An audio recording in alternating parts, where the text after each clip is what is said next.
You are watching the Vodka stream.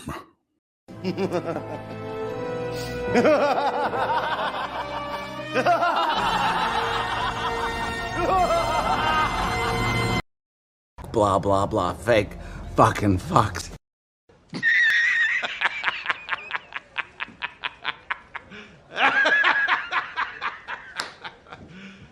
You serious?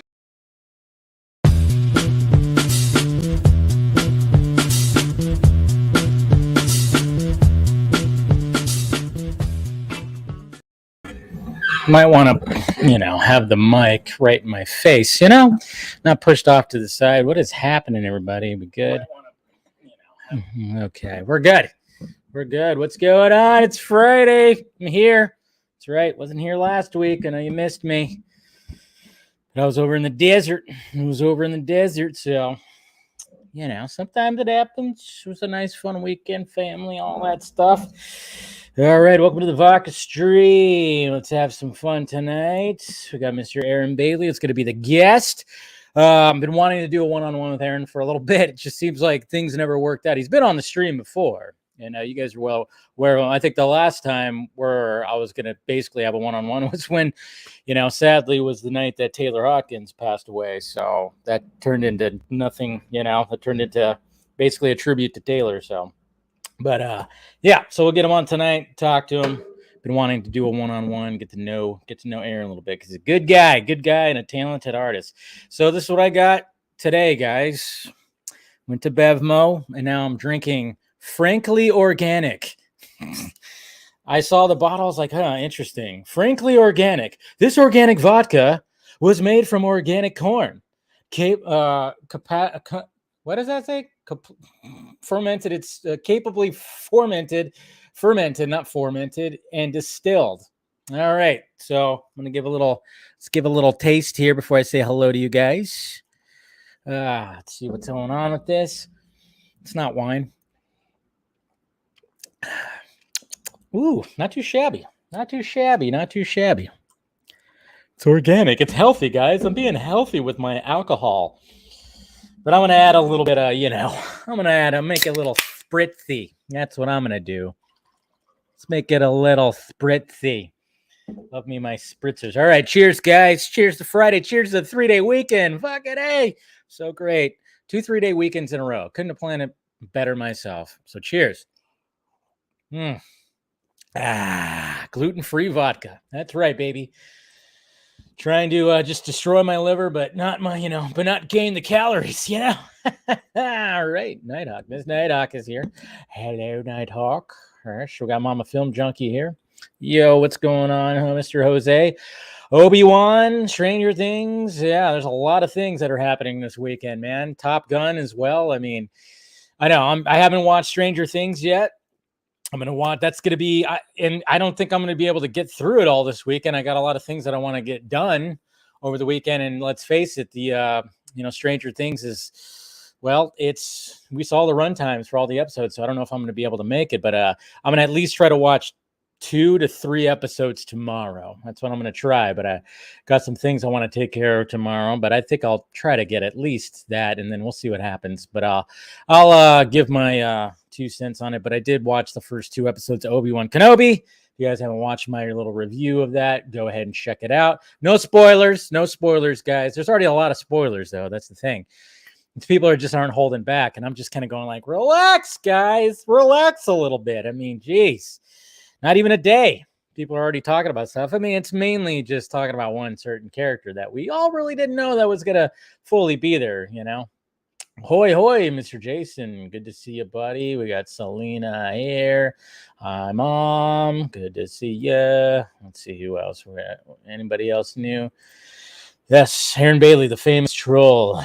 And we'll talk about his troll art that he likes to do. All right, we got that. We got Tony right here. How's it going? Yeah, we got Miss Captain Gator Girl. Nikki is here. What's going on, Venom? Chuck, yay. Hello, everybody. Yes, Maverick was very good. Yes, it was. Sup, Tyler? How you doing? How are you doing? Yeah, Maverick. I mean, I posted my review finally. I almost didn't make it. I was like, oh shit, I got to do my review. I was like, I almost spaced on it because got done with work and I just needed a nap again. So things to take care of. Yeah. Yeah. Yep. That's what's happening there, Nikki. Yeah, like I said, there won't be like spoilers for Obi-Wan tonight or anything like that. I mean, we'll talk about stuff, but I think we'll just, I think we'll just, we'll avoid that a little bit because it's still fresh. I mean, it just came out last night, so we're not going to like go full on spoilers. But anybody who joins in will, probably briefly little, talk about it or something like that. And then of course, even with Maverick, even though it's like, you're talking about a Top Gun movie.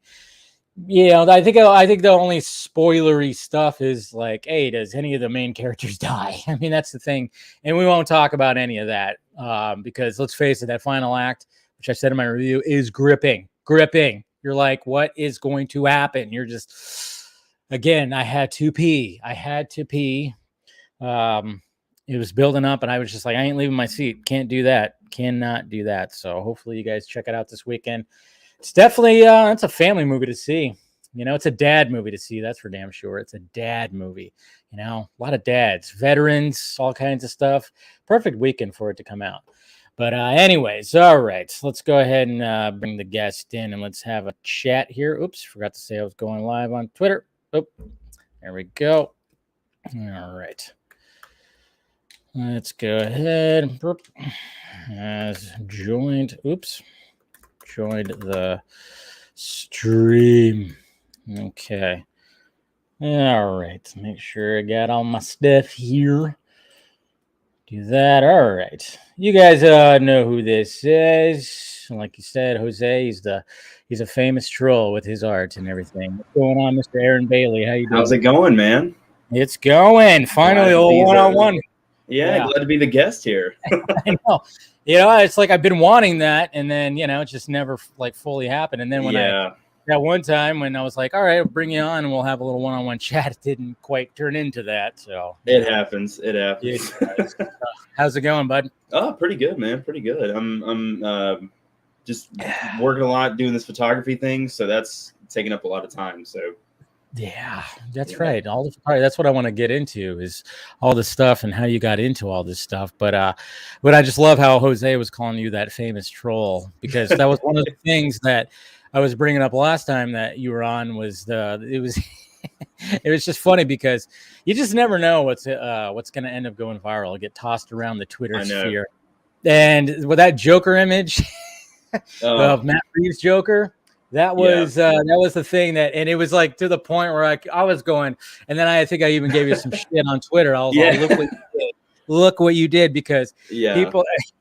So essentially, I mean, explain what you did, like when it came to that Joker image. Well, it was funny because like I was basically piecing. I like looked at it and I was like, okay, I could probably like take this and make some semblance of like a normal image out of it. And my thing was, this will get like 10 likes, like 5 people see it, and they'll just go, hey, thanks, man, for throwing that together for us.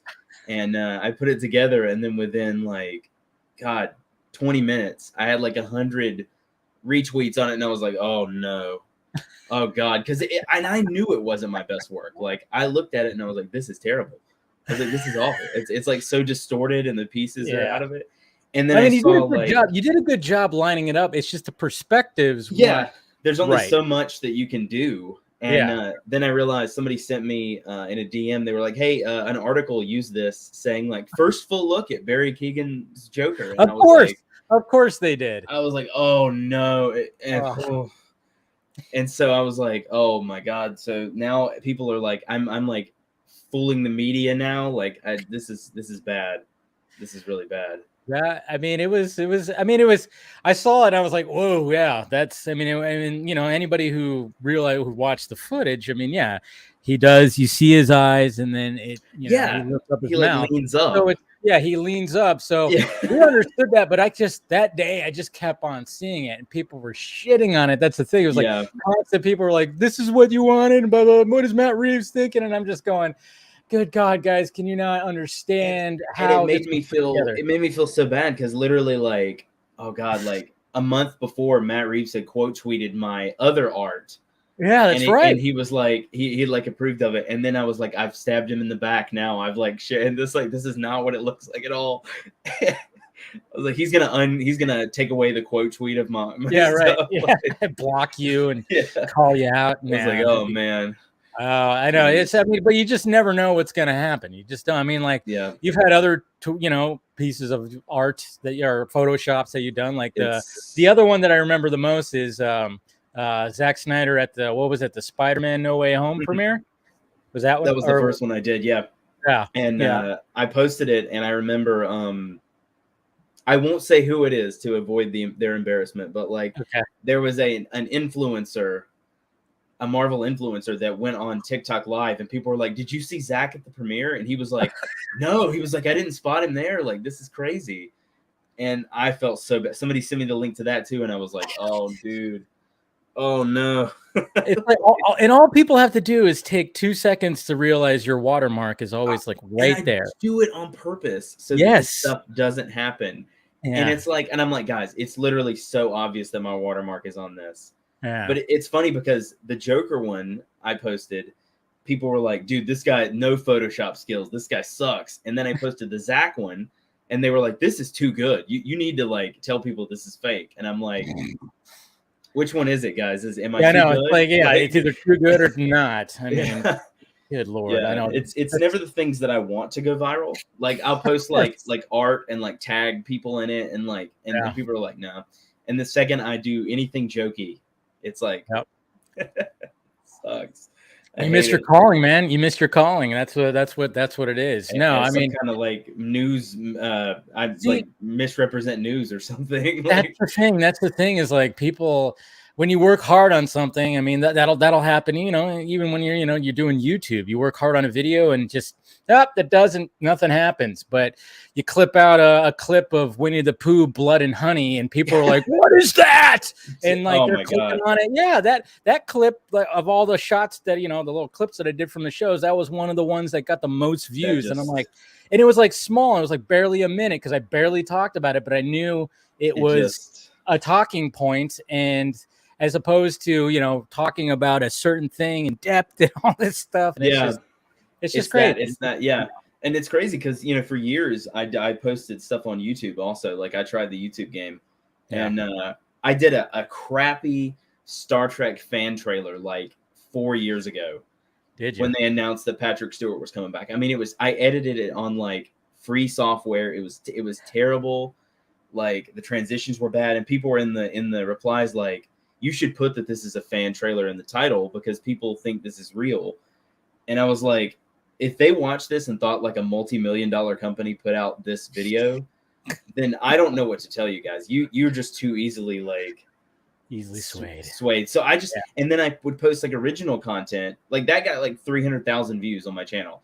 And then I posted like original stuff and like nobody watched it. And I was like, okay, well, I'm just YouTube it for me, I guess. Yeah, it's difficult, man. It really is. I mean, I've been doing it for a while, and I still can't figure out the algorithm. It's so stupid. And Instagram's worse. I don't know if you've Instagram's the worst thing ever. Like I've tried so many times to have stuff get traction on there, and my photography work or like my art, and it just all it never. And people are like, oh, no, what you've got to do is, like, you've got to post between, like, 7 and 8 a.m. And, like, you have to put this hashtag in it. And I'm like, I'm too lazy.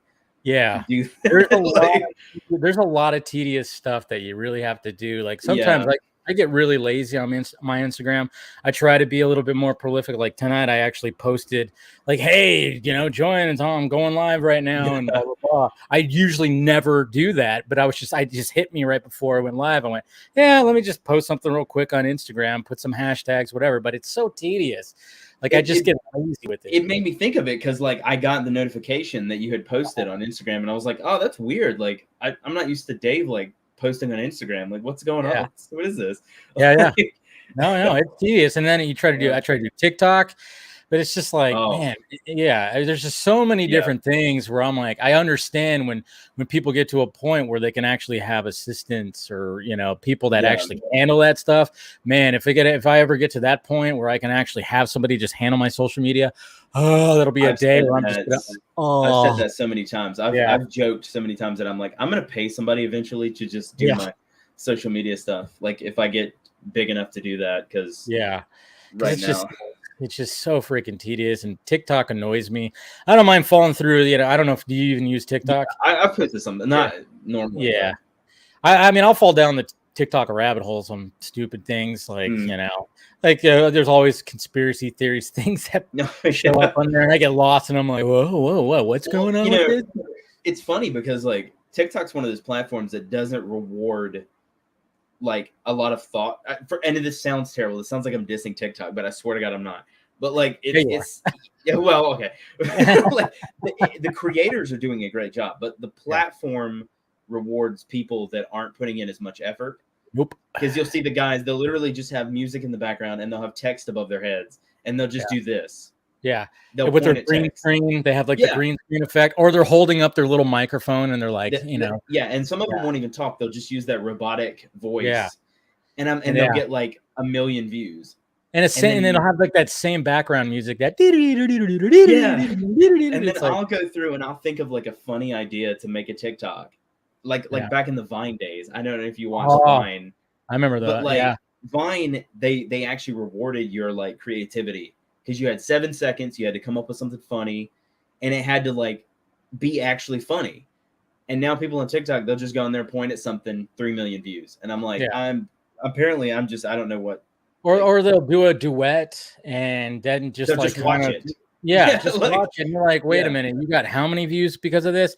Yeah, I mean, I think, it's weird. It's odd. I don't even know. Like, I just post some of my clips on there or my little sketches. That's pretty much it. Well, that's like, you know, you are smart. You're smart because like you do the reaction videos in your streams a lot of the times. Yeah. And I tried that, and every single time I tried it, it immediately got blocked. Like, really, I could never post. Yeah, I could. It was a couple years ago, so maybe they've like changed it, but. Every time I'd post it, it would give me like copyright claim, and then they would like the video's blocked in like 3 different countries, and I was like, okay, whatever. You know, it's always odd when it comes to that stuff. I think definitely Disney has embraced it because you'll hardly ever get a copyright claim on Marvel and stuff. Yeah, Marvel, Disney, Star Wars, all that. You'll hardly ever get that because I think Disney was like, hey, these people are basically selling our product for free, you know. And they use it. They use those actually. Like, they'll use those. I mean, that's what's crazy about the Disney thing is like Warner Brothers can be a little bit of a dick, you know. Sony's the worst. Sony's really bad. Fox was bad before they got bought by Disney. Fox always would happen. Warner Brothers, I mean, and it depends too. Like, I've gotten a copyright strike. Well, I remember one time I got a copyright strike when I think it was Titan season 2, or I think it was season 2. The trailer came out early, but it was actually posted, but then it got pulled down. I did a reaction, and then I got a copyright strike for it. I'm like, wait a minute, you fuckers put it up early and then pulled it down. I was like, well, you gotta be kidding me. What's funny is Warner Brothers. You know that whole fiasco that Zach and everybody went through, where the teaser for Justice League leaked, and there were people that had posted reactions for that as soon as that leak went out, and but they didn't take those down. Yeah, and there was I think it was Nicotina. I think he was doing a live stream, and they watched it all on there. Did they block that? Yeah, they blocked it. They pulled his stream. They cut his stream off. Yeah, so I know some people didn't, but I think I think maybe because he was doing it live. Yeah, they're weird about lives, I think. I never did a live because the YouTube, I don't know, I couldn't figure out YouTube. I could do anything else, but like YouTube and Instagram are like the 2 platforms I just have no idea. Yeah, it's like Twitter I'm kind of figuring out, and I'm getting like I figure out like what goes, kind of like what I'm noticing goes viral and then what doesn't. But YouTube's a mystery to me. Like, I don't know. It's still a mystery to me. I mean, I'm still trying to figure it out myself, but it's interesting. But I mean, you're doing like mainly photography stuff. So how long have you been doing like the photography? About 3 years now. Really? Only 3 years? Yeah, not even that long. Yeah. For years I just worked like a normal job, and I was in retail for 4 or 5 years, and Yeah. worked in a rehab facility, and I did a bunch of stuff like that. And I just Wow, decided, rehab. it wasn't like I'm like a licensed. I just did like servicing and stuff there. Oh, okay. Yeah. Okay. But no, I'd be making the big bucks if I did that. But yeah, and then I kind of was like, I want to do the photography thing full time because that's what I'm passionate about. And I started out with my phone. Literally, I was taking pictures with my phone, did a couple paid shoots with my phone, and saved up to buy a camera, and then got a better one. And now it's like, I didn't know where the money was at in it. Is the thing is I had to talk to so many people and figure out like what would actually be profitable for me to do, because I couldn't just do the stuff I was passionate about with it. I had to like obviously choose things that would make me some money. And I found out like weddings and like things like that. That's like that's what you want to go for. Anything Weddings. like that. Weddings. I used to film weddings. Oh, really? Oh yeah, I've filmed probably about 10 weddings in my lifetime. And one of the things that was always funny when it comes to photographers and videographers is, man, sometimes the photographers, I'm like, it's like you're fighting for the ground. Yeah. There's some times where it's just like, you're trying to get a shot, and then all of a sudden, and you're like, yeah, right in front. Yeah. Any events I've done, I try not to be that way because I understand the struggle. But it's just like, it's weird because it wasn't just learning the photography side of it, because I knew how to take the photos. Yeah. It was like learning to work with clients. That was the big thing. That's a big thing. People like, and I thought retail was bad, but like some people during a photo shoot, I was like, if they're hiring you to do something really important, I'm like, oh my God, man. Oh man. Oh, it's especially a day like that. I mean, I'll take a customer yelling at me over like a retail thing, over like somebody getting upset over like a photo or like a wedding or something like that. Like, it's insane. I mean, I understand like the importance of it, but it's crazy too. Yeah, I know it is. I mean, so when it came to me doing like filming the weddings, I figured out early on the structure that I would do it, and I wasn't just like, I just show up to the wedding, film a little bit of the ceremony, and then that's it. I was like there for the whole day. I try to capture everything I wanted to get, the groomsmen and the groom getting ready, the bride and the bridesmaids getting ready, all the stuff, and have like a little intro or like showing them and pictures of them and everything like that.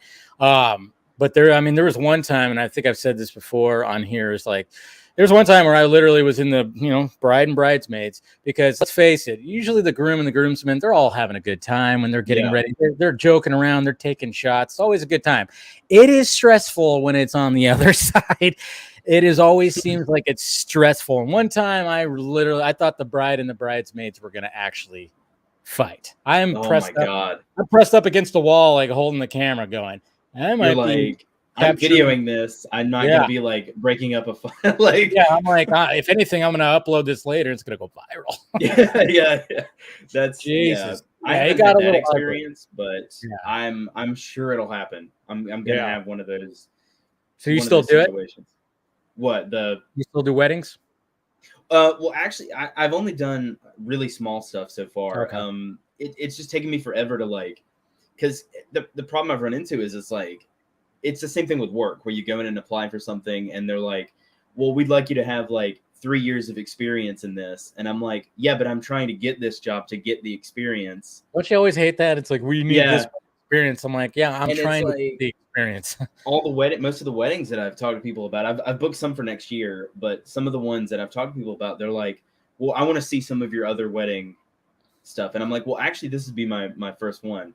And they're like, well, I don't know. Like, I kind of want somebody that shot a wedding before. And I'm like, look, I'm offering you like way less than anybody else is going to. That's what it is. You've got it. Like, it's either you pay me like 50% less, or you pay like over $1,000 for somebody else. Yeah. That was my whole thing that was my whole thing of selling, because I would, it was mainly like friends or friends of friends. It was never like I had an ad out. It was always usually like, it was either like a friend of a friend or family or something like that. And, it was basically like, oh, I'll charge this month. They're like, really? That's it? I mean, geez, we were looking at people that were charging like, 5 times as much as that. Yeah. I'm like, it's just me. I mean, just letting you know, like it's, maybe there would have been a little bit. I remember there was one time though, like a coworker of mine, he actually showed me his wedding video that's another coworker did that took like probably, he said, about 4 to 6 months to get him to him, like to edit it. And he showed, and it was literally a montage of the whole wedding. It was like a short video montage. I couldn't believe it when he showed it to me. That was it? Yeah, it was like, it probably was like a 10 to 12 minute video. Wow. Yeah, it was horrible. Like I went, man, dude, I'm like, yeah, if you would have got me, I would have had the entire day. You would have had like probably close to a full length like feature film. I'll at least give you like probably almost an hour of stuff. Once it's like edited down. Yeah, because it's going to be a full day full of stuff. Well, but yeah, I was like, are you like one of the type of people, see, because I get this in photography, like where they're like, well, actually don't edit it, just send me all of the footage. I've got like, that's not how it goes. Yeah, I've gotten that before, and I'm like, no, I can't do that because that's a lot of footage. It's a big, huge files. I've gotten that request before. I got that request. I remember one time, it was like a year later. It was a year later after I did this wedding, and the bride was like, can you actually send like all the footage? I'm like, I don't even have that footage anymore. Like I'm saving space on my drives. Like, I'm like that. I mean, as soon as it was done, I waited a couple of, maybe like a month or two just in case, but you guys were satisfied by the video. So I deleted all that shit out of there because I need some space in my computer, man. That's happened to me. And the bad thing with photography is that people will be like, can I have like all the raw files, like the unedited straight out of the camera? And I'm like, no. Part of what you're paying me to do is I'm taking the photos, I'm editing them, and I'm color correcting them. I'm doing you a good product. Like, that's part of what I'm offering you. If I just send you a bunch of the god awful looking like gray files out of the camera, you're gonna be like, this sucks. Yeah. Like, especially if you don't know anything about photography, you look at those ones out of the camera, and you're like, this is terrible. This is like so much of it is editing. Like, oh yeah, I'm sure. I also had a fun experience one time where I was filming this wedding where I had 3 cameras. No, I had 2 cameras. Both the batteries just went out. Oh, at the same time during the ceremony, while like a song was being filmed or being sung, and I was like, oh my god, you got to be kidding me. It was like I just couldn't believe it, like, because we were filming so much before that I just for some reason I think I had an extra battery for my camera and it wasn't fully charged, or I didn't charge it. I don't know. It was pretty anxiety ridden. Like it was, so I had to get crafty with the editing big time. Yeah. I had to get really crafty and just kind of like, I did this crazy like little fade and it didn't capture this whole song. And it was funny too, because I think it was like a couple months later, that bride, she hit me up. She's like, do you actually have the whole song? And I went, what happened was the file got corrupted. Yeah, technical difficulty. So I had to like do some editing. So I apologize for that. But yeah, it was funny too, because I had a buddy of mine, one of my good friends, who helped me out with it. And he just, it was like, and this is just his personality. He was like, dude, we should just go. He just tells me, he goes, let's just bail. I was like, dude, I can't do that. These people paid me, and they're like friends of a friend of mine. I can't just bail on this. I mean, we gotta, luckily it was just, after the ceremony, it was like, there was that lull time of like, okay, everybody's getting situated to go to the whatchamacallit, what do they call it, ceremony, and then the reception or reception. There you go. Reception. I said recession. Like, recession. Jeez, no, we're we're in that. Yeah, yeah, we're in that. Yeah, no, but and so I got, we were able to like charge the batteries, get the batteries like on chargers and everything like that. So we were good for the rest of the day. But yeah, when it came to the editing part, man, I mean, I remember too, like I even busted out my phone. I was like, all right, I'm just gonna bust out my phone footage. Yeah. Oh yeah. Yeah, no, I mean that's what's so great about that is like you could just have that. And nowadays phone cameras actually look halfway decent. You couldn't do that 10 years ago. Dude, so I mean, look at fucking Zack Snyder. How the hell does that guy make everything so cinematic? That I've seen Snow Steam Iron, and I watched that And I'm like, he had to be lying. Like, there's no way this was on an iPhone. And then I look at the photos of him filming it, and I'm like, and not even a good iPhone. Like the camera wasn't even the way that they are right now. No. Like a 2017 iPhone. Yeah. That's and that's mind. like a half a decade ago. I mean, yeah. Yeah, I've tried to film stuff like, do some cool things with my phone. And I'm like, I just don't get it when it comes to, like, especially when I see footage of him, even like the last thing he did when he was playing ping pong and he had, it was just like his camera, he just propped it up and just did some things. You mean the 3 hits for the 3 days. The the little, we were deciphering the code, something's going to happen on the 18th. That whole thing. No, but I mean, it's just like the fact that it's all perfectly like, it's slow and smooth, and then he just hits it right into the camera. I'm like, how do you do that? That's the sign of like somebody that actually has talent with something like that, because they can take whatever they've got and make something cool with it. It's unbelievable, man. Like, well, and it's kind of like I can tell the difference in my stuff that I do with, obviously, the stuff that I do with my phone and buying a DSLR camera. Oh yeah. Like, I can go back and look at it, and I'm like, wow, that doesn't, I mean, I did the best I could, and it looks good, but not nearly as good as like my stuff now. So but like to look at his stuff where it's like the iPhone thing looks just as good as like anything else he's filmed. I'm like, it's lighting. A lot of it's lighting. A lot of it's lighting, and it just. I mean, I don't know what he's doing post. Like, I don't know if he's doing anything special post. I mean, I don't know. And from I'd watched it. There's a really good video, and I can't think of the name of it, where this guy breaks down the filmmaking of like Snow Steam Iron.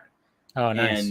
And he was talking about like if you film on a phone, on a DSLR camera, you can film. And like you can bring the brightness up and it can still look good with editing. Like, but with a phone, you start cranking the brightness up on footage and you get like banding and you get the really bad pixelization and shadows and things like that. Whereas with a professional camera, you don't get that. No. So I'm guessing Zach just knew how to like light it to where it holds up even if you look at it like on a TV screen. That's the key right there. That's the key right there. I mean, like, I remember a while back, I talked to Chris Dawson, the Black Suit Edition dude. And one of the things that he mentioned on there when I was speaking to him is like, what Zach does is, he knows he has an eye for lighting, because I think it's just the photography eye that he has in him is, when it comes to these scenes that are heavy special effects, green screen, stuff like that. But he knows that I got to light this a certain way as I'm filming, and I got to have, I mean, when there's explosions happening, we can't just add those in VFX. No, there's got to be, you have to have that light up the frame. That's something I've said for years about, and it's not like, I know it sounds like I'm dissing on MCU. Well, I am kind of dissing on MCU. Yeah, but it's fine. But that's something I think a trap that they fall into is where like you can look at MCU stuff and like there's something happens, like an explosion, and you can so tell when they add the light in post, instead of just having like, there's that shot of Zach that everybody uses as a meme where he's like standing back on that street and the Batmobile drives into that explosion, and they did it for real. And that you can see the light coming off of it, and it hits the Batmobile, and you're like, that's because it's the man went and got pyrotechnics and blew something up. Exactly.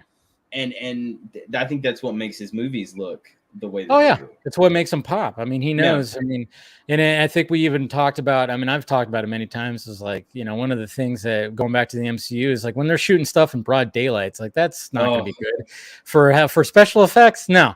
So that's why Zach is always really good at like, hey, dusk, dawn, or night. you have actual, like, the biggest thing that they did to me that screwed up with Infinity War and Civil War too is like, especially Civil War, they were like, where should we shoot this big superhero battle? Let's do it at an airport on the tarmac, which is the grayest looking, blandest possible thing you could film on, and let's do it at 12 p.m. like noon. So the sun's directly overhead. There's no contrast, no shadows. And then their color grading process is absolutely so horrible. So then it just, that whole scene is just so flat and like it's supposed to be like lifeless. this iconic scene of like heroes banning it, you know. And to be honest, it's like when it came out, I was like, cool, watched it a couple times. But then if I'm gonna watch I'm gonna watch the other two Captain Americas before I watch Civil War. To be honest, I like the other two more than I like Civil War. See, I'm a weird person that like I prefer the first Avenger over both other Captain America movies. It's like such a period piece, and I like it's Mr. Johnston who did the Rocketeer and everything like that. You could feel his fingerprints on that. Oh, I mean, that's right, he did do that. Yeah, Rocketeer. He did the Rocketeer. I love that movie. That makes sense. Yeah. So you can actually feel that. I mean, and then even recently with Doctor Strange, it's like you could feel Sam Raimi all over that, which was refreshing as shit. I was watching that fight in the beginning with I can't remember the name of the thing with the eyeball, but when they're fighting that, and I was like, I can't believe it. There's like dynamic shots in this. There's not just static camera shots, which they do a lot of the times. There's dynamic lighting. There's stuff happening. And then immediately I knew it was the Sam Raimi movie when they pulled the eyeball out of the thing. And I was like, yeah, this is like Sam Raimi movie.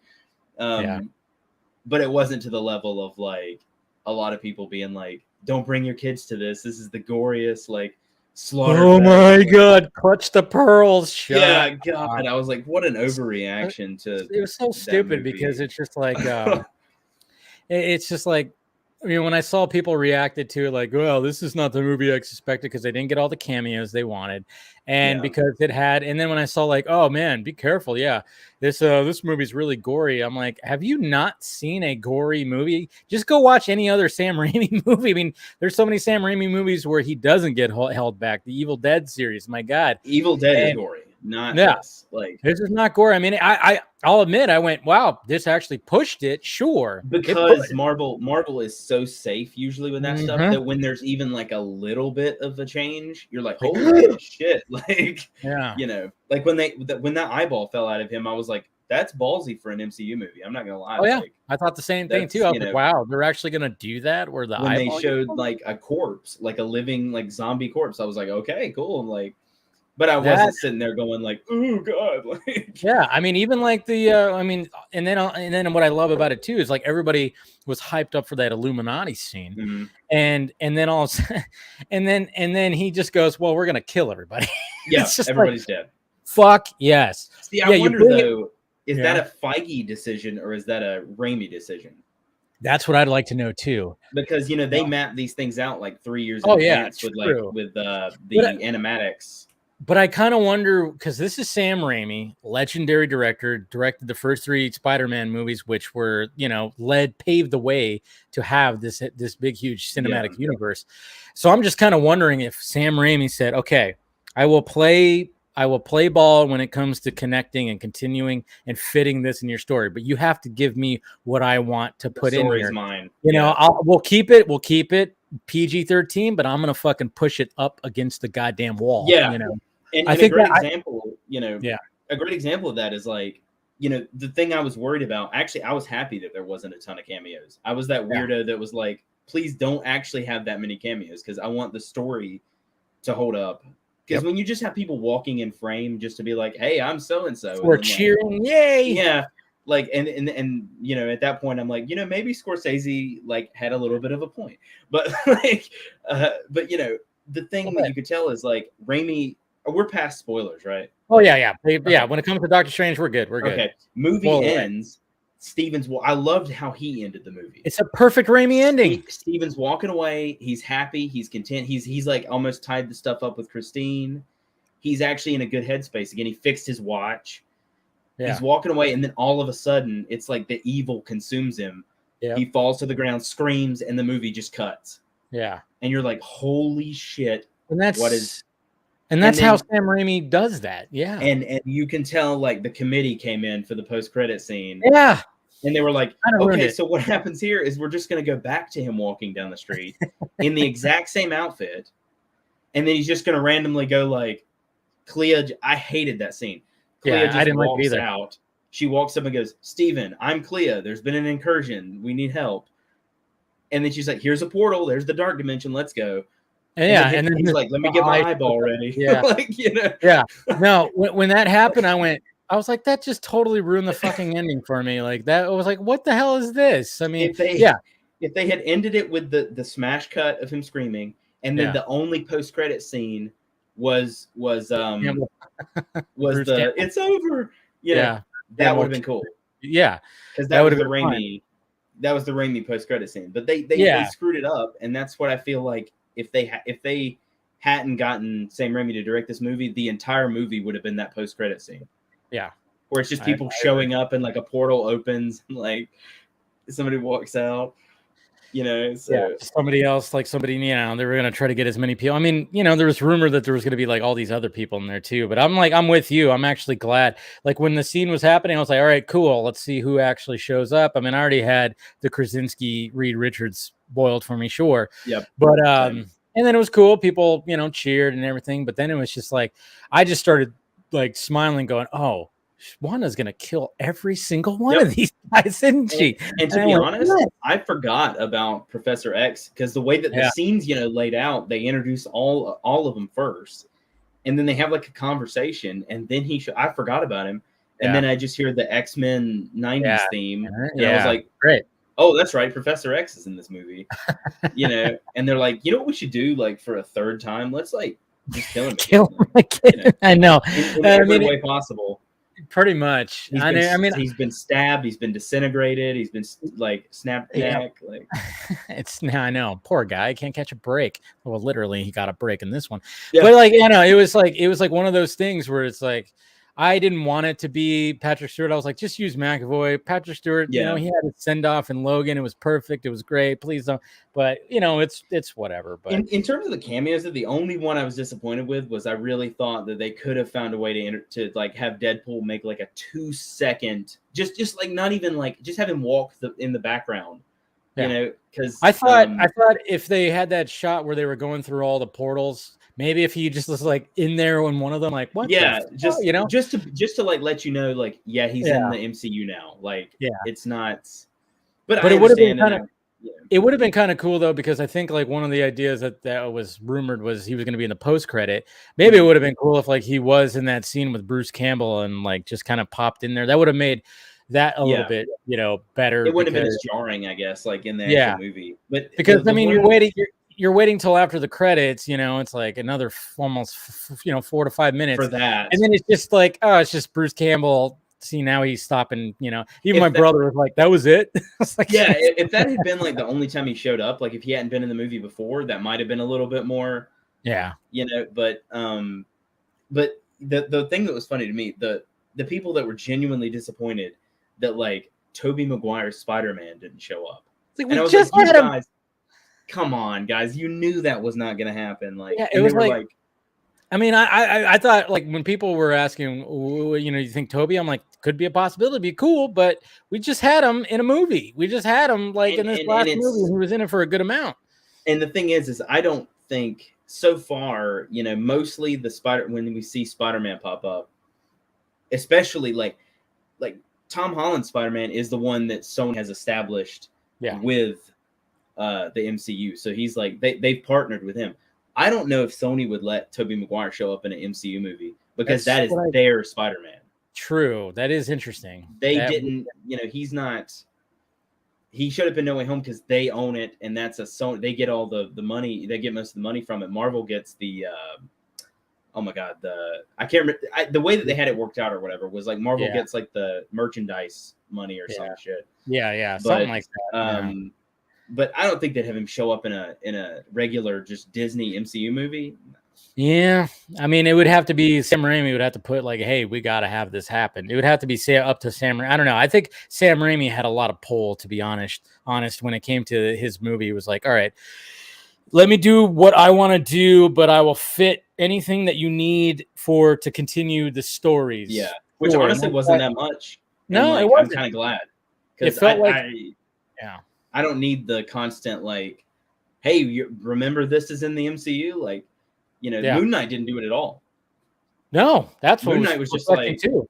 It was like, hey, this is our own thing thing right here. You could watch the whole thing and you could actually go out of it being like, did this even like happen in the Yeah, I know. They Is didn't even there going to mention be the a snap. reference to the fact when they were doing like the like turning the sky? Like, is anybody going to see that? No, but yeah, I mean, when it came to Sam Raimi, and like, I mean, I loved it too, and like, because we all knew that there was going to be zombie Doctor Strange. Yeah. But it was like, okay, so is that going to be a bad guy thing? What's going to be? And then when we realize, oh, he's going to project himself from this other multiverse into that to save the day, I was like, oh my God, that's so Raimi. Cool. Because I was just thinking of Army of Darkness when we have like the other Ash that like came out of him. Yep. Have you seen Army of Darkness? Yeah. But he leads the whole dead army, and it's just like, and he's all, yeah. They had such a Sam Raimi shot in that scene where Christine's fighting the souls of the damned or whatever. Yeah. And then like he had that shot that he had in Evil Dead and Spider-Man 2, where like the person that's being attacked is holding the camera. Yeah. And it's like up in their face. He does that. And I love that so much. They did it with the claws with Doc Ock in Spider-Man 2. Yeah. And then I believe they did it with, I can't remember what they did it with in Evil Dead, but he always does stuff like that. Oh no, he knows where to put the camera. I mean, the first Evil Dead's like my all-time favorite horror movie, and it's like it was made on like, god damn. I remember reading the budget was like $20,000-$30,000, something like. It was very low. They called in a bunch of favors for those movies too. Like Bruce Campbell's wife did the costumes. Yeah, all that kind of stuff. And did all the costumes for it, which I thought was cool. It was made for like barely. I think the most of the budget went to all the stop motion that happens at the end. Yeah. I mean, it gets a little crazy, but there's something about that that's just, I don't know. It's for it actually, honest to God, the stop motion makes it more creepy. It does. Like, it makes it weirder, and I like it. Like, because if they were to fucking Star Wars special edition that shit with some VFX, it would not hit as well. No. Like it would be like, no, there's something. It just misses. It misses. That's the problem I think that is going on with like comic book movies. Is now we've got this like idea that they have to be made for like $200 million. Yeah, and that's just not feasible. I mean, it obviously it is. Like Disney's got like $8 trillion, but like, but like. They're calling everything like a failure. People are like, you got all the people on Twitter like, oh, it didn't make a billion, it's a failure. Yeah. And it's like that's what I loved about what Matt Reeves did with the Batman. It was like, all right, we're gonna make this dark, we're gonna make this gritty, we're gonna make it for a cheap budget, which he did. I mean, it wasn't like, it was around like 100 an indie million. film, but it wasn't like that. Yeah, but it wasn't ridiculous money like. Well, and to be fair, the only reason it went up to like 100 million was because of the pandemic. Because they had to do so much extra like precautions, and they had to keep like reshooting and like stuff like that. If that movie had went through and there was no pandemic, they would have made so much money back off that movie. Yeah, I think the pandemic really screwed up that movie. But then again, I mean, would it have made $1 billion? Who knows if it was like, if the pandemic didn't happen or if it came in pre-pandemic. I don't know. We'll never know. We'll never know. I always love it, though. I've seen tweets where like, and I'm all for, I want to see Ben Affleck's Batman, but I've seen people like, oh, this would easily make $1 billion. It's like, how do you know? How do you know if Ben Affleck's Batman would make $1 billion? I'm the biggest like supporter of like making another like. I see it right behind you. I see him behind. Yeah, he's right there. I am the biggest supporter of bringing Batfleck back, but I'm not gonna like lie to myself and say like, oh, I know for a fact it would make $1 billion. Yeah, because I mean, and I love BVS, but BVS didn't make $1 billion. Yeah, like true. And I love BVS, and I think it's one of the best comic book movies ever made. But So when did you actually get involved with like the Snyder? I don't even remember like when we started following each other, started talking. I just remember like all of a sudden you were there, you had great art, and you've designed stuff for me. You've helped me with some design work, and I'm still thinking about other things that maybe we'll work on too. So I know you sent me over something, and I still haven't responded fully with that, but I'm like trying to. I don't know. I have so many things that are up in my brain that. It was like 2017. I just had like no followers, but I like literally in the past year, for some reason, I've gotten a bunch of followers, and I don't know for some reason. Stop acting so modest. Come on. I really don't know. Like I wasn't trying. You do good work, man. You do good work. I mean, you're a Photoshop, guru. Well- I have just started learning. I started learning Photoshop probably. I mean, I was doing fucking PixArt before, and that's not Pixar, man. Yeah, I know. That was when I was starting to go like, all right, I got to start doing more because obviously you can go online, you can find a PNG file, and it's always nice. Like, oh, that's sweet, find a PNG. But then sometimes now you got those web fucking goddamn files where they're all internet based. There's a plugin for Photoshop that you can download that lets you open those in Photoshop. All right. Well, we'll talk later about that. I'll send you the link.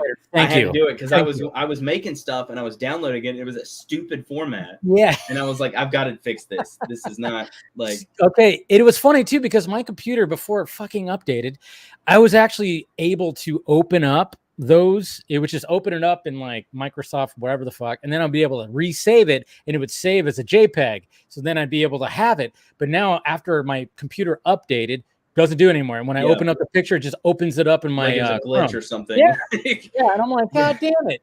So now it's like, okay. I was wondering if there was some kind of plugin or something. So we'll talk later. Send me over. It was like 2017. I wasn't big on Twitter at the time, but I remember I went to see Justice League, and just like everybody else, I was like, this, because I was a fan of Zack Snyder before that. I was like, this is not a Zack Snyder movie. Yeah. This something's up here. Like, you watch 300, because I that's what I did before Justice League, is I went through and did a marathon of all of Zack's movies up to that point. And I did Dawn of the Dead, I did 300, I did Watchmen. Sure. And then the next day I went at the midnight showing of 2017 Justice League, and I watched it and I was like, what the hell is this? Like, and I just got done with BVS because I did them in order, and I was like, there's no plot threads that carry over. It looks god awful. Like, I was like, this is Joss Whedon. This is what's happened. He's Whedoned it. That's it. He Whedoned all over it. They de-Snydered it. It. And so like I remember getting on Twitter, and it was actually Mayor, Movies at Mayor. I remember seeing his tweet, and he was like, release the Snyder Cut. And I was like, that's a good idea. Like, damn it. And at the time I didn't really know anything about like fan petitions or like anything like that. So I was like, somebody should really do something about this. And so I started tweeting stuff about it. And then in 2018 was when I really got into it, when I think a lot more people got up into it. And were you always good with Photoshop? Yeah, I was doing I actually did, but nobody saw it, but like I took scenes from the 2017 Justice League and like edited them to look like Snyder shots. And I posted it and it got like 1 like. I had like 40 followers or something. Yeah. It got like 1 like, and I remember the first thing I posted that really got any traction was I think it was an edit of Ben Affleck's Batman, I think. And I posted it, and I remember being so excited because something I posted got 50 likes. I was like, whoa. I was like, made it. I was like, I'm going to start signing prints, Yeah.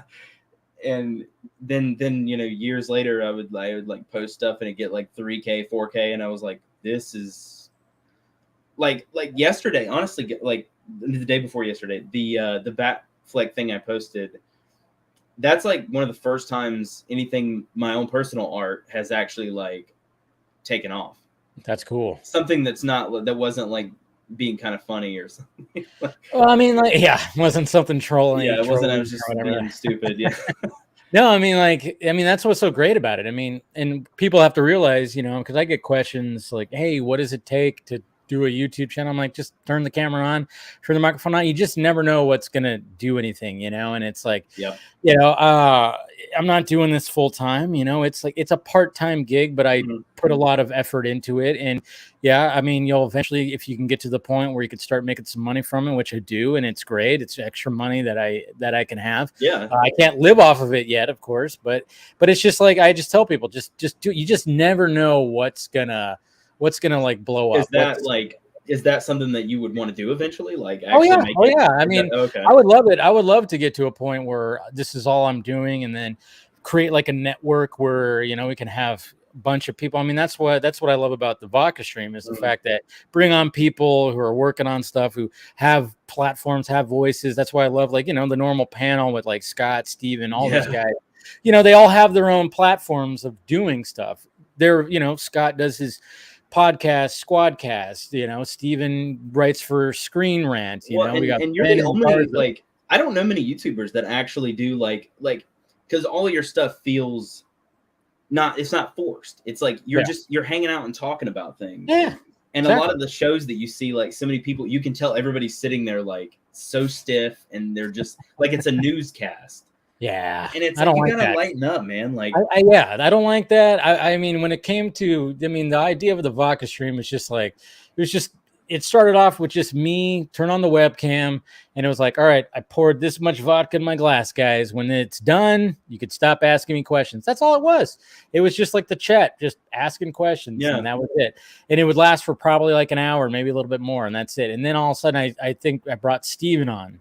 And then I started just bringing other people on, and then it got to the point where I was like, well, let's just, let's get some people in here that are doing stuff, that want to chat, and just come in, have a relaxed conversation. You're not on the spot. Yeah, sure, I'll ask you questions, but I just want to get to know you, and see like, where did you start doing your stuff and everything, and I tried the whole press junkets thing. I didn't really like that.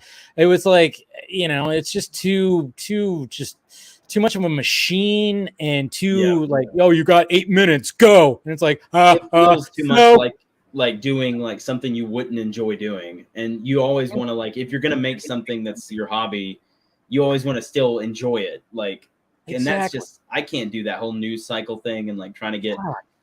Yeah. And, when I do some Junkee live, I'm trying to keep it like, hey, let's talk about this, talk about that, and, let's see what happened in the Twitter. What did I think was cool on Twitter, and and stuff like, and just kind of comment about it. That's what I just try to keep it loose. Honestly, the most fun I've ever had on the stream was when we did the watch along of Justice League. Yeah, and it just went on for like 6 hours. Yeah, and by the end of it, we're all just like, "What are we talking about?" Like, exactly. And everybody's loving it, and we're just having fun. Like, oh yeah, Scott got super wasted. So did I. I mean, like, it's by just the end of it, we're like, should we end this here? Like, what is going on? Yeah, we had a 4-hour movie, and then we're like talking about all kinds of stuff afterwards.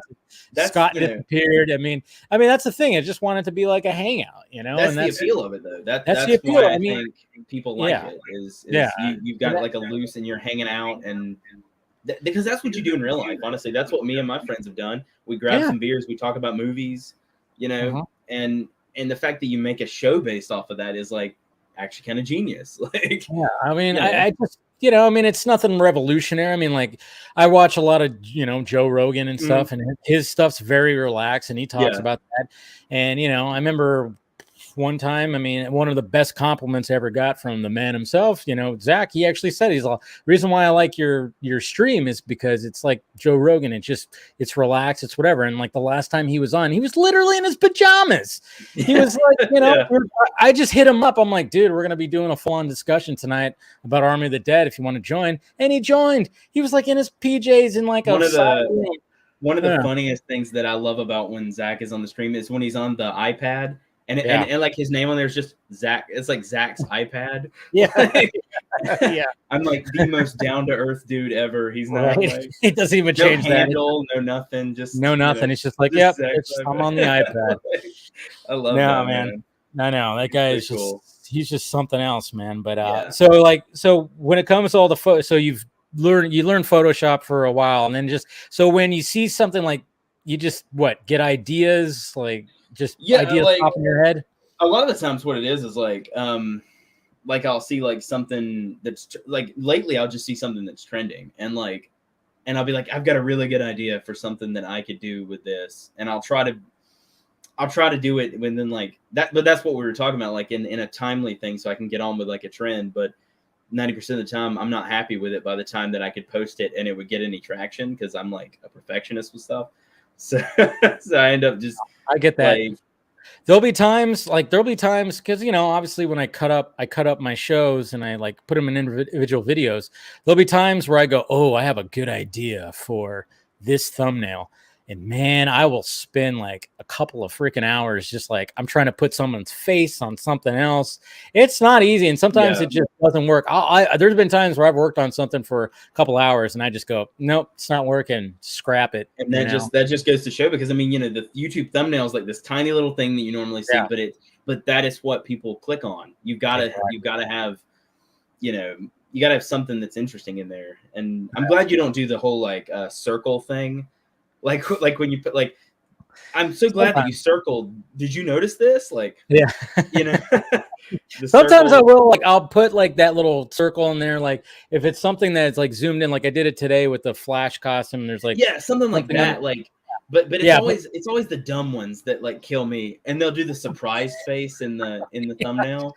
Sometimes there's like people will put arrows in thumbnails like that. Not even like, what are you pointing at? Like what exactly are you pointing at? Yeah, I've literally watched YouTube videos where like I will click on the video because it'll be like, here's everything you missed in Doctor Strange, and then it'll be pointing to like the back of a car in a scene. Yeah, and I'm like, oh shit, I'm gonna watch this video and find out like what this is talking about.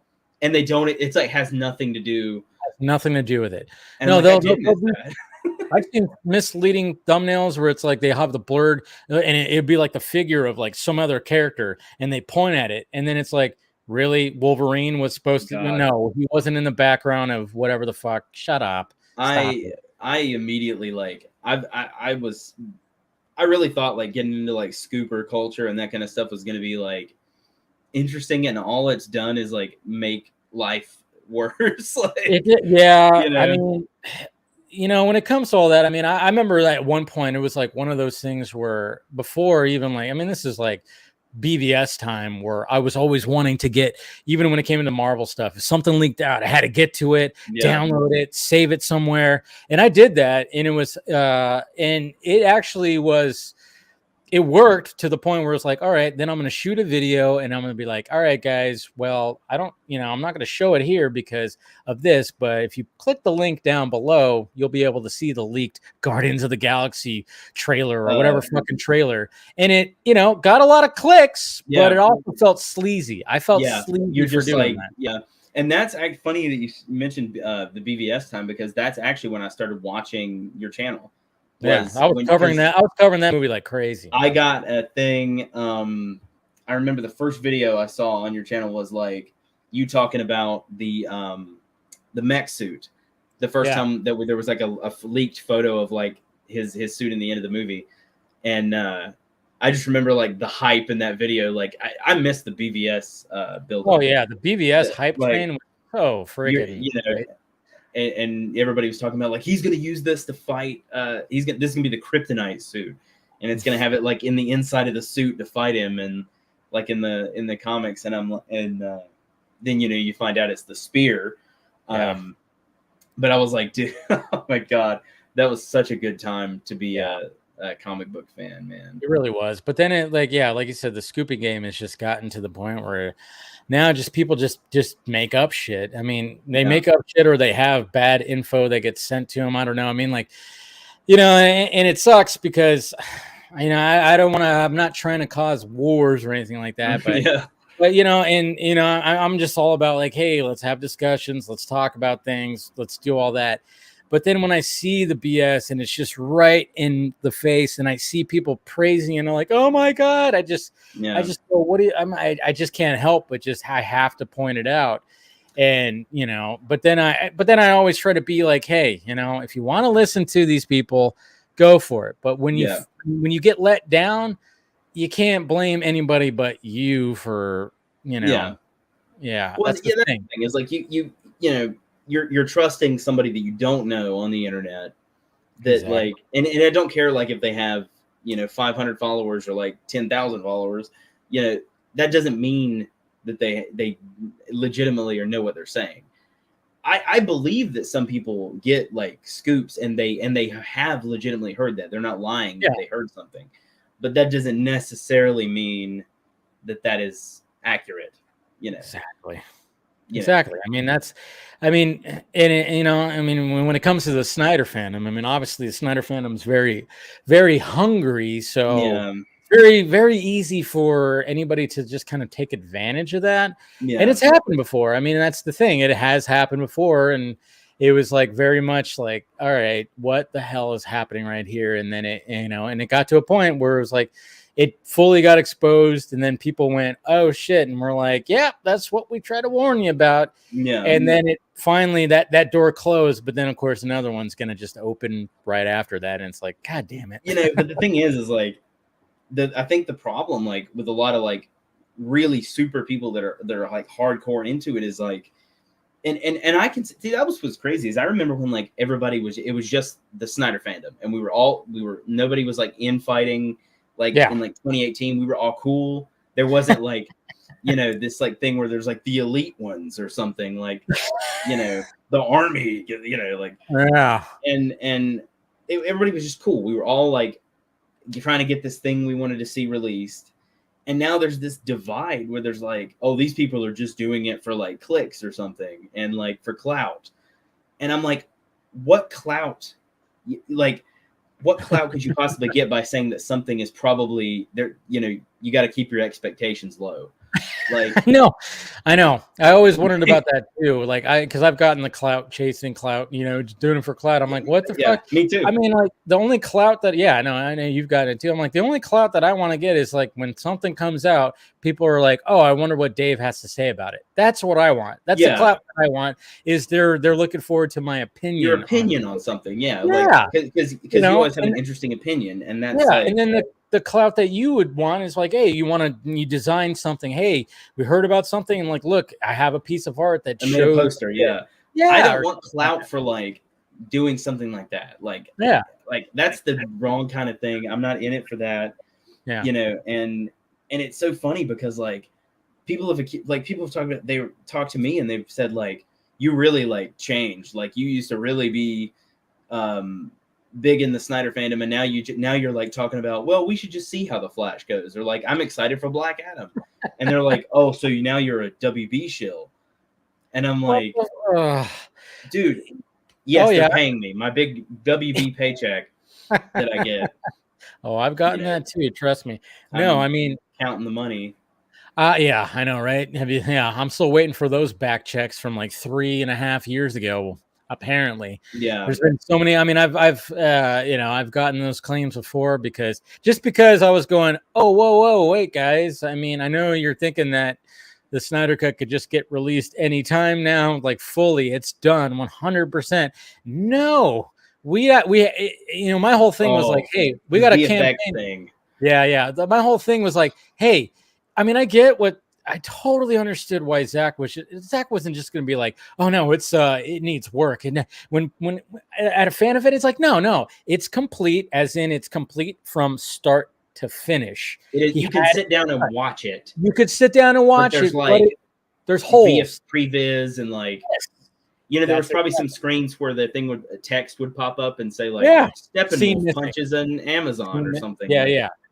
No, there'd be, or you'd see like a storyboard or something like that. It's like that's what I was trying to tell people even back then, but apparently only now am I somehow a WB shill. But like I was like, guys, like he's saying that it's watchable, and like what he showed Jason and like the other people was like a rough cut. He took him into his home theater, he plugged in like a USB, and it was like just a very rough early cut of the movie. Well, what's funny about it was even funny about the Jason thing is like, it's like they didn't sit there for fucking, 3 hours or 4 hours watching the whole thing. I think from what I gathered, Zach just like kind of showed him like, hey, look, this is what we have. Like parts of it. He probably showed him mainly his scenes. Like, Jason, look at what your scenes were supposed to be like. This is what, I don't think he just invited him over for 4 hours and they sat and watched a half cobbled together cut of the movie. People were like, Jason's seen the Snyder Cut. I'm like, he's seen bits. And what was so funny was the people that were like, no, it doesn't need work. It doesn't need anything. And then Zach was like, it's when he announced it, he was like, it's going to need a little work. It was like, it'll probably be 2021 because we're going to have to finish some things with it. Yeah. And then Yeah, Jason became like the biggest hype man, and he fucking went out there and hyped it up. Okay, he in interviews, he was just like when people would ask him about it, he was like, "Yeah, I want to fucking see it." You know, he was not holding back, and No. then even like he was just such a good hype man, and then of course everybody's taking his words like everything. I mean, he even said stuff like, "Oh yeah, what, you know." With Zach, yeah, he could finish this shit. What are you talking about? He was like, Jason was the perfect hype man for it. He's And friends I with Zach. Like, yeah. And when I heard that he actually had seen some of it, I went, Yeah. oh shit, that's going to be interesting when it comes to Aquaman press, because people are going to ask him and he's not going to hold back. and they did. And sure enough, The whole press tour was just like, what do you know about like Zach's Justice League? And he was like, yeah, I want to see it. Like it's like in that Jason Momoa kind of like. yeah.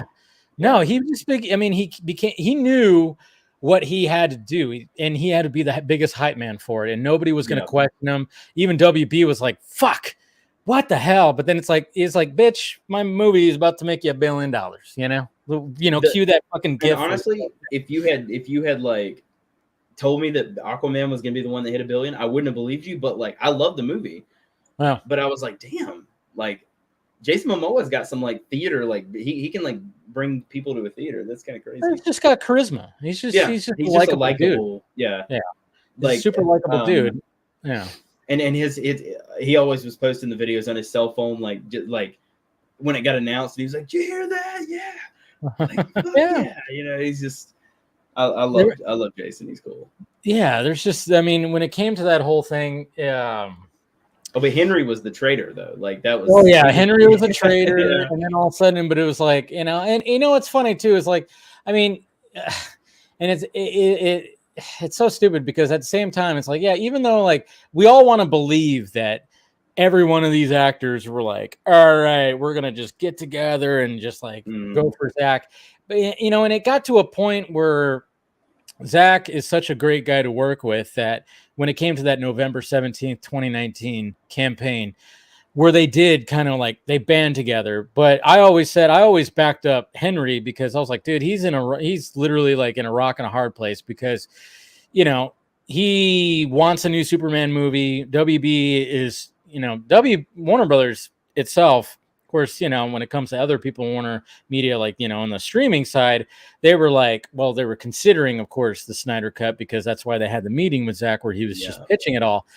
So when everybody was waiting for Henry to do it, and then all of a sudden a lot of them were like, fuck Henry, what the hell? And it's like, well, he was very much in a weird He didn't know what he And he was in that was Paramount. Never mind. I was gonna say he was in Mission Impossible. Was Paramount. But there was that. I mean, obviously the mustache gate and stuff like that. But then there was also the fact that, I mean, from what I gathered, is like he had tried to renegotiate his Superman contract, and they clashed about it. And I always said, like, I mean, God damn it, like Warner Brothers, how are you not just backing up a dump truck of money in this guy's fucking driveway? Because his value has gone up so much, you know, since the first movie where nobody knew who the fuck this guy was. They were just like, oh my God, he looks like Superman. Let's see what this is about. And now he's like Geralt of Rivia. He's in Mission Impossible. Like, you know, his value went up so much. So, I mean, you know, I know they clashed about that. So I don't know if that had something to do with it, where it was like, I can't really say anything. You know, his people were saying, yeah, don't take part in this. I mean, I was glad that Ben did, which I knew Ben, when it came to all that, I'm like, Ben's going to be 100% behind Zach because Ben's also director, and Ben loves Zach. He's always expressed that. You could see that. You could see that with the press. Any kind of videos where they were together, you could just see the love that Ben had for Zach. So I was like, anything that Zach needs from Ben, he's going to do it. And sure enough, additional photography, he was there. God knows if Ben even got paid for that. Well, that's something that people were forgetting too, is like they gave him $70 million to finish it. And the thing with it was like a lot of that went to the special effects because they didn't just finish the ones from the 2017 $40 version. million. They legitimately like redid, like they did a whole entirely new Steppenwolf.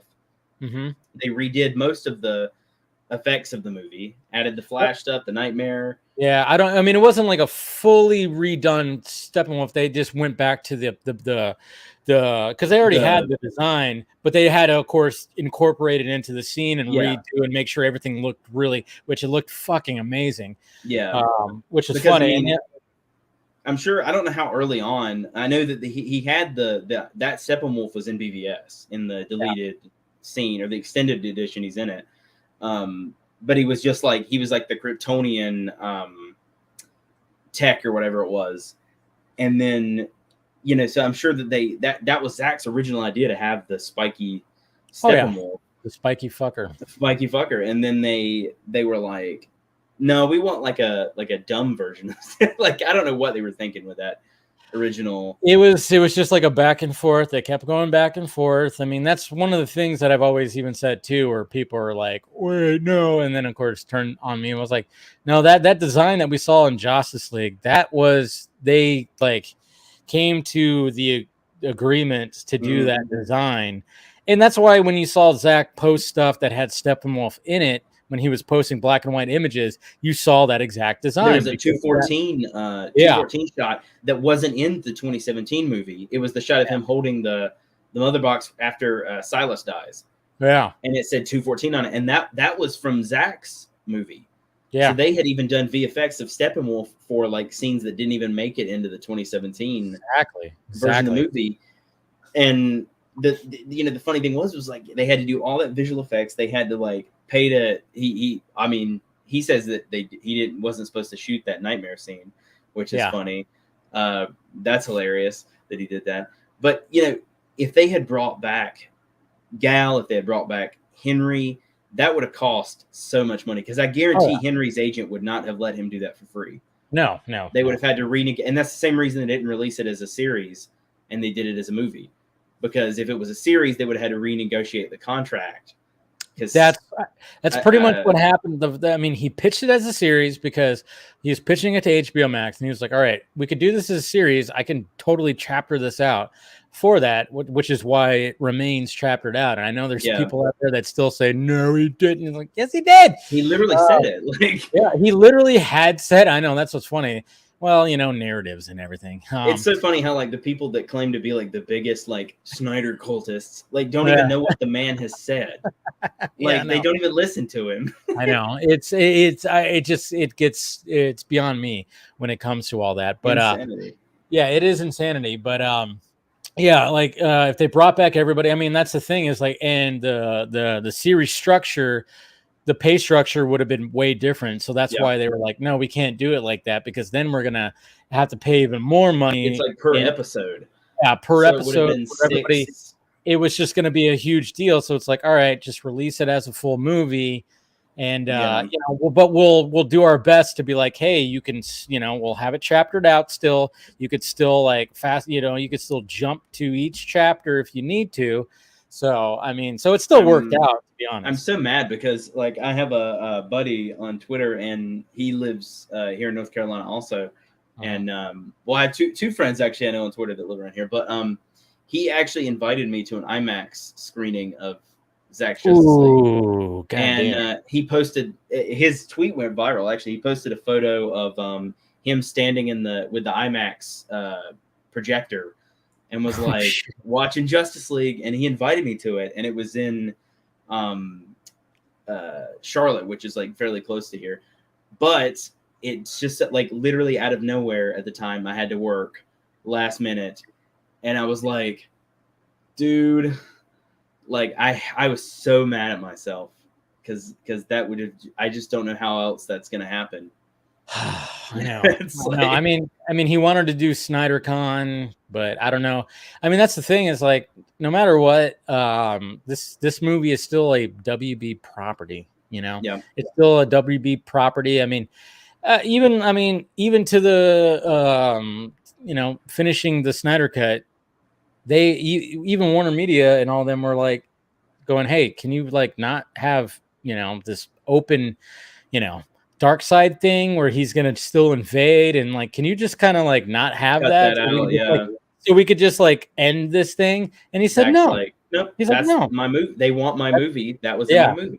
That's the movie. Sorry, I'm gonna leave it open to. And you know that some of those execs were like, "Oh my god, this is gonna be the biggest." Once they see the end of this movie, we're never gonna hear the end of it. Like, and they have not. No, that's so great.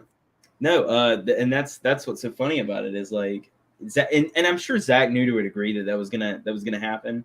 But the thing is like, before like when in 2018 the build up to the whole Snyder Cut thing, he was, you could tell he was like, campaign for this.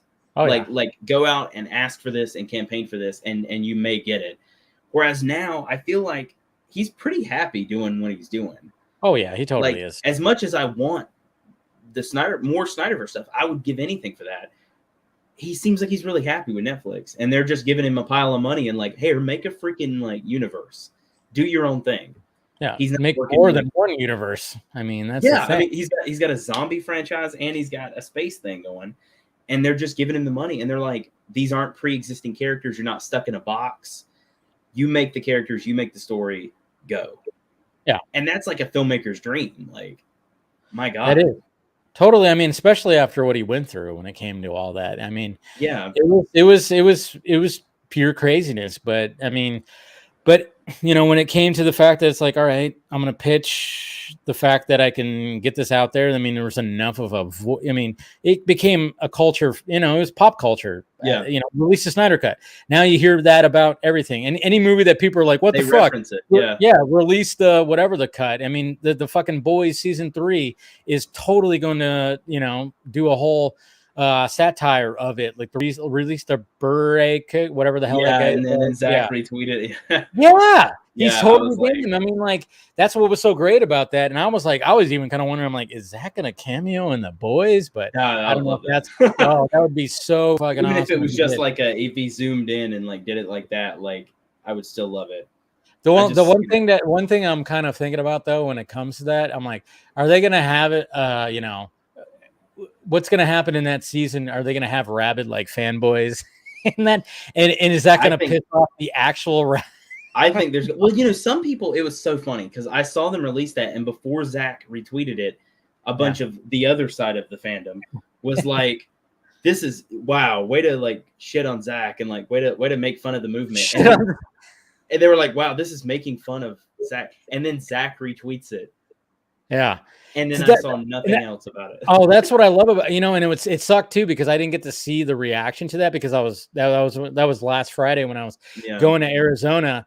So and then when we stopped for lunch, I just like looked at my Twitter. I was like, oh shit, is this? Oh my God, look at that. Yeah. They're actually going to be doing this. I'm like, freaking awesome. And then, but I didn't get a chance to actually see how anybody reacted to it. But we're like ragging on it. Oh my God. That means it's an homage. It's like a reference. It's like, you realize this became such a pop culture phenomenon. I mean, come on. I mean, you got to embrace that. Yeah, you got to embrace it. I mean, when I saw it, I was like, oh, that's perfect. That's perfect for this world, especially because obviously they already made reference in season 2 when they're filming this movie. They already talked. They said, well, Joss wanted this or something like that. They already had. Oh, yeah. They already laid the foundation for this.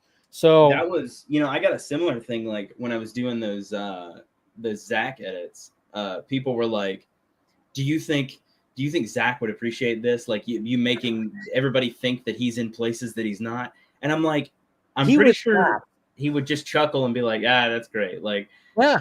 And it's not like I posted it and was like, I got this photo of Zach at the Spider-Man premiere. Like I was invited. That's the thing. It's like Zach has one of the best sense of humor. I mean, I've talked to him so many times, just even personally, and it's like he is just one of those just guys that you just talk to, and it's just easygoing. Yeah. He likes to joke around, you know, bullshit, talk about movies. He's been on here. He's always like that. So when people like get that, like, how dare you do that? But then all of a sudden you see some of the tweets that some of these guys tweet, and you go, would you think he would appreciate that? I mean, what you said, I'm like, I don't know if he'd actually appreciate that. No, and that's what actually pisses me off is like a lot of the people that will say that they support AFSP and stuff, and then they'll go and like bully people online. Oh, of course. Because they don't like, literally somebody will say, well, I'm not really a big fan of Zack Snyder's movies, that's a valid opinion. That's fine. You don't have to be a fan of everything. Yeah. And then somebody will reply under it and goes, wow, that's, you should just jump off a bridge or something. And I'm like, now, would he appreciate that? Would he want that to happen, what you just did?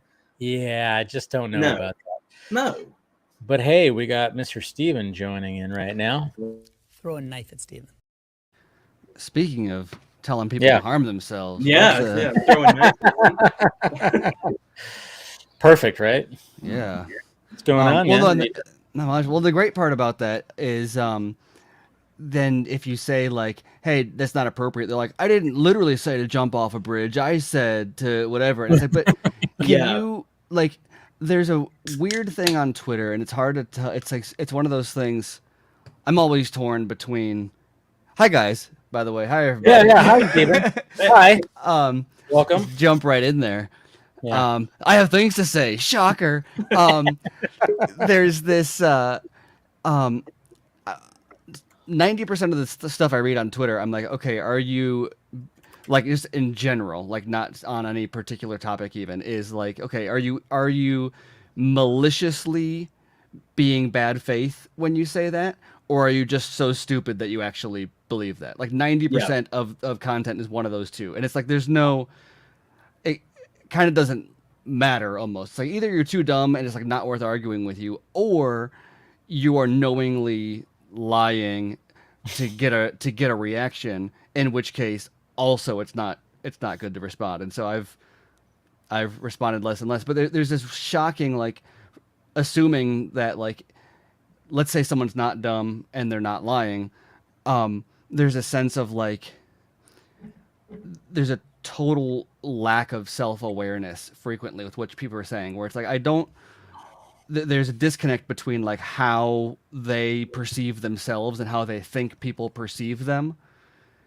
And it's like, I don't know how to give that to people. It's like, can you think through, like, put yourself in, it's like an empathy ultimately. Can you put yourself in someone else's shoes and imagine being in their context and their situation, reading what you said, and you don't have to agree with them, but can you understand why they would see it differently? And if you can understand that, then you can learn to craft a message that they will receive. So it's crazy. Well, and the problem with Twitter is there's no context for anything. Yeah. People will say something, and then they're like, "Oh, I wasn't serious," but you didn't say that in the thing that you said. Like, so the way it's coming off to everybody is that you were serious, and it's like, I don't understand like why people would just think that like it's an open battlefield. You can just say whatever you want and then be like, "I didn't mean it." Like, yeah. So or even like you were saying earlier, so much of it is just like shit posting is the thing. But like if you're gonna be shit posting, then like own it. Like you were talking about making memes and jumping on trends and stuff like that. And like you're way better at it than I am, not only just in your speed and your angle, but also you're like way better with Photoshop. So it's frequently that I like, that's kind of what's awesome about memes though, is that you can say like, okay, I can either say nothing here, or I can just post a really bad Photoshop. Yeah. But like the art form of the meme kind of allows for that, where you can be like, you know what, this is a terrible copy paste of somebody's face, but like the point is not how good it is. The point is the context of it. The concept is fun. However you do it, and it's like also seamless, so that adds to it. But like I posted Zach standing at the Discovery thing. That's a whole trend now. And somebody was like, the shadow is incorrect on the floor, and I was like, dude, I did this in 10 minutes. Well, just as a stupid joke, and you're not that good at Photoshop. You're an artist. I'm like. And before we go along, we got Mr. Anthony showing up right now. I saw you reaching. I saw you reaching for the button, and I was like, "Let's see how many times we can interrupt him." I saw Anthony like laughing behind the stage. I was like, "I gotta get him in here now." That's my new. What up? What's going on, Anthony? Good to see you, bud. Hey, what's up, man? Appreciate you having me on. What's going on, guys? Oh no, we're just talking about we're talking about Aaron's, trolls and pushing his good Photoshop, but I mean, there could be a whole thing. I mean, I saw that when the WB upfront, I was like, I laughed at that too. But it's like, I mean, that's a picture I've even used as a cut out. And I'm like, I know that that's not real, but it's like, And yeah, I've when screwed people up start now. picking I've it- screwed up because you retweeted. Now other people are doing it. Yeah. And like, you Yes. retweeted somebody, and I was like, oh no. I know somebody. I was like, somebody Oh. actually did that, and I was like, "Oh, Aaron, He he beat you to it." Yeah, And Well, I was that's- like, damn. That's one of the funniest things about like you've got the whole of the people that I even hate saying the term Snyder fandom because it I don't think the concept of fandom is not like when we talk about it that way, there's kind of an implicit acceptance that there's like an organization or like we've got a membership card and we have leader. secret meetings Yeah. and stuff. And there's not. It's just a bunch of people who happen to like the same thing on the same No, platform. Steven, Yeah. you know we have a leader, man. Like he posts all the time. Like I know. I keep on telling Come you on. guys, I'm not a leader. You don't need to Yeah. listen to Yeah. anything I say. I don't know why you keep on pushing. No, I'm trying to tell you. but oh god, and but the funniest thing about what people outside of that don't get is with stuff like that's a meme of itself that has its own life that you started. But there's also like the Zack Snyder is the blueprint and there's all those things that like some or the original was started by Soups Batsy. Was the Jesus, the Snyder Jesus. That was the OG Snyder meme, right? Man, I forgot about that one. And Yeah. and forgot going back to the very beginning, people who didn't like you have Snyder fans, and then within Snyder fans you have like the people who take it too seriously, and the people that recognize that it's just ironic, in the same way that Zack's movies are, where it's like, oh no, this is just a maximalist, like we're being hyperbolic for the sake of making a point, or just because it's funny, and then you've got the people. So you got that division like within fans, but then outside of fans, you've got the people who just hate Zack and think that everybody posting that is like doing it with like a religious fervence. Yeah, like Where they're like, they think he's actually Jesus, and it's like, no. Like they think, it turned into a sub meme of its own. Was the Zack Snyder didn't invent insert here? Like that is also now a meme because it's like, yeah, we know he didn't invent a camera, but like it's funny to pretend he did. Like, and then there's also the meme. There's also the meme too, where it's like you put a gun in someone's hand. It's like Zack Snyder's whatever, you know? Yeah. And that's great. That's great. I mean, you can't get offended by that or any or Martha. Yeah. Oh my God. Anything Martha. And speaking of fans getting mad at like getting mad at, that's what I'm waiting at was this, because the same thing happened with Harley Quinn, but there was like an attempt with fandom to like own that before it turned toxic, where the Harley Quinn t-shirt guy came out, and some people right away were like, how dare they, and then a whole bunch of people were like, no, we're gonna embrace this as hard as possible. And they to be From some people, they were like, "Yo, let's like, we're gonna be in on the joke." Shirt. Yeah, and perfect. And that's the thing I'm waiting for with The Boys now, is I'm waiting for this season to start, and you got people who are like, oh yeah, you're honoring Zack, and it's like, oh, I am waiting for the Cheeto fingered fanboy to like bust onto set and be like, release the Burke cut, and like, and then they're gonna be like, how dare they satirize us? But like when Zack goes on Colbert, that's exactly what he did. Like his caricature of himself was the Burke. It's 23 hours long and I didn't cut anything, and there's like slow-mo, that's the joke. Like Zack participated in making the joke about like, I recreated this entire office in CGI and it looks exactly the same. Like nothing's real. Like Zack knows how to make fun of himself. The whole thing, like, I mean, and it's funny too because I think he even said it on here. He was all, man, I was nervous about it and all this stuff. I mean, of course he was nervous about it, but he fucking nailed it when it came to that whole bit. He nailed it. He knows what iconography is. Yeah. And so like you've got classic iconography. So you have Watchmen, you got the Watchmen opening sequence, and in that you've got like the artist now is slipping my mind, but like the pop art look, the war wow, I'm gonna look like an idiot now. Andy Warhol. Warhol, yeah. Come on. Warhol, Jeez. yes, Warhol, yeah. So this is pre-recorded, right? Go back and edit that to make it sound like. Yeah. So I'm just gonna breeze through. So let's Totally edit take this two. part out. So in the Andy Watchmen Warhol. opening credits, he's got that like Andy Warhol and Marilyn Monroe, and like the modern version of all that stuff is the meme, and it's never accurate. The point isn't that it's accurate. The point is that it's got a fixture in culture, and so you've got like the Martha stuff, and like people make fun of Martha. Every time certain fans see that, like, how dare you? Every time Zach sees that, he's like, "Ha, that's my movie." Yeah. Like, 'cause he knows that's his.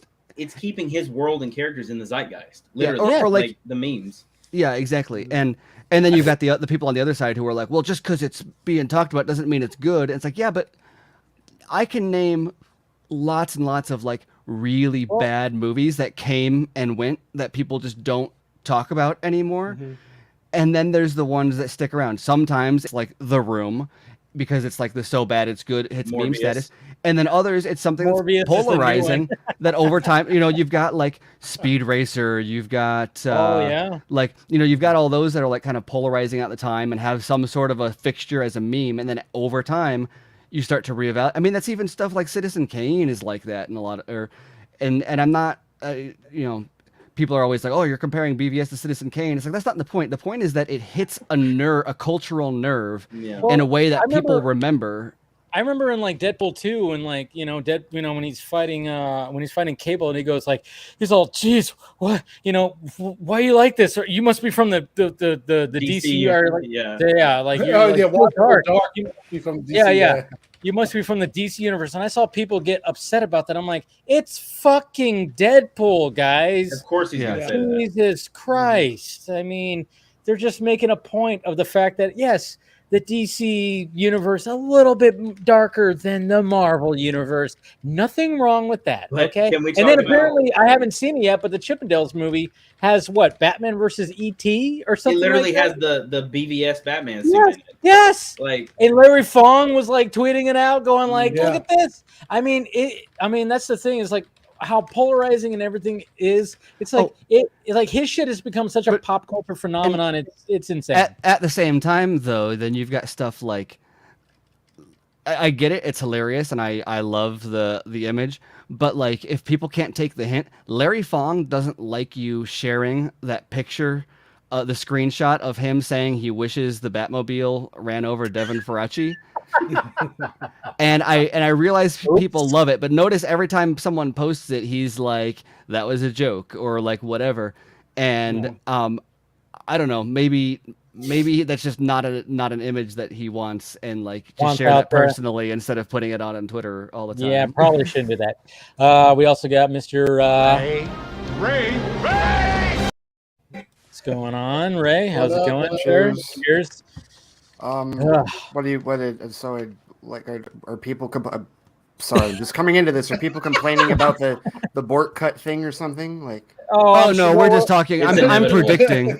We're kind of predicting that there's going to be some backlash. And they're going to be, the difference is that Zach is actually good. They make it look like Bork is terrible and like whatever. Well, is going to be the. I mean, have you seen that yet? It's been a couple of days. Like, have you seen people react to it that way yet, or no? I'm predicting that based on like how people reacted initially to Harley Quinn. I saw people initially when they first before Zach retweeted it, people were like, "This is like kind of making fun of Zach," and then Zach retweeted it, and they all immediately shut up. That's the other thing that's funny about that too is people will be like, "This is anti-Zach," and then like they notice that like they're getting Twitter engagement, and they're like, "Actually, let's talk about this." But it's literally, I said this the other day, it's literally the second time in a year that an HBO Max competitor has mined Zack Snyder and his fan base for marketing gold. It's exactly what they did it's what Netflix did last year with Army of the Dead and all the hashtags. And also putting, remember the sizzle reel they put out last year for all the 71 movies they're releasing at the very end? He's like, could you make it longer? Yeah. Right? Yeah, when he got interviewed, he knows how to lean into what he's all about and all the fucking jokes. He is very much, he likes to do like self-deprecating shit. That's Zach for you. Everybody should be like that. I mean, and like it gets, do it to a point. And he knows how his style is, and people talk about it, the slow motion, the long movies, all this kind of stuff.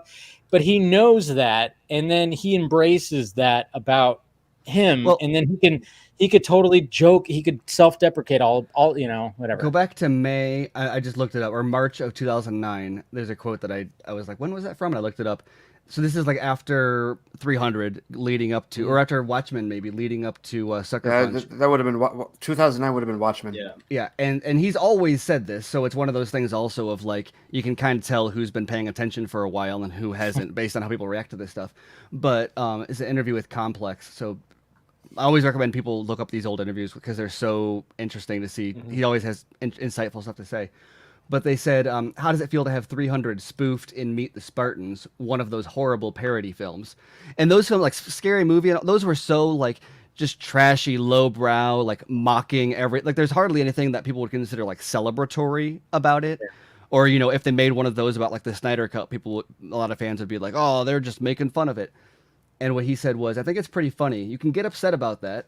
If the thing didn't hit pop culture in the knees pretty hard, there'd be no reason to spoof it. My favorite parody of 300 is Robot Chicken 1776. They nailed it. Yes! I saw that, and I was like, I'm going to make that into a movie. I can't wait to see Robot Chicken's Watchmen parody. Like, Yes! Yeah. Well, and even and if you remember the 300, the Chicken 1776 parody, that's the one where they were like, the movie that's so hard it'll blow your fucking mind. Like even that was making fun of the hardcore Zack Snyder meme. I remember that too. One of the most famous comedies ever, Spaceballs, is literally a giant parody of friggin' Star Wars. Yeah. Yes. Well, and it's not exactly celebratory of Star Wars either. It's making fun of it. Not just making fun of it, but like there's a sense of like yogurt and Pizza the Hut. Those aren't like, compare it to like, I don't like, Spaceballs is funny, but like as a Star Wars fan, I've always enjoyed like Blue Harvest and the Family Guy stuff more, because you watch that and it's like, oh, we love Star Wars, let's like celebrate it in a funny way. Whereas I watch Spaceballs and it's very much like, ha ha, isn't this stuff stupid? Which is like, I realize it goes against the point that I'm making, but I just don't like, doesn't register with me as much. But everybody got that? But no, I think it's a really interesting distinction though, that like that is, yeah, that's proof of impact is when that kind of stuff happens. when you know, Chameleonaire, Riding Dirty, his reaction to White and Nerdy was he knew he had made it because Weird Al parodied one of his songs. Exactly. Yeah. That was, you know. So I mean, that's what like, and it is Shane Black and like the Lethal Weapon. Are they supposed to be pissed at National Lampoon's Loaded Weapon 1? One of my favorite things ever is Star Trek, and look at how many times Star Trek has been parodied in like every Galaxy Quest. Quest. As a card-carrying Trekkie for 30 years, Galaxy Quest is brilliant. Yeah. Galaxy Quest. Yes. Yeah. Patrick Stewart actually watched Galaxy Quest and was like, "That was incredible." Like, he was like, "I loved it." Mm-hmm. And it goes into what Steven said, where it's like it's closer to Spaceballs because the movie deliberately pokes fun at like I remember one of the funniest like quick gags is they land on a planet and Tim Allen is just like body rolling randomly from rock to rock, like Shatner. And Sigourney Weaver's like, does the rolling help? Yeah. It's just. And they even in that movie, they even not just poke fun at the movies, but they poke fun at like hardcore Star Trek fans, which is like, you know, and it's just supposed to be funny. Right. You know, it's like he knows the schematics of the ship, and because like, Justin Long is like the diehard Trekkie, right? That was the first Justin Long movie I ever saw. Now that I think about it, man, remember when Justin Long was like the dude that was in things all the time? Yeah. I mean, he's still in stuff now. Yeah. But man, I mean, Accepted, and he was the Mac in the Mac and PC commercials. He was in a Die Hard movie. In a Die Hard movie. I liked him in Die Hard. I know a lot of people don't, but okay. When it comes to that Die Hard movie, I'm like, you know what? All right, I like the movie, but I don't like it as a Die Hard. Watch the unrated version. Which one are we talking about? Which one's he in? It's almost he's in the fourth one. Justin, he's almost like an audience insert. Oh, and that's, totally is. And that's what makes it almost like a Last Action Hero version of Die Hard, because it takes John McClane and then it inserts the audience just to be like, "Whoa, John McClane, what are you doing?" And that's just like his. He's all, you just killed a helicopter with a car. Yeah, right. It works twofold in the movie because one, it's being incredulous about everything that he did in the first three movies. and two, it's also because the passage of time. Like, there's a big deal about how he's analog in a digital world. And like he's a blunt instrument from like the late 80s, early 90s in because that's the whole point. Timothy Oliphant and Maggie Q are like hacking the world essentially. Fire sale. Right. Yeah. And he's supposed to be the blunt instrument from yesteryear that's going to come back. I mean, deal with it. I have such a weird relationship with that fourth Die Hard movie because I like the movie, but I just don't like it as a Die Hard movie because I mean the first Die Hard is iconic, it's the best, it's everything like that. The second one, cool follow up, but the third one just overshadows the second one because you got Sam Jackson. It's a buddy cop movie. It's so fucking great. You got Jeremy Irons as the fucking villain, and it brings it back to that first movie because he's related. But also, you can see the progression is very much more and more parody of itself too as it goes along. Like the second one is very much like, oh, remember when you did that thing in the first one, and then the third one is kind of like it escalates, and so. I not to entirely disagree with you, but as someone who I grew up with Die Hard also, but was less I don't want to say precious about it because I'm not diminishing how other people feel about it, but it wasn't a untouchable kind of thing on a pedestal for me, and so I think that's a lot of why I didn't mind. Well, what Die I loved Hard about Die Hard 3 is they always talk about that thing in LA, They always talk about that thing in LA. I am Die Hard. My dad and I have bonded religiously over Die Hard as a franchise. He took me to see Die Hard with a Vengeance at the theater. Your dad, the cop? I'm shocked. Yeah, well, he loves all that shit. But he took me to see it because he had the first two on VHS, and I watched them religiously. And he took me to see with a Vengeance, and then we went to Planet Hollywood that summer and ate dinner next to the bomb that was in the school because it was totally the prop that they had there, right? So as somebody that loves the franchise, the third one is by far my favorite, and the second one is my least favorite. When people say that the third one's their favorite, I don't go, how dare you? I don't do that. I still think the first one's my favorite, but the third one is a close second. And the second one is enjoyable, but what's crazy about the second one that I forget about every time I watch it is the first one is R-rated, but it's kind of a hard PG-13. By today's the cussing, I think sets it over, and then that does it. Too many. And then you watch the second one, and you're like, "Holy shit, this is an R-rated movie." Yeah, well, I've only seen 1 and 2. I've never seen 3 and 4. You haven't seen 3? Oh, No. Aaron, the 3. The second, I'm gonna have to check it out. I've literally I don't remember where I was, but I was at some kind of trivia or some kind of game where the solution was the Die Hard 3 water Riddle. jug riddle. Oh, and it was funny because nobody else knew it was the water jug. Either they hadn't seen the movie or they didn't recognize that this is structured the same way as the water jug riddle. And so when I remember figuring it out, and then when I was like, oh no, it's from Die Hard 3, they're like, what are you talking about? They're like, no, you pour the one into the one, and then you pour it all into the other one, then the leftover difference is combined. I know. Jeremy Irons, yes, and I love the whole. He was the first Riddler. The Gruber connection was awesome, but seriously, I can't. It just he didn't say "Hey Zeus." He said "Hey Zeus, my name is Zeus." Zeus, yeah, Zeus, as in father of Apollo, Mount Olympus. Don't fuck with me, or I'll shove a lightning bolt up your ass. Zeus, we got a problem with that. Well, Zeus was just the drunk dad of Greek mythology. Oh God! Don't. You had to go there, Steven. Don't need to do that. My favorite Twitter user. when it comes to the third Die Hard, it was the entire sign at the beginning. The entire sign thing, literally just pulled me in. No matter what you think about, when you're talking about fire movies that have sequels, and you're like, I don't know what to think about this. That one, Die Hard, the third one, with the sign. I'm talking. You know what sign I'm talking about? Yes, I know exactly what you're talking about. That shit pulled me in so hard. I was like, yo, the stakes are automatically here, dude. And I was like, holy shit, really? They're gonna do that? And I was like, I'm in this. And now obviously Samuel L. Jackson enters the picture at the time when the sign comes into play. But that shit was fire, dude. I was like, now I'm in this. and Yeah. then like, and obviously the rest of the movies. Well, that movie Aaron, existed at a you're time. In for a treat. You're in for a treat, Aaron, I because need to like watch this, it. Yeah. yeah, because this is a buddy cop movie that pushes. I mean, you couldn't make this movie nowadays. Well, I was going to say Who was in it with him? Samuel Jackson. Sam Jackson. Yeah. Sam Jackson. Okay. So it's nice. Yeah, yeah. And, well, So, and it's like, Hans Gruber's brother is the It's the main villain. The villain. That's played by that's- Jeremy Irons. That's technically it's that movie. So it was they technically played it as a twist because the first half hour of the movie they don't know why he's after him, and you're left to guess what the deal is.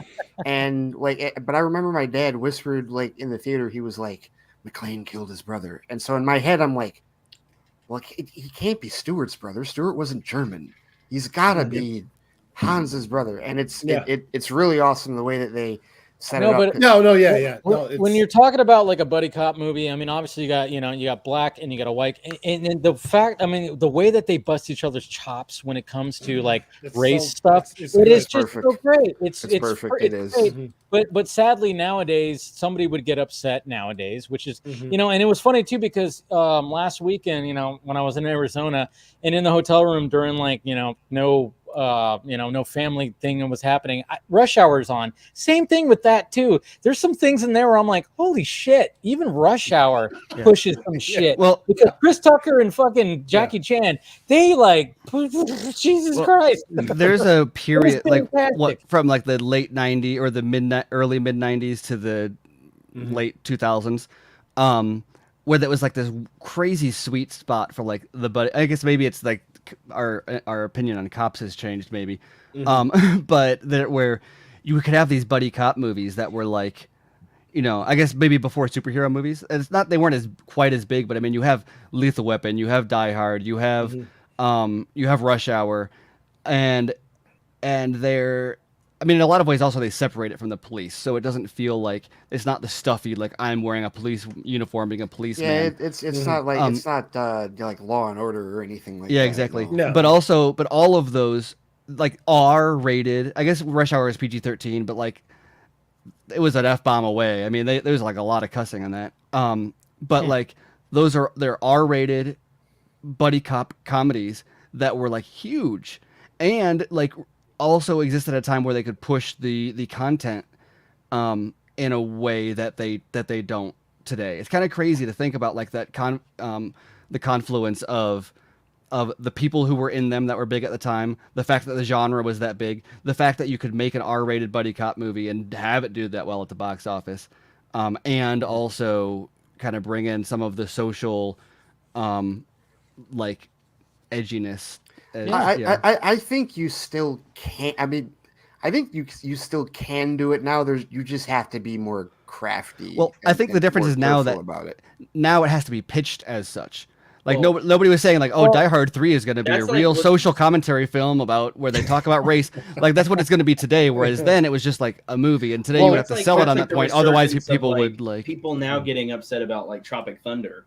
Which at the time, I remember watching that in theaters, because of that movie was so funny. There's so much context. It's the same thing with Eminem.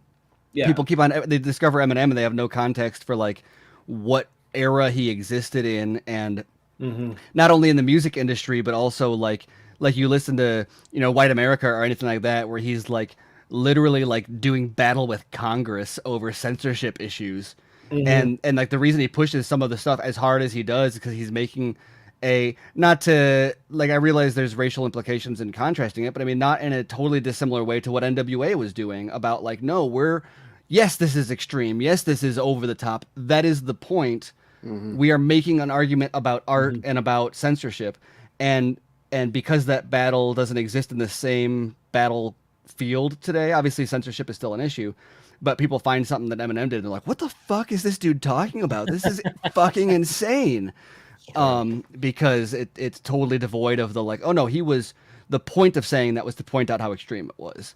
Yeah. Well, Dave, when we're talking about Die Hard with a Vengeance, you're talking the Harlem scene. You're saying you can't do the Harlem scene today. Well, yeah, it's okay. Yes, somebody would probably get Yeah. offended by Yeah. that. But I Yeah. mean, But- even like the exchanges back and forth. I mean, and then even talking about Rush Hour. When I was watching, like there's like that. I think it's in Rush Hour 2 where, there's like, of course, there's always that part where Chris Tucker and Jackie Chan's characters, they like, they Carter and Lee, they kind of just have a, and they break off. And like Carter's in a Chinese restaurant, he's watching, Temple. He sees Temple of Doom, Yeah. and it reminds him of, of Lee, and he's ordering that, and then Lee is in his hotel room. He's all, "Can I get some fried chicken?" And it's like, come on, those are stereotypes. But at the time, it was just kind of like, hey. It's just a thing where it's like, oh, okay, I mean, they're and there's both also like, an acknowledgement of like, because even in Die Hard 3, you like the whole argument about whether or not that the Harlem scene would be offensive. I mean, they shot two different versions even of John it. McClane calls Zeus a racist. But at the time, like when they shot it, they were like, "Yeah, we can't do this. We have to shoot an alternate version." Yes. Yeah. Because we can't include this in all the. And because like, and even within the like, the whole point of like the full context of the scene is that Simon is trying to get him killed. Yes. Simon is trying to and that's the thing. Like when you see the review, I remember the theater going, ooh, like when you finally see what the sign said, and it's a long shot too. Like once it finally shows it, you see him from far back step out of the back of the van, and you see it. Okay. Before we continue, like talking, like Aaron has to go, and he hasn't seen it yet, so we could talk more about because we don't want to spoil it for him. But Aaron does have to go because he has to get up early. So thank you, Aaron, for take it easy, guys. Thank you for coming on, Dave. All right, man. Yeah. See you. Wrong way. There we go. See you guys. Brady Bunch. All right, Aaron. Join Aaron Bailey Art. Make sure you join him. Guy does good stuff. He does good art. Good photography. So thank Aaron, you, man. watch all the Die Hard movies right now. Yeah. I'm like, Go ahead. watch. Go right ahead. See you guys. Right, take it easy. All right, man. Take it. All right. Now we can really talk about No, Oh, but that scene was like, I mean, that scene is really, it's brilliantly crafted because when Zeus walks up, he's just like call 911. He's all something bad's gonna fucking happen. And then he approaches, he goes, "You have about this many seconds before that group fucking sees your sign." And then McClane's like, "Dude, I'm just having a bad fucking day right now." Right. And when it happens, like, and then you see like when the basketball dude's like, "What the fuck?" into the street, yeah. and go, "What the fuck?" You're like, "Oh my god." Well, and like you said, it was shot really well because the guy was out of focus. Like the focus is fully on Zeus, and out of focus, you see the blurry dude in the background screaming. It's like, oh shit. Yeah. And then everyone else it's like, oh, this isn't good. That's how bad is this gonna get? Dude, I mean, and going back to the context of the story, so obviously he's trying to get McClane killed. What a perfect way to do it, because it's like, all right, I'm going to get John McClane to wear this sign in Harlem. And it's like, I mean, talk about just the worst scenario that you can ever be put in. He's obviously hungover as fuck. Like, that's what I love about the whole story too. It's fun. It's funny because he's like. Well, I love the beginning of that when they like wake him up and he's just like eats the whole bottle of aspirin. Yeah. Well, I gotta prove. Yeah. He's completely hungover because his marriage is failing. That's always been like the trend, is like he's trying to keep his marriage alive with the first two movies. It's always been that, but he just can't seem to get it because he's John fucking McClane, who's like cop first kind of thing, So I mean, that's what that with the first three movies, even the third, the fourth movie has that too, but they kept that consistent, is the fact that he was like, he's cop first. When it comes to all this. But I think through the fourth movie, the reason the second one is my least favorite out of all of them is because the story is too flimsy. First of all, no, that's not going to happen at Christmas 2 years later. No, it's just not going to work. And then I like the fact that it was at an airport. Yeah, there's Robert Patrick coming off the T-1000 fucking gig. True, but then there's also like they didn't continue. They only had Powell in for like a quick 3-minute scene. True. And he wasn't a New York cop anymore. He was an LA cop, like because he had moved out. And fine, cool. You're good with Holly. She's in danger. Okay, I get it. But I don't know. It just seemed like the whole estranged thing made it better in the third movie, right? Like he was estranged in the first movie, and he's like really estranged in the third movie. And well, I think this is, I guess, exactly what you're saying. But the subplot of his family situation doesn't get enough credit for the development throughout the 3 movies. Yeah. And that like there is an actual, like, if there is a single through line, that's what it is. That's the only like thing that connects each movie, is that the development of his relationship with his wife and then his kids. Like you watch the first movie and you hear him talking about like getting gifts for the kids and stuff like that. And then by the time you get to the 4th movie and you've got his daughter like won't talk to him, that is like a really good thematic arc from like seeing him as a dad trying to like figure it out and failing. Whereas like there's no other, like, what else about the movies connects other than like it's the same cop in a similar situation doing a similar thing. Like that is the emotional core. So I think that's a really great point. I was really hoping that, and it's not possible now, but like I wanted, because they got to a point where like both of his kids, John and Lucy, had grown up, and it's literally Huntress and Captain Boomerang. Yeah. Right. I wanted a point where like they could do a final movie and bring Bonnie Bedelia back. I wanted Holly back in the franchise just for one last time. It would be nice. Cool. It would be nice, but I mean, sadly, what we heard from Bruce Willis, I know. Yeah, man. Can't do it now. If one last one would have been like one last down, because Die Hard 5, Jai Courtney as the son, that wouldn't got. Although you see some of the other stuff, Jai Courtney is one of those ones who like he's been in just like it gets bad scripts or something. But whenever you see him in something with the right script, I could like give him the right Die Hard script, Die Hard reboot script, and he would fucking nail it. He was not as John McClane's son. Look at his like Boomerang or any of that stuff, and imagine him doing the John McClane shit. Like Jai Courtney has been always typecast as the fucking douchebag in a lot of movies where you just kind of go, I just don't like that guy. But you put him in the right role, which I think Captain Boomerang was perfect for him. There's the douchebag, and then there's the lovable douchebag, and John McClane was a lovable douchebag. Totally. Yeah, totally. So you fit him in the right role, but it just seems like he always it's like he was always on like, hey, Terminator, what is it, Genesis? I didn't buy him as Kyle Reese. I still haven't seen that.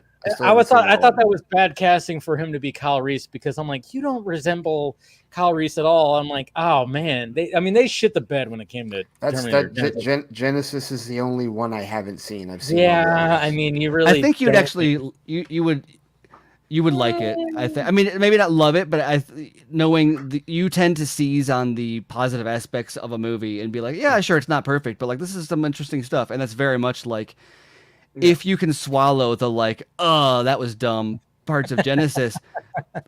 I think there's a really cool movie in there, especially if the twist hadn't been spoiled. People have said that about me with Dark Fate, because I know a lot of people that hate Dark Fate, and I like it. I actually like Dark Fate. If you like Dark Fate, I think you would like Genesis a lot. Okay. Dark Fate is better in my eyes.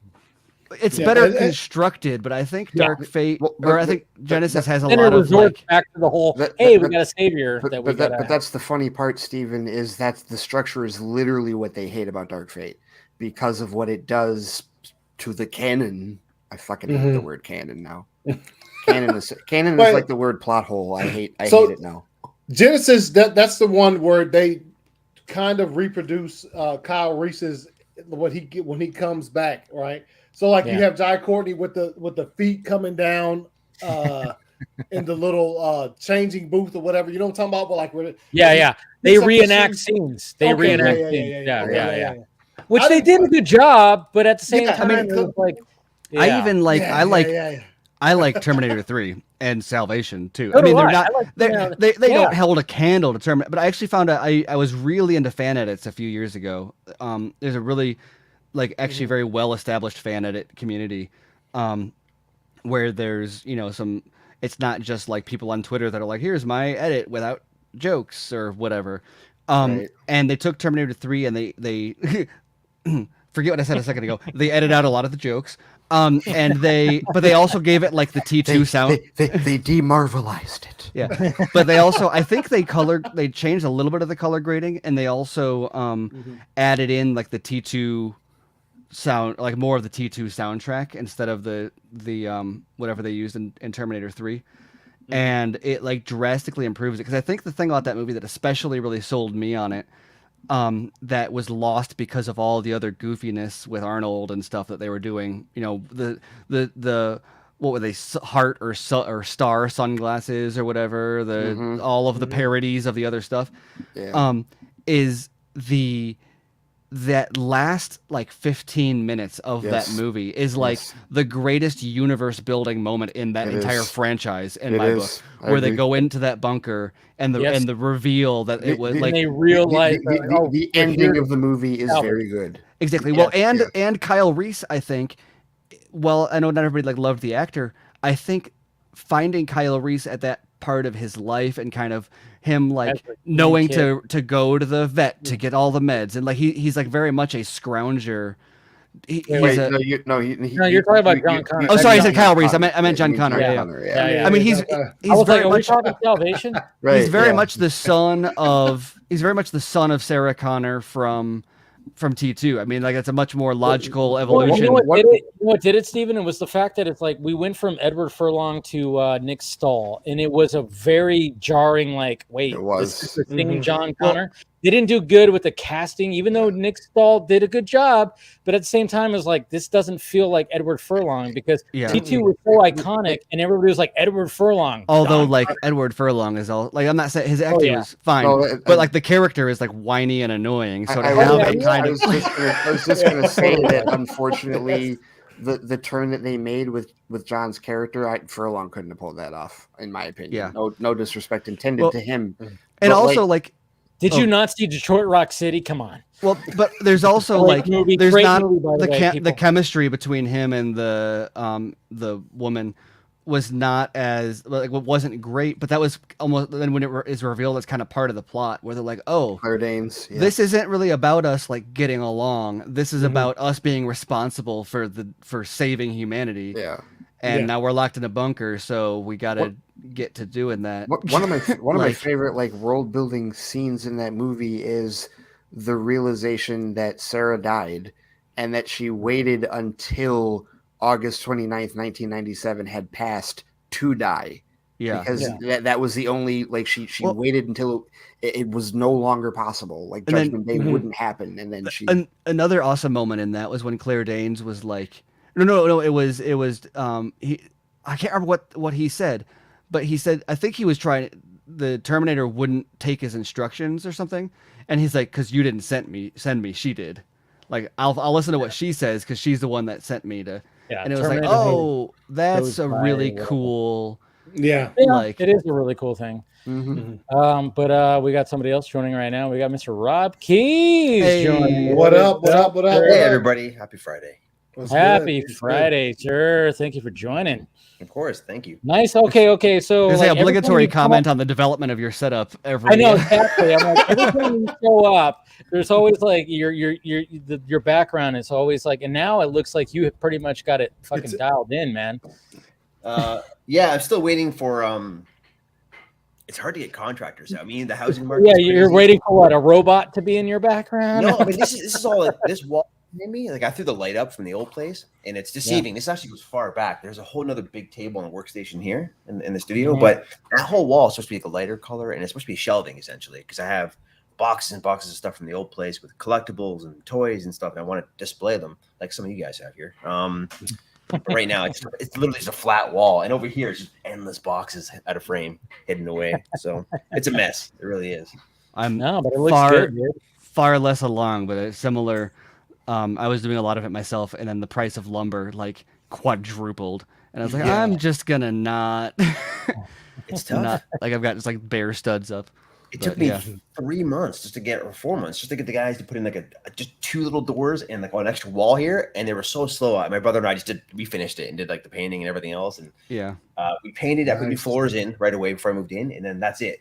So 0 shelving for any of my stuff, and no art or anything, so it's very plain looking from the inside.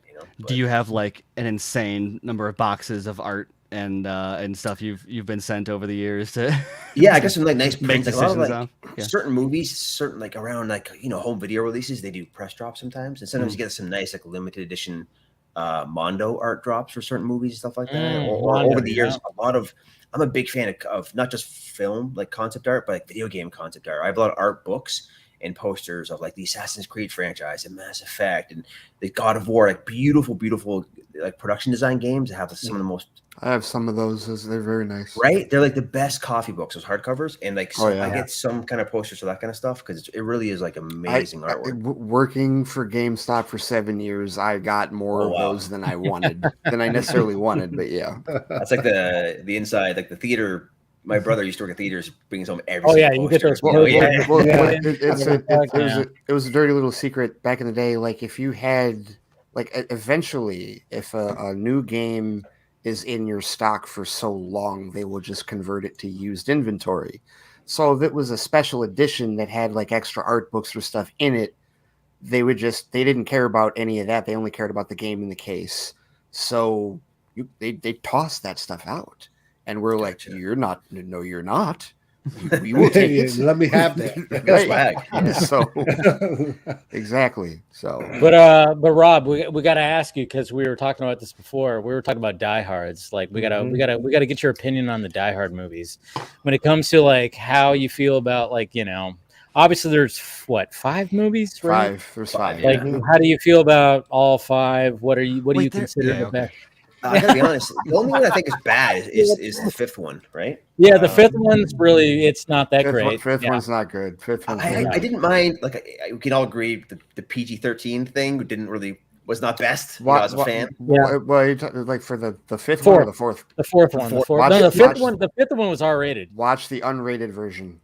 Well, unrated version. True, but still, the way it was designed, like when I went to theater to see it, like I like Timothy Olyphant, I like the cast. There's some funny bits in it. Kevin Smith's cameo is okay, but it's okay. It's watchable, but it's not. I'm in my command center. Speaking of, yeah, I know. Star Trek Boba Fett joke. Yeah. It's a lot of memorable moments. Come to think of it, but there really is. It's not a bad movie. No, I just didn't fit like. In that era, there was a lot of like those PG-13 thriller action films, but I wanted something hard and gritty. It's like when weird comparison, but when Dwayne Johnson made like, is it Faster? Like his R-rated movie. Yes. I'm like, that was awesome. I like getting those here. I like that movie. The Rock was excellent in that.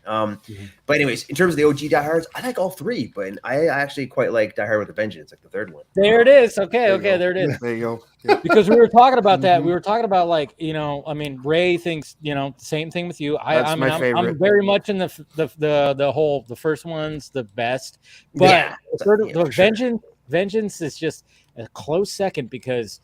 I mean, the second one, we all kind of go, all right, a little bit of a filler. It's like, it has some cool moments. It continues the story whenever, it's fine. But then when you got the Vengeance, it's like, oh, it turned into a buddy cop movie. You got Sam Jackson. I mean, and it really pushed the stakes with some of those scenes. We were talking Jeremy about Irons, very much that Harlem scene. Yes. Holy shit, Jeremy Irons. Yep. Jeremy Irons was Jeremy Irons. Yeah. So such a great villain, and so I mean, and I even said like if anybody says that Vengeance is their favorite, I don't go, how dare you? I go, that's fine. And the reverse too. If someone's like the first one's the best one, I'm not arguing that. Wow. Of course you're not. It's when I went on it when I finally got a 4K TV like 2 or 3 years ago. Got the TV, got the 4K player, whatever, and I was like, yo, let me dive into these older movies. First off, got Predator, trash. I got the 4K Predator. I was like, it didn't look good. Well, so many of those are like half-ass transfers. Yes, I got it, and I was like, I can't. And Predator's fire. Like, Oh man, come now on now that you say that, the idea of a Predator remaster sounds like that would be fire. Yeah. But yeah. But the one when I got it, that's one of the first ones I got, and I was like, of the older movies, obviously, like I had Ready Player One, didn't even have Ready Player One in 4K, got it in Blu-ray. Shit looks like it's about to walk off my TV screen into my living room. That's how fire that's so. But as far as the older movies go, like 80s movies, because I'm that dude, so I was just like, yo, what Predator didn't look good. Yo, Die Hard though, the original Die Hard. I got it, and I was like, I saw it at Walmart. It was $14. I was like, I'm getting it, and I got it. Yo, like 2 days later, I was like, all right, do that shit in. I was like, let me like get, because it's one of my favorite movies of all time. So I got it, put it in there 4K, like in full, like just let me experience this. Please don't be like Predator. That is one of the best 4Ks I've ever seen in my entire fucking life. Oh, dude, it looks. All right. Woo! If you have not seen, obviously, I don't know if they have it like where you can watch it otherwise, but if you have like a 4K TV and a player and you find Die Hard somewhere, I'm sure you can find it for probably cheaper than I did at the time. It is absolute. I watched the entire thing, and then when it was done, I was like, is this the first time I've seen Die Hard? No, it's not, because I've watched it 30,000 times before. But it felt like it. It felt like dude, it was. Yeah. That's one of the best 4K transfers I've ever seen in my life. The Die Hard one was good. It was good, dude. Predator is like, it's crazy how similar those franchises are too. Yeah. With how like the first one is so like genre defining, and then the second kind of takes it in a different direction, but and is like good, but because like underrated, and then the third one, I guess. Predators is weird, but like third Predator is like way underrated in my book. Continue on that path, because I feel the same way about Predator 2, which otherwise known as Predator Lethal Weapon. Fuck yeah, that's I'm too old for this shit. That's what it is. I don't care what anybody says. Predator 2 is gold. Not just because of Danny Glover, but also because Gary Busey's in it, and it's in LA. It's totally Bill Paxton. Right? Yeah. So it's Bill Paxton completed his trifecta of getting killed by all three. Yeah. You know, by a Predator, a Xenomorph, and a Terminator. He completed the trifecta, and I love that scene in the subway when he's just like so confident that he's gonna, and Predator 2 also fits in the obviously with Top Gun Maverick coming out, and rewatching Top Gun. Have y'all seen it? It revisits that whole thing of like, when you had movies where you wanted to feel like it was really hot. There was a lot of fans and people were just fucking sweaty the whole time.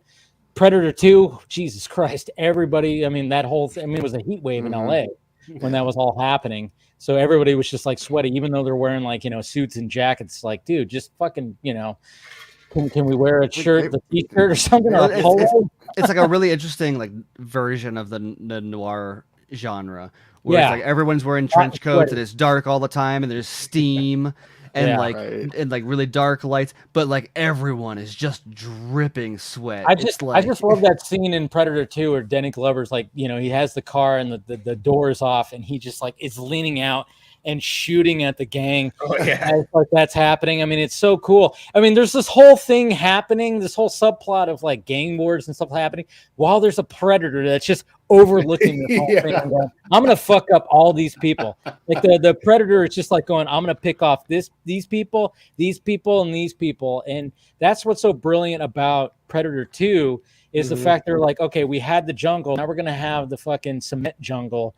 And I thought they nailed it with Predator 2. I don't know, like when people say like, oh geez, it didn't go anywhere. I'm like, Predator 2 is fucking what did you guys think of the trailer for Prey?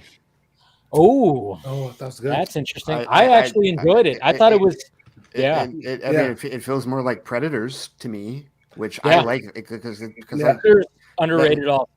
Yeah, because Dave, we don't agree on Predator 2, but that's okay. It's all right. It's all subjective. but Predators, Predators is really good, and Prey just reminds me of that. Like speed. When I saw the I guess it's a teaser, right? When I saw the teaser for Prey, I was just like immediately like I'm interested. So that's it just struck a chord, and obviously as a Predator fan, like that just you know what I'm saying, Well, like that, like the teaser was just it was. Go ahead.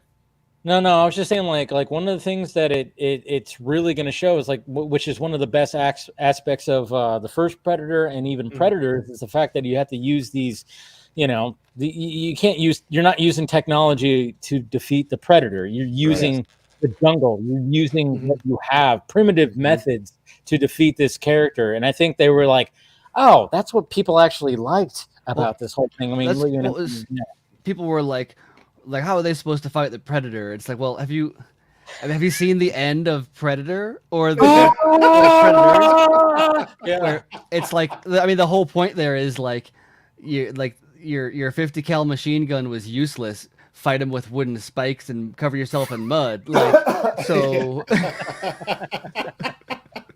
Exactly. Right. Yeah. And I remember you pointed that out on Twitter, Stephen. I was like, exactly. I mean, that's what the strong points were in the first Predator movie and Predators as well. It's the fact that it's like you use primitive methods to defeat this alien, who is hunting you. Yeah. And, I think that got lost in a little bit of the translation of all the other sequels that came about. I also, I love Dan Trachtenberg.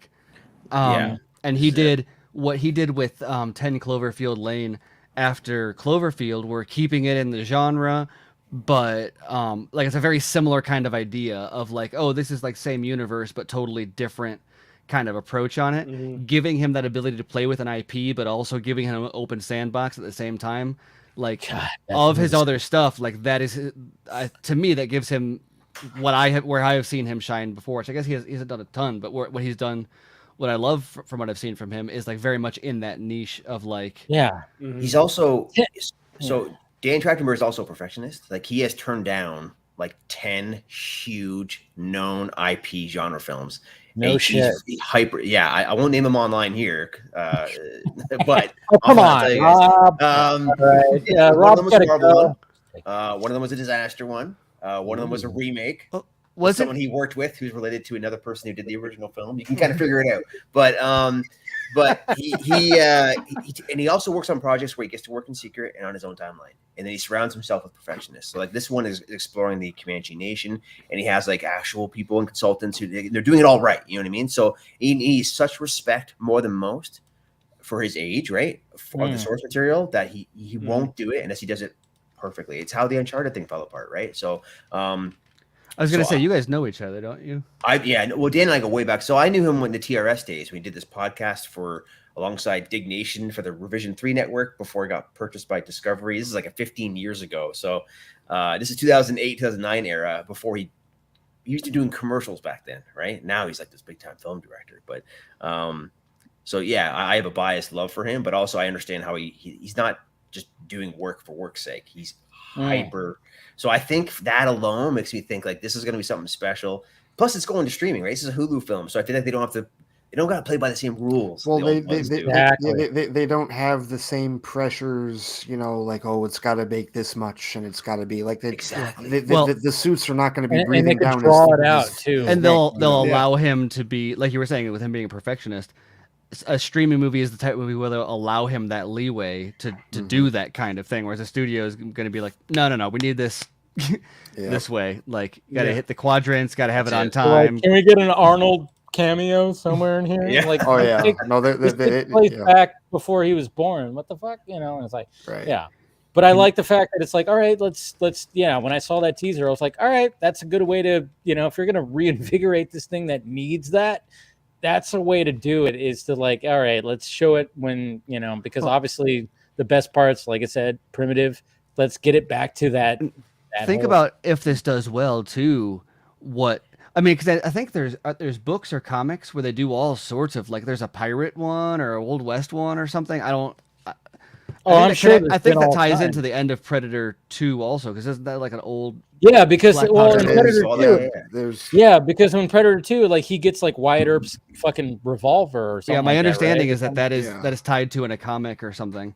Yeah. But imagine Yeah. if this takes off and you can do all those different time periods, or Mhm. it gives you an angle that you need to like go back and properly do some of that Alien vs Predator style stuff. That's Do it, one, 'cause they never Well, do that's the do thing. one without humans in it. Do one about a predator in fucking I don't know, landing on another planet. Well, yeah, I mean, like when we're that talking definitely about ain't like coming out in theaters. crossovers, when we're talking about like crossovers, I mean, one of the biggest things, I mean, even like me as a kid watching Predator 2 is like when they showed all like all the skulls, you saw the xenomorph skull on the fucking wall, and everybody was like, Yes. "Oh my god, same universe! What the fuck?" You know, it was like, Yeah, yeah, before yeah. this whole thing even Yeah. happened. This is like 1992 or something like that. I Mhm. mean.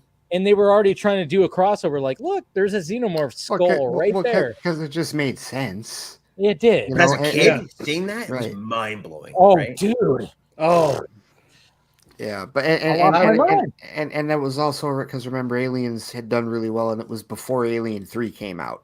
yeah. So they were also like both franchises were trying to like find their heyday in like the early Mhm. 90s. So that just made sense. And yes, they should pursue. And yeah, that is one good thing out of the Predator 2 movie is the idea that it is historical and you can do. There is a chance for expansion with like all the different time periods that the predators have come to hunt us. True that. All right, so we should talk about all the Star Wars stuff that we got this week. I mean, my God, Obi-Wan Kenobi. First off, Yes. we could start with that, and then of course the Star Wars celebration with all the stuff that they announced right there. But has everybody here seen the first 2 episodes of Obi-Wan Kenobi? I have. Yes. Yep. All right, good. Nice. We could talk about it. We don't have to like dive into spoil. Well, I mean, it's kind of hard to not dive into a certain aspect of the story. But okay, so what do we? Okay, let's go around the horn right here. Steven, what do you think about the first 2 episodes? Talk to them first, and then end on a high note.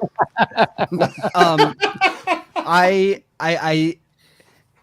anyone who's heard me rant about like Boba Fett and kind of what's going on with like Mandalorian knows some of my pet peeves. I will say that there were some things about what they were doing with this that I was pleasantly or I don't know, I had some low expectations, but like I was kind of pleasantly surprised with the way some of the stuff was pulled off. But there was also a lot of some moments that were like a lot of the same frustrations that I've had with the other ones too. So it's a little bit of a mixed bag, but I love that they like, despite those frustrations, a lot of my biggest issues feel like things that were like, just kind of set up stuff that I don't think they needed to do it that way, and it was not like executed super well, but it's done. I hope like all of the Inquisitor setup and stuff is just like unnecessarily complicated and potentially problematic for like canon stuff when it didn't even need, like they're really bending canon in weird ways when they don't there's no reason to do it that way.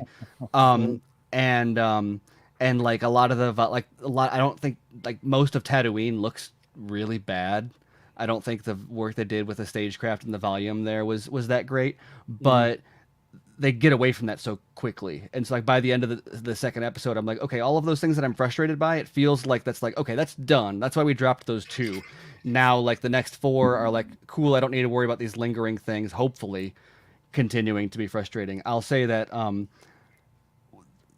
the Inquisitors as a whole, not really a huge fan.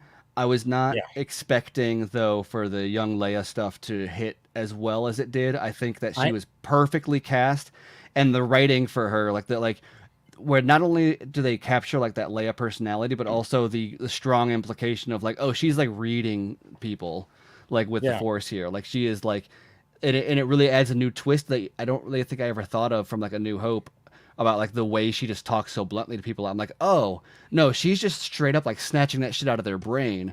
That's cool that they're able to 40 years later make me kind of see her like reading people the riot act that differently. And then on the other hand, there's stuff like the forest chase in the first episode was like, laughably badly choreographed and executed, where it's just like classic like Goonies level guys stopping and not like or like or They they'll go to can't run as like fast they're as the running little girl. running and then they'll like Yeah, stop but to like go around a stump, and it's like, dude, I know you can parkour, like why are you Yeah, I know. why Yeah. and then when the I was with Inquisitor you on that. I'm and then when the totally with Inquisitor does parkour on the top of the buildings, there's like some huge hardcore arrow like unnecessary parkour.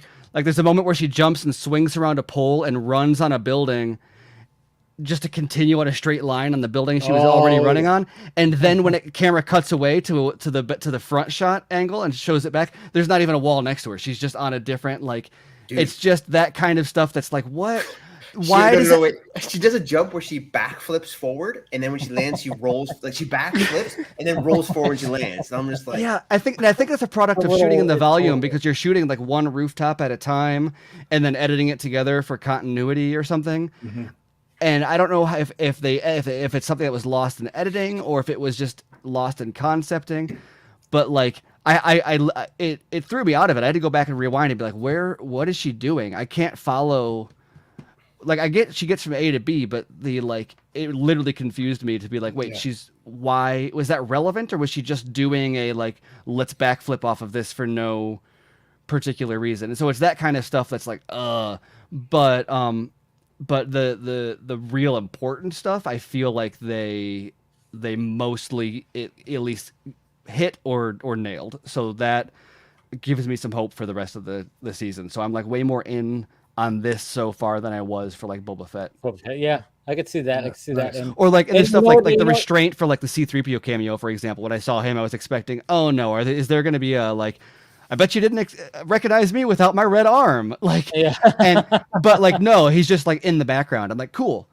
Like you get really nervous at cameos these days, and like so I really appreciate the kind of restraint with that kind of stuff.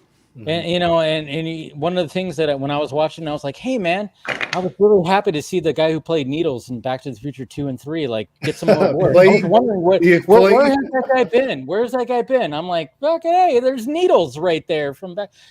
Obviously I'm joking. I know that's Flea. It took me way too long to figure that out. I was like, I know that guy, and then when the credits came up, I was like, oh, it's out of context. It was out of I forgot he was in it, and I was just like, I know this guy. I've seen him in so many things. And then it popped up, and I was like, oh, because I was thinking movies, and it was Flea. That's why I made the joke. I was like, him and Anthony Kiedis also had a cameo in Chase. With Charlie Sheen and Christy Swanson. Also, I was like, that was the only other time that I know that Flea has been in a movie or in anything acting wise. And I was like, oh yeah. And I just like thought about the joke. I was like, oh yeah, Needles. The guy who played Needles, he's in this fucking A. I was gonna make that joke on Twitter, but decided to save it for the vodka stream because that's who I am. Anthony, what'd you think about it? No, I thought it was great. I thought obviously I had to work today and shit like early, so I wasn't able to watch it until like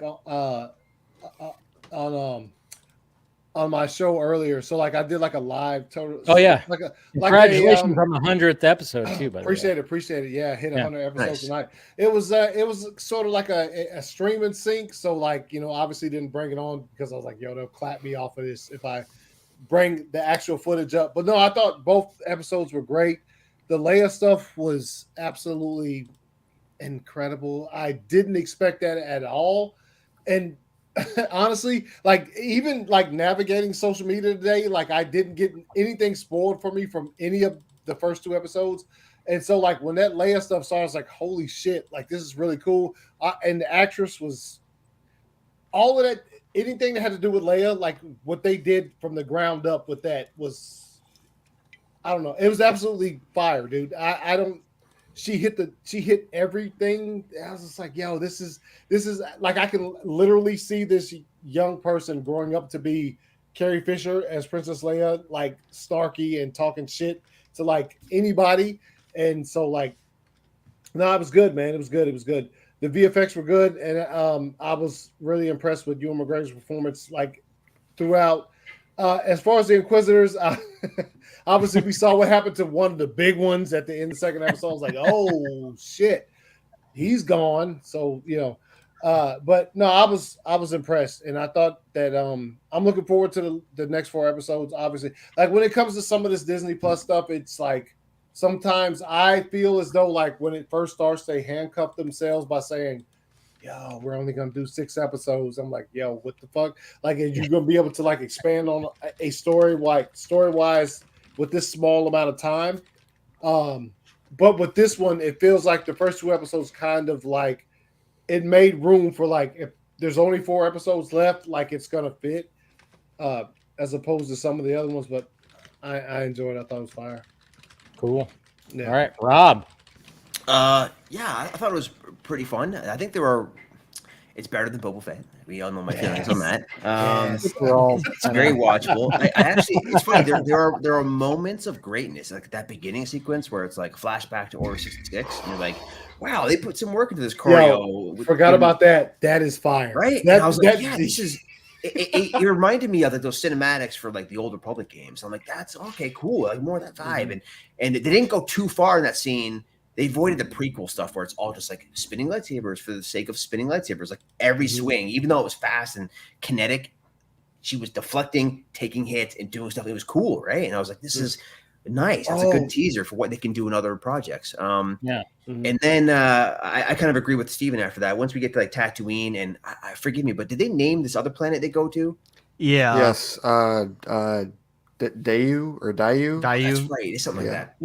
So when the Tatooine sets and that sets, like there's like right away you can tell, it's a small stage, and like the background's completely CGI, and it really like, it fuzzes out, and there's like they can't get that right. It's like there's a real difference between what you see in the Andor trailer and what you see here, and what you see in Rogue One versus what you see in Disney Plus, and it's like they're not even playing in the same universe when it comes to like cinematography and production design and. Like even this simple use of extras in a sequence, you can watch when we talked about young Leia running away during the trees, and you're like eye rolling, and it's the Force. That's how she's doing it. It's whatever. But the same thing happens when Obi-Wan's chasing her, and she's suspect of him. She can't read him because he's a Force user, right? So, but he's chasing her through the streets, and if you watch the one shot, it's like following Obi-Wan from the front, and he's trying to chase her through the crowd. He's literally just doing a circle on their set, and all the extras are just standing there, like pretending to be busy, and it's like they're all wearing. You could tell like they're just. It feels so. They can't get over this fan film feeling to it all, where it's like they got this money and he's like Jon Favreau who loves this shit, and Filoni who's a really incredible story guy. But these are not Tony Gilroy's, right? There's a reason. I think Rogue One looks so different than what we're seeing here, and I think what I expect to see from Andor, which looks like they're using some real locations in that, Yeah, well, there's an element of like the stagecraft was so like we've seen some really good examples, and especially like early on in Mando, it seemed really impressive. And I think just the more I see of it, the more like there's just some places where it works and some places it doesn't, or like I don't know. I don't want to assume laziness on their part. But it's not laziness; it's a trap. So like stagecraft gives them a really cool enhancement. Like actually today, Ron Howard at a panel we hosted. Ash for Screaming It hosted the press conference for the Light and Magic panel today at Star Wars Celebration. Tomorrow we are hosting the Mandalorian panel, so stay tuned for that. We had an hour and a half meeting with Filoni and Favreau. Big things coming. So that began as a thing to simulate what the exterior of the Falcon cockpit looks like, right? And they kept expanding. It's used for a bunch of different film things. But now they've used that. They are building, they are staging action sequences and all scenery in this stage, as opposed to using it to enhance certain scenes. It is everything now. They think only in how do we do it on this tiny little set, instead of thinking how can we use this for certain scenes to enhance moments. Now everything has to be there, and it's like obviously I'm like a Snyder fan, so I'll go to this. But like 300 was shot on a 30-foot soundstage, right? I mean not 30-foot, but I mean it was not a huge soundstage, and like that the whole speed ramping scene is them running like 20 yards or whatever.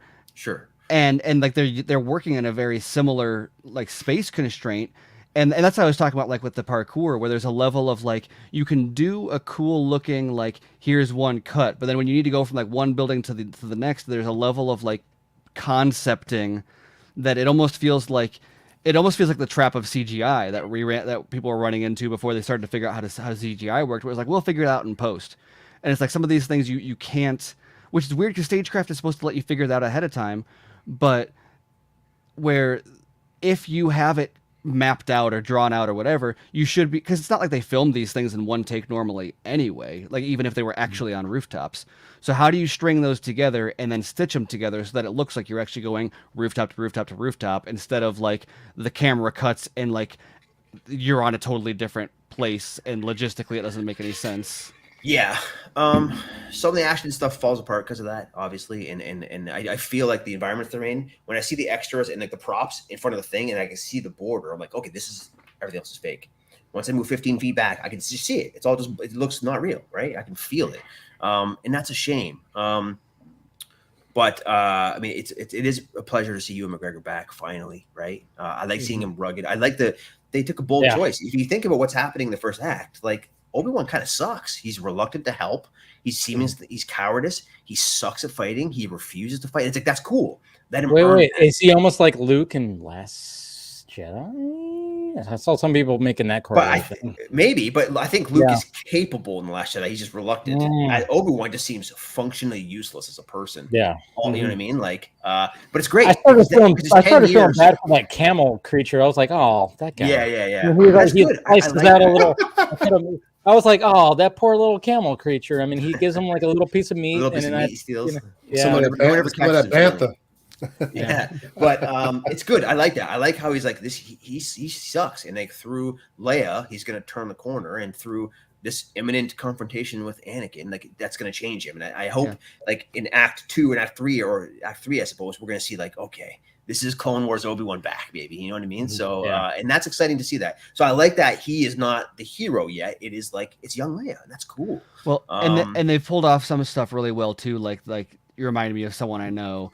Like that's the kind of line that normally I'm scared of because it's so dangerous. But like that was really well, like that was really well played. And so there's a lot of stuff like that I would have been like, oh no, and then they do it here. I'm like, oh no, that's actually like you nailed that. That made me kind of emotional. I knew exactly what you were talking about. And then when she like starts asking him about it, you're like, no, don't ask. Like he can't tell you about it. And I'm actually feeling things, and that makes me happy when I'm feeling things and watching Star Wars. Like, and that's a testament to like the writing, but also obviously the performance of you. And in those the subtle scenes is when he excels at. So I like seeing a lot of that. Like even Obi-Wan just like sitting in the transport twice and then cutting the meat. You're like, okay, this is cool. I like this journey. And so that part of it I'm in for. Again, the action scenes and production design, it's still not. It still feels like Disney Plus, man. You gotta push it up. But the last thing I'll say is Kumail, as much as I like him as a comedian, like as soon as I see him being himself, so typecast, it pulls me out right totally away. is. I'm like, just totally is. Let him be different. You know what I mean? He has talent. Yeah. Let him not be like the sarcastic, funny, I'm embarrassed guy. And it's like, just let him do something different, please. But other than that, like I'm in to see where it goes. You know, I mean, this is a lot of big characters they're playing with. And I agree with the Inquisitor stuff. I've never liked their spinning lightsabers. I don't like how there's just an endless supply of Sith and Jedi in this universe when they're shooting so few. Every story has to go back to these guys. And I love Rupert Friend as an actor. He's super great. I love his voice as the Grand Inquisitor, but him walking in his costume, I was like, oh boy, this is some cosplay here. But I'm curious what they do after this to tie into what we see in Star Wars Rebels eventually, right? So I'll leave it all there. Right, Ray, it seems like you're thinking. No, I'm just listening. I was just listening. Okay. Just processing. Yes. Because quite honestly, everyone is more positive on the show than I thought they were going to be. Oh, good. And the thing is, like, the one big thing that became very clear to me, like midway through the second episode, is that I think it's obvious that one of the most important edicts that Lucasfilm is hitching, like one of the most important orders that they've given everybody is connection. Stephen, you bring up the line where he says, you remind me of someone I know. We've never seen him say that in live action. It's the first time Ewan McGregor has actually referenced that character in live action. And not to act like there's this massive separation between animation and live action, but let's be honest, there is.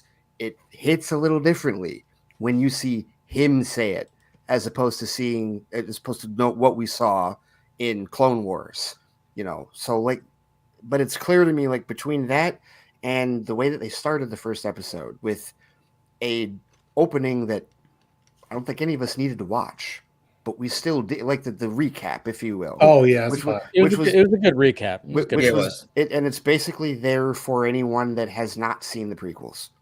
Anyone that jumped into this, like, if maybe they just jumped in from Mando, or maybe they jumped in from the sequel trilogy, whatever, and they're just into the franchise here, but they haven't gone back to see the prequels yet. Here is your recap. This is what you need to know in case you don't know it. And it's very clear that one of the most important edicts is to connect everything that we've seen so far on screen. And they've done it in Mando, they've done it in Book of Boba Fett, and they're doing it here. And to me, I think that I really appreciate that as a fan, because again, like to have a moment like that in live action, to see Ewan actually mention that character. And it was funny because people were picking up on Twitter that the official Twitter account for the show was recommending Duchess episodes for them. Where is that coming from? It's an echo. From not from It's me. It's mine. Oh, okay. My bad. But they were recommending episodes with the Duchess to watch in preparation for Obi-Wan Kenobi, and people were like picking up on that, like, oh, okay, so I wonder how much more of that we may like get teased with going forward. With respect to the action sequences, it didn't come across to me as a tight set. I think it's bad choreography. I think it's ultimately bad choreography, and I don't think it's really because of the volume. I've seen them do good things with volume, and I think that, quite honestly, if I'm talking about Disney Plus in general, I do see a difference between how Lucasfilm treats their shows and how Marvel Studios treats their shows. I do see a difference. I know that they were on the same episode count, generally speaking, but somehow with Lucasfilm, for me, they feel like episodes. We're at, the big knock on that people have for the MCU shows is they're long movies cut into 6 parts. I don't feel that way with Mando. I don't feel that way with Book of Boba Fett. I don't feel that way so far with this show. There is something that they get in Lucasfilm about the TV structure that Marvel still hasn't necessarily figured out in that regard. So I don't think that it's the volume that they're relying on. I think that it's just bad choreography. I think it can be a little bit of both, though, too. Not like I'm not disagreeing with you so much as I think that part of the bad choreography is a product of, because they are operating in the volume, it gives them, in the same way that like George Lucas having to solve problems in the original trilogy and like figure out how to do these things practically on a low budget, forced some creativity and ingenuity that like changed movie making. And he did the same things digitally in the prequels.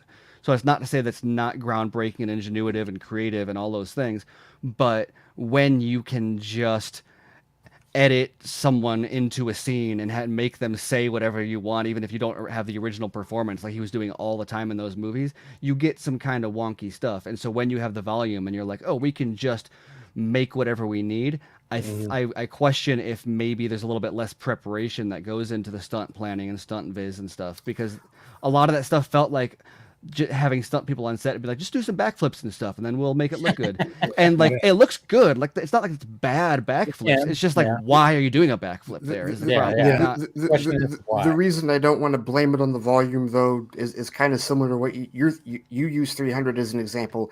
I'll use the Batman as an example, because that movie uses a ton of volume, and yet it does not have nearly the same choreography issues whatsoever. And Reeves, like, the highway chase, for example, I've watched a ton of behind the scenes work with that. That was a combination of location and volume work.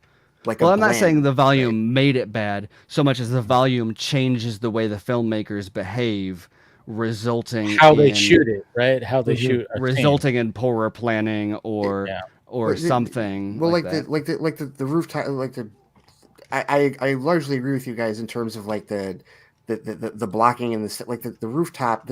There's no need for it. She's just running across rooftops. She does not need to do all that jumping. Like Like, I know there was you a- hate this criticism, but that one moment was like 100% Arsenal and Arrow doing a backflip off of a car for no reason to me. Why? Like, Reason.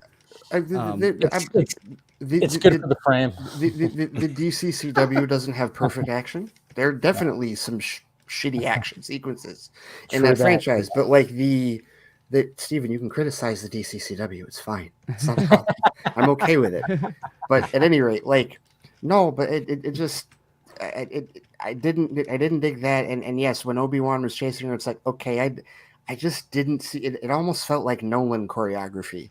And I love I love Christopher Nolan, but that's the one thing he can't do. I've said that for a while. He can't do When you action look at fight choreography. but he doesn't showcase it in a way like what's smart about Nolan. His choreography isn't impressive, but he knows how to shoot and edit around it. It's not like he just puts down a camera on a tripod and just shows us bad choreography.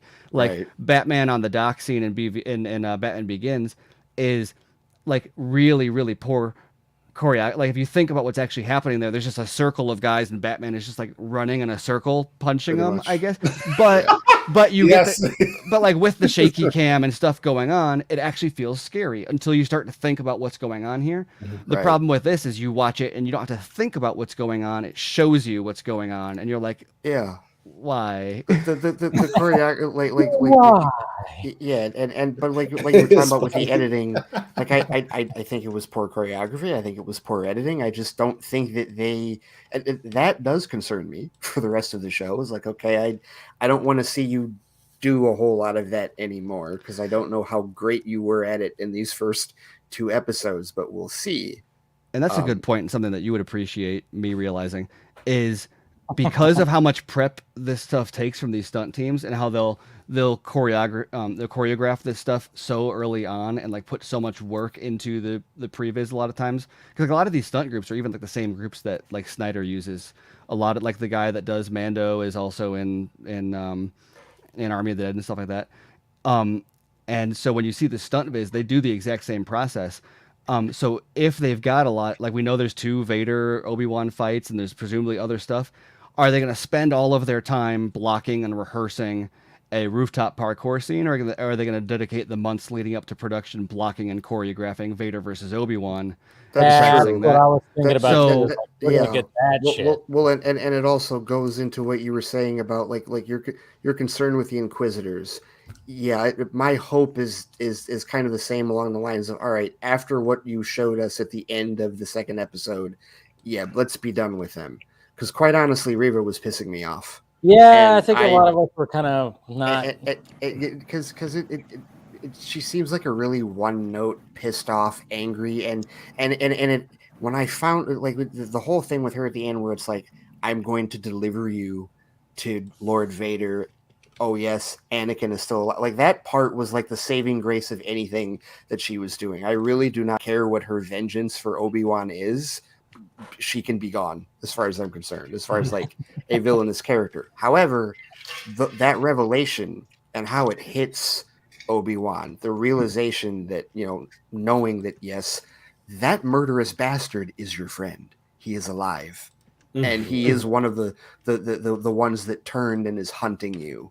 That revelation is like that was very chilling. And apparently that was Christensen, because he's credited in the episode.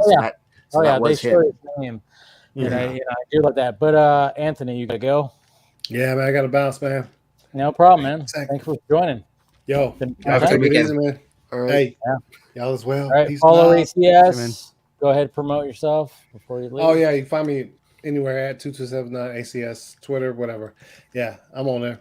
But yo, I appreciate you having me on. Yo, also, you didn't talk about it, but if you haven't seen Maverick yet, Top Gun Maverick. I haven't Tomorrow. seen it yet. I'm seeing it tomorrow. I know. Yeah.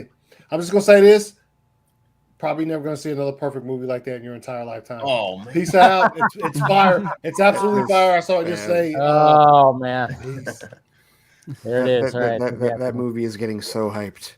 Oh, Good. Like I'm getting worried because it's starting to really get overhyped. I feel like I don't know. Like is it really? Steven, did you see it? I have not yet. I'm Okay, thinking I'm so doing it the tomorrow only as one well. that's seen it. I'm the only one that's seen it. All right. But, You guys are in for a treat. You're in for a treat because all right. I mean, I tell you what, I mean, just go in and just go. I mean, just sit back and just literally enjoy the ride because, man, I mean, I even said in my review, I was like, I mean, obviously there's this whole thing about, Tom Cruise and fighting to keep it on the big screen. And I mean, even though we're like in the streaming wars and we're like, hey, you got to adapt. But, Tom Cruise is old school. He's very much that. So he fought to keep it, obviously we're over 2 years, I think, for this movie is going to come out.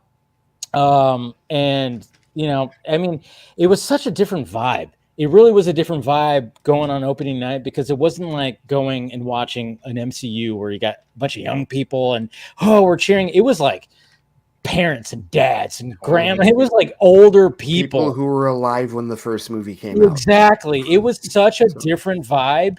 And I even like made comment to that. I was like, man, there's like, I mean, it's like you have veterans here. You have people that are wearing their hats. Oh, dude, okay. The timing actually worked out for them in terms of the weekend to Memorial. Yeah, exactly. So and it was funny too because in my movie theater there was somebody in like the down in the front part who was just laughing because he was just enjoying himself, and he set the whole vibe of the whole theater because it was just shit that was like not even like funny, but he was just it's just because, and I could tell I was like, oh, this guy he's of age. He saw the first Top Gun in the movie theater. You could tell, you could hear by the laugh.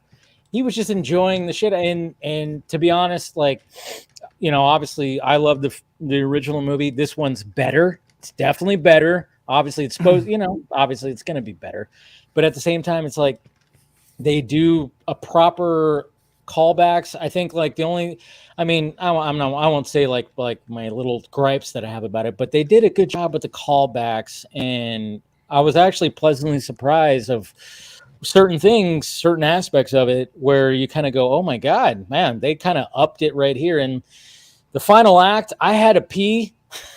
I did not leave my seat because I was like, all right, what they're preparing for with this mission, the suicide mission that they're going on, Jesus Christ. It's like, dude, you pissed yourself? Ripping. I almost did. Yeah, he straight up pissed himself. The movie was so good. He walked out and he was like, you guys understand. And they're like, yeah. You don't even know. Look at this. Look at my just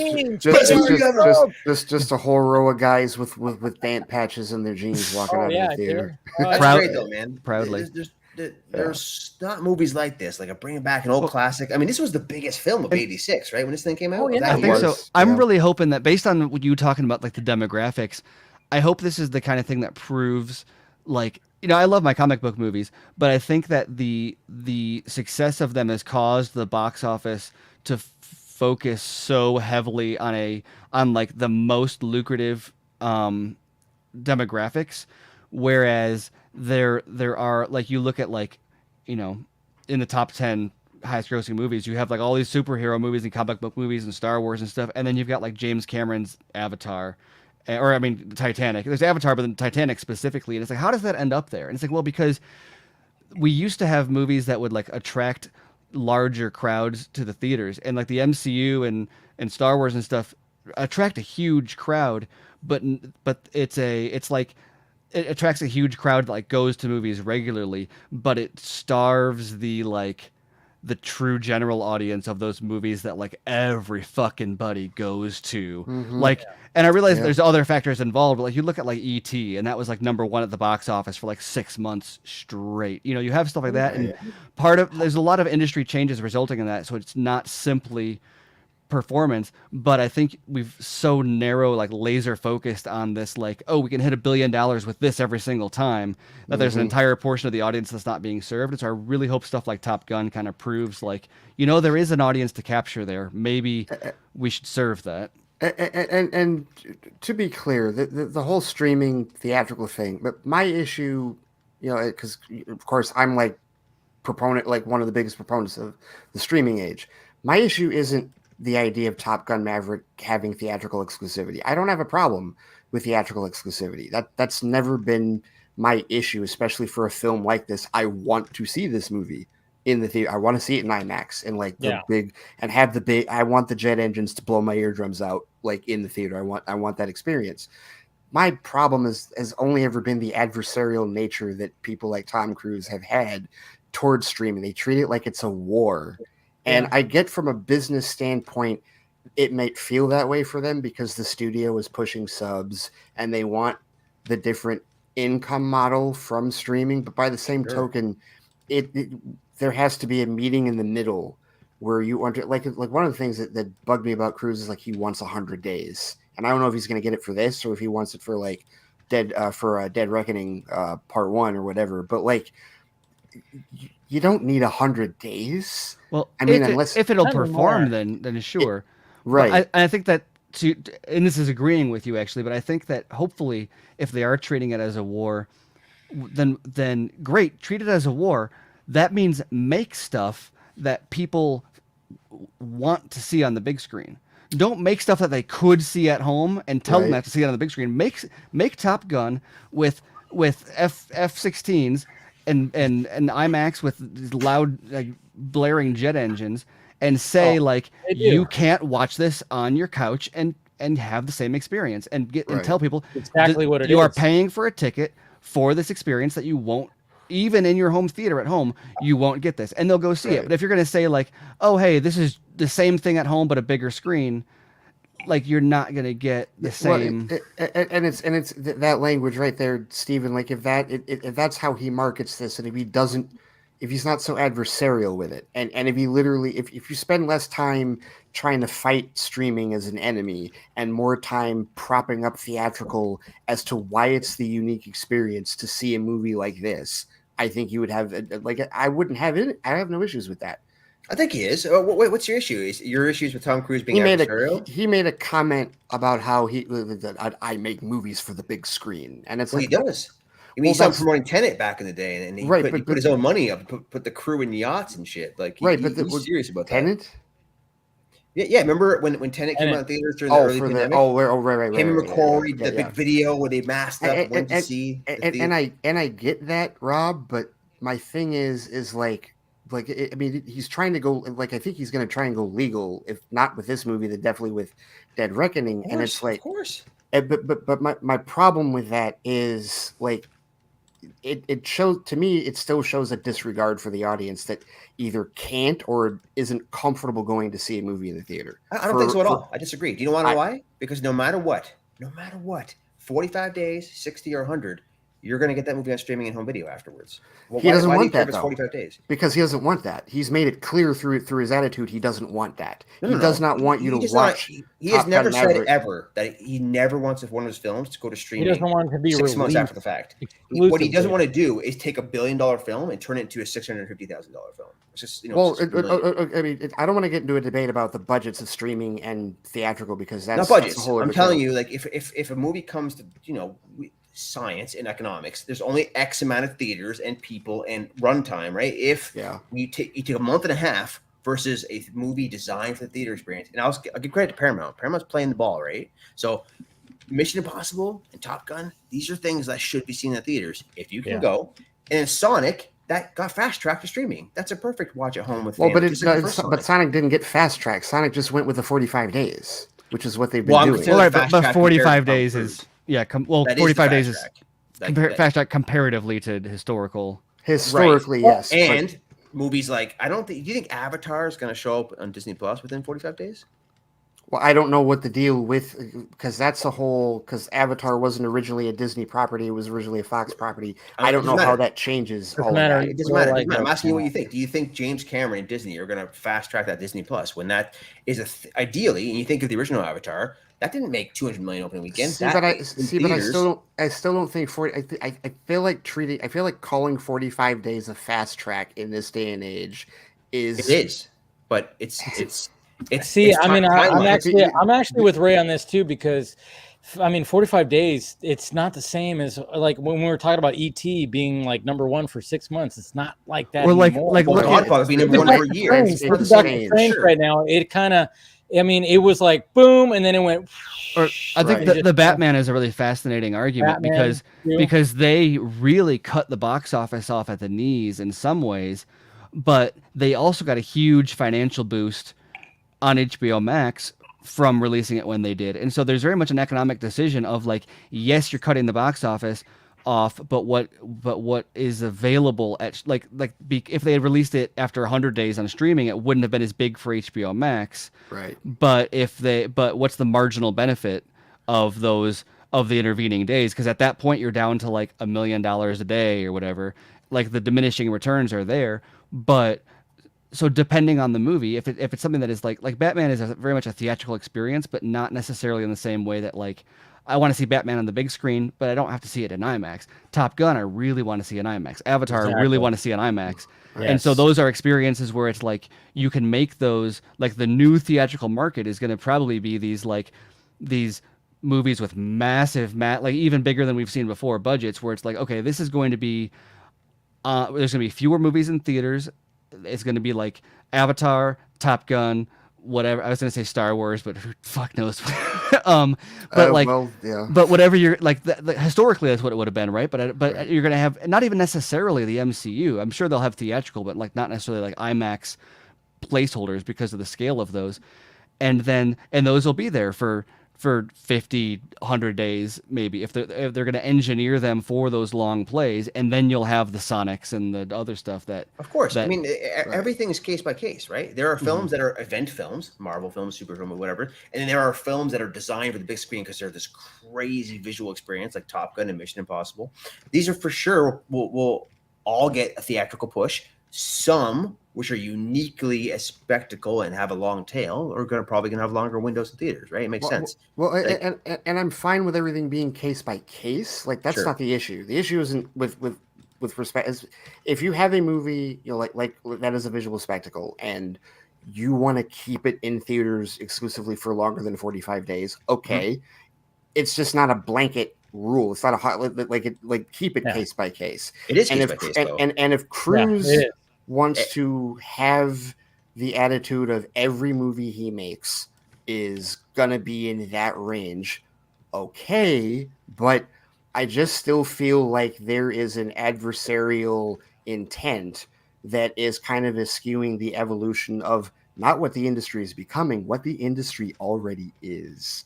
And what it is moving towards. It's a unique case for him, though. You got to remember, Tom Cruise is a weird thing to talk as an industry standard. He's a very unique being, and he also has a very unique literally goes in disguise and goes and watch all. I mean, he's also yeah, true. He's also full of shit, though. Like I love Tom Cruise, but like the persona of Tom Cruise of like I see every movie in the theaters. No, there's no way. I know. Yeah. When I read that, I even said that on like even on Film Junkie Live. I was like, oh, so he does that, and I was like going, do you really go see everything? Not to get too far into his entire situation, but he's also he's like the Truman Show. Like and like so he might legitimately think that he sees every movie that comes out in theaters because they've got like I bet they stock a theater full of actors for him to go into and watch, like not actor like a Truman Show audience for him to go in, people that pretend they don't recognize him. Here's an angle. Here's a non-Tom Cruise angle. Pulls off a Mission Impossible mask. Hey. I bet you didn't recognize me, Tom Cruise, watching this movie with you the whole time. Yeah. Who wants my autograph? I was Douglas Scott. Yeah.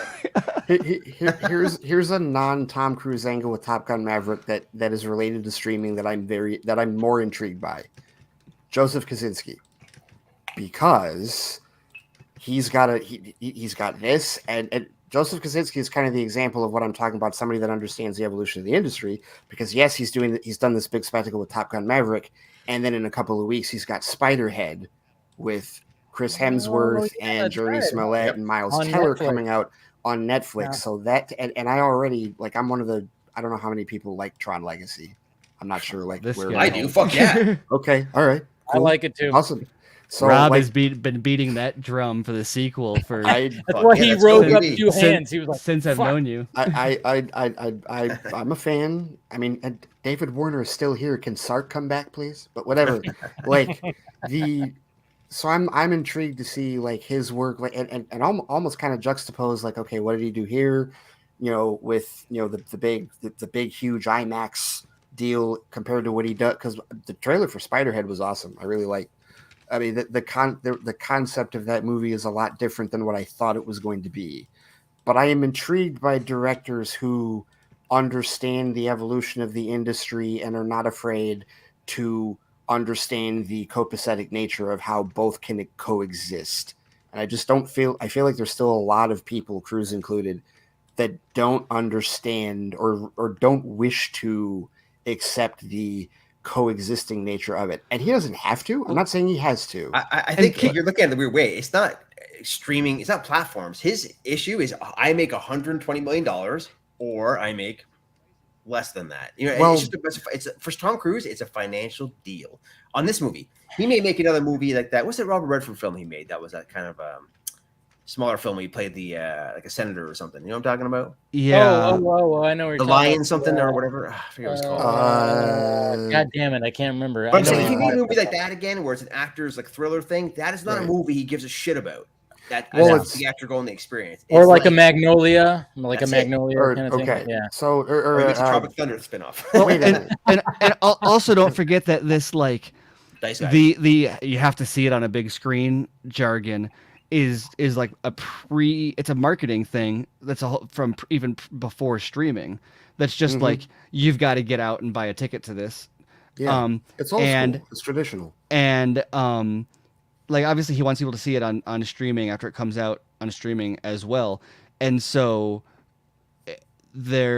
it's one of those things where it's like, yeah, they'll position it as a war, but I mean, the second it's available on streaming, he'll be like, go see it on streaming. So it's like, it's like as with any Hollywood PR. I think when it came to like the articles talking about that, they kind of went like, oh yeah, Tom Cruise just hates streaming. It's like, I think he just wants people to enjoy it the way it's supposed to be enjoyed, because I mean, honestly, watching it on a big screen and fucking great audio, I mean, like great it's great sound and everything, it's like, yeah, that's the way to see this movie at first. And it's gonna be one of those movies just like the first one where it's like when it's on, you want to watch it because it's just that they captured that essence as the first movie. It's like, oh yeah, Top Gun's on, I'm just gonna leave it on while I work because there's something comforting about it. Same thing with Maverick. Same thing. Yeah. Well, but better, like you said, but like you said, seeing it, that is, you're really selling. You were really overselling it. But like the what you said, seeing it like the first way that you see it, and and that is such a limited window. And that's the other thing, like with respect to the traditional marketplace. And Rob, I get what you're saying in terms of like he's looking at it from the monetary aspect. Yeah. For this project, each project's different too. Right. And the reason that he's looking at it that way is because this is still, and I don't want to, it's not in the infancy stages, but it's still in the evolutionary stages. They haven't figured out exactly how the compensation works for everyone on a consistent basis with respect to streaming movies. We saw that last year. We saw each of these studios have their different struggles. You know, Warner Media settled with everybody and said, we're sorry. Disney let ScarJo almost take them to court and then settled, right? Like they all had their different ways. So that's still a work in progress. I get that. I understand that. And if that's how he's coming at it, okay. It's just sometimes like, and maybe it is the way just that how it was postured when they interviewed him and they do the, what they do, they take the quote of what he said and they embellish. Oh, well, Tom Cruise hates streaming and do whatever. It's you like gotta watch out for those movie sites. And look at any other like take it out of the context of movies too. Like look at like sports. If you had someone's like a commercial or they're selling tickets to a game, they're not going to be like, well, TV is a very important part of our audience, but it would be great if you saw it. No, they're going to say like they're going to show the kid getting his first jersey and his first hot dog. And like, there's nothing like the big game. Right. And then they're going to show the dude with the small TV being like, Dave had a bad time at home, but that's just the way it is, and that's not like disrespecting an audience. That's just marketing. That's saying buy ticket. Fuck stick. I'm incredibly busy, so why don't you get the hell out of here before I snap your dick off and jam it into your ass.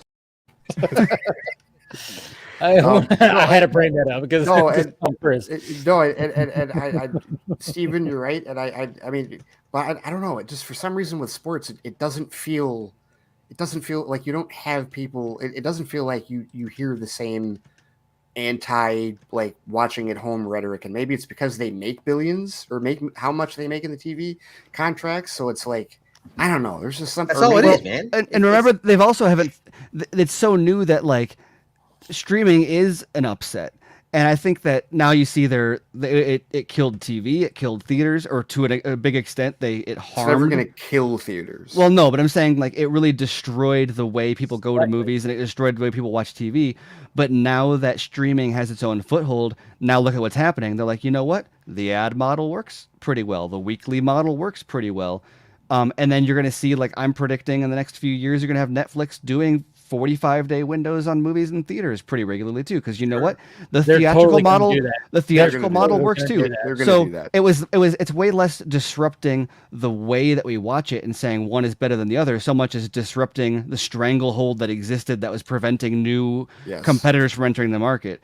So the stranglehold wasn't theatrical or television; it was Warner Brothers and Discovery and Disney and I guess and I don't lie through Discovery in there, MGM, whatever, Sony, and that is what got shook up. And so now you've got Amazon and Apple and Netflix and Hulu and Disney Plus. Well, I guess Disney's Disney, but they're all going to now be they're producing stuff that is no longer competitive with TV, because now it's going to be weekly with ads. And then they're going to be releasing stuff that's no longer competitive with theatrical, because it's going to be in theaters and then on a stream. Like Batman, I think, is a really good kind of first run example of this. Batman's a great test case. I think, really so I wrote an article for that on ScreenRant.com a while back about how Batman kind of destroys. But I think Batman destroys the way that we even analyze box office anymore, because it cut the box office short, but also is hugely profitable because of what it did to streaming. So, but how do you compare those streaming numbers to another streaming movie, and how do you compare those box office numbers? There's no apples to apples anymore. Yet, it was a huge success, and there's no way to line it up next to something else and say this is better than that. Yeah, it's true. A lot of that has to do with the different stages of subscriber bases for platforms, right? Like Paramount Plus is a very different position than Disney Plus is, right?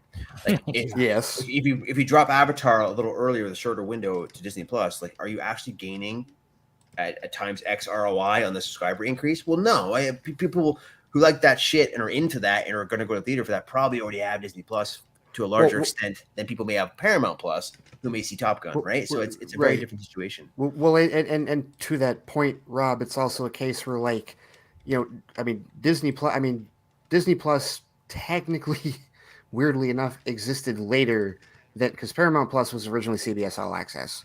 Right. But when it comes to the licensed properties that people have that got Disney Plus 130 million subscribers, well, it's Marvel and Star Wars. Like those are their two. And National Geographic. Come on. Okay, fair enough. Hey, respect. But like those are their two big IPs, and then of course with Warner Brothers, it's like, okay, well, DC and Harry Potter are like your two biggest IPs. With Paramount, it's their biggest IP, whether people necessarily agree with it or not. Is sorry. What I was like, what was Paramount? I'm like, yeah, Halo, Star Trek. Halo and Star Trek. Star Trek. But the thing with Star Trek is it's a TV franchise. So it's nothing. I mean, yes, of course, yes, the Kelvin timeline movies. Yes, we're gonna hopefully they'll figure that shit out. But you're talking like 56 years of several different TV shows, and now look what they're doing. They've got their 5th season of Discovery going to start filming in June. Brand new show going now, animated. Like that's their window, and that's what they're pushing forward with. That's how they're trying to compete. It's all about like who has like the big IPs that they can like push for the numbers on streaming. So when it comes to what Cruise does, I think perhaps they can afford to let that be their theatrical, of course, darling. While Mission Impossible as well. Build up like anything Cruise does, basically. Well, not anything, but like the giant ones, for sure. The big ones that he does. But like Quiet Place 2 was the 45-day window. But that makes sense. I think Clifford the Big Red Dog was also like the 45-day window. And they've tried doing some other, like the Mark Wahlberg movie that came out last year. That was like straight to streaming. Infinite. Whatever that was. So they're all like trying to find their foothold, and they're gaining subscribers. Like Paramount Plus has had a boost, not as big as HBO Max has, but they have had a boost. There's another factor here. I don't know how much we want to focus on streaming things, but like the thing with the big news that came out of this whole Netflix fall, where they lost 6-figure subscribers for the first time, and they talked about the growth comparison to Disney Plus, which had like 7+ million in the quarter or whatever. And the most impressive thing is Disney did that without any sort of regional expansion, and they have a lot of key regions they have not expanded to yet. So when they do that, they're naturally going to get more subscribers. Where Netflix is already the incumbent, they're already there. There's nowhere to expand to, right? Disney Plus still has room to expand.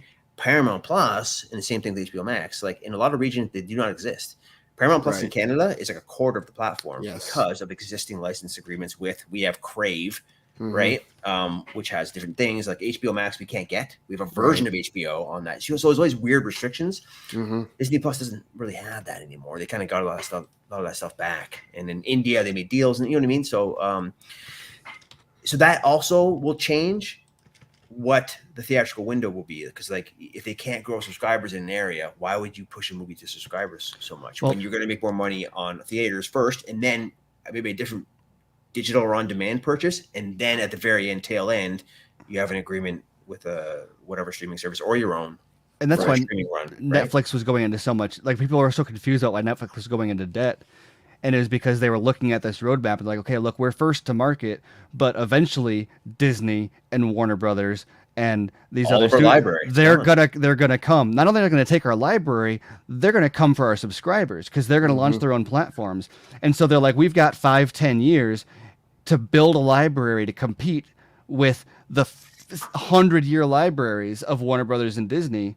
The only way to do that is to go into, like, it's either go into insane debt or like there's no world in which Netflix doesn't go. Like Apple's doing it only because Apple is Apple and they've got this captive. It's a loss leader. Yeah, they've got this captive subscriber base that like they're gonna never buy anything that is an Apple anyway.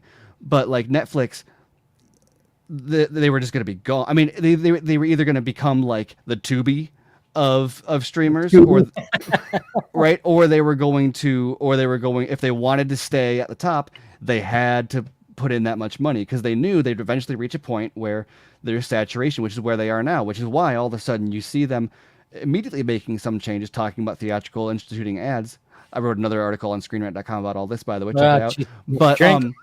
But there's a so that's why I expect them to go theatrical, but also I'm also expect them to like, they're going to get a little bit more judicious about what they green light. And I bet you're going to see a lot more season 2s. The reason, or season 3s, like the reason they're canceling so much stuff early is because if it's not like a huge, like they're just a numbers game. If it's not Queen's Gambit or Stranger Things, then they're not going forward. Exactly. And maybe they'll go back and finish some of that older stuff too. But when you're in a race to like, you hit the finish line first, or it's like my favorite joke my dad used to tell is that two guys were in the woods and they saw a bear, and the one guy took off running, the other guy sat down and put on his shoes, on his tennis shoes, and he's like, why are you putting on your tennis shoes? Like, that's not going to help you outrun the bear. And he goes, oh, I don't have to outrun the bear, I just have to outrun you. And so that's exactly what this is. And so when you are focusing on staying at the absolute peak of developing this hit library and huge subscriber base, if you've got a pretty good show and you could spend that money to pull the gamble on another show to keep on trying to get that jackpot hit, you've got to keep on going for that jackpot, because until you run out of runway. And then when you run out of runway, now you've got to worry about retention. Now you've got to worry about curation of all of these, of all these things. And so you're going to see like a lot more shotgun, like looking for the big hits before, whereas after, like, they're going to be way more focused on like quality over just blasting the market full of as much as possible. And that's partially why in the last year or so, they've really made a concerted effort to get more of the Hollywood A-list talent in terms of creatives, whether they're actors, writers, directors, to do stuff on the platform. Because subjectively speaking, when it comes to libraries, like who's the best library? I personally think it's HBO Max, subjectively speaking. And Stephen, I think you were the one that TCM libraries. You were the one that brought up that from an objective standpoint, they have more awards, far more awards for HBO Max content than. Or just like name recognition. Like even if it's not awards, you look through HBO Max and you're like, these are all movies that I have seen before that I know I want to see. And you look at like a lot of Amazon and the Netflix back catalog, and you're like, either this is something they made themselves that I've never heard of, or this is like a B movie from the 80s that like it's just this deep, just like yeah. stuff. But I mean, I'm not one of those guys. I don't care about archive content. I care about what's new. So I care about what's coming out for the year's slate. So that's I'll say this with Netflix. One thing I still really like about them is that they are still the most innovative and forward thinking. I think because if you look at what they're doing in investments, it's not just like they're taking established stars and building a bunch of projects around them. Adam Sandler, Will Smith, et cetera, and Chris Hemsworth, and they're working with the Russos and a bunch of things. It's like they're smart about that. But the other side of it, they're the only ones taking things like gamifying content. Like they're going to do a bunch of they do more interactive elements, which is again they're pushing the platform forward. But think of genres. They're pushing so hard into video games that no one else is doing. Sonic aside. But look, all the shows they're doing. They're doing animation for Cyberpunk. They're doing The Witcher. They got like the Assassin's Creed. They got Castlevania. They're doing The Witcher's big for them, yeah. Yeah, and they're doing so much more of that. And it's Amazon's getting into that a little bit now. Love robots. The one thing that like hasn't in been old studios, like shorts, like really cool stuff like that. Yeah. The thing that like hasn't happened nearly enough in streaming too that I think we might start seeing more of is, which like you were starting to get to, is like the game shows. Like how like it's shocking to me that you have an internet platform that can live stream this stuff, that you can do like an American Idol or well, Discovery Plus is doing that with Warner's, right? That's huge. Yeah, where you can do like live watches with voting. People can vote online, and audience engagement. And so because when you go on internet, you can do all sorts of crazy things with release schedules and Netflix got a little bit smart with this with animation, where instead of doing like a big season every few years, they just drop like six episodes every few months. That like really keeps you tuned into these shows and keeps like a consistent pipeline going. But I think that there's even more opportunity for that in terms of like you see these Star Wars shows, and one of the like even Obi-Wan feels a little bit this way. It was a big criticism with Boba Fett for me, but that it feels almost like they bill it as, oh, it's a movie cut up into episodes. And I don't entirely disagree with that, but it's more like an assembly cut, where there's a lot of this stuff that happens. And this is the first 2 episodes of Obi-Wan. There's a lot of this where it's like, why did they go from here to there to here to there to put them? And like you just think like you cut out half of this stuff and it doesn't break anything, but it does mean fewer episodes. But so why aren't we doing like, just do a movie, write a movie, film it, release 3 episodes. And then like, if you're going to do 6 episodes of content, make 2 movies. And release them in 1/3 parts, 6 months apart, as there's so much flexibility with format and release schedule that you can do that they haven't started playing with enough yet. Go ahead. Sorry. Well, I was just gonna say, I still feel like are you talking about doing that for streaming or for the traditional model? Well, streaming gives you that. For anything really, but streaming is where you have that flexibility. Like you can, like the entrepreneurship model is like move fast and break things, and they're not breaking enough things. Like they're not.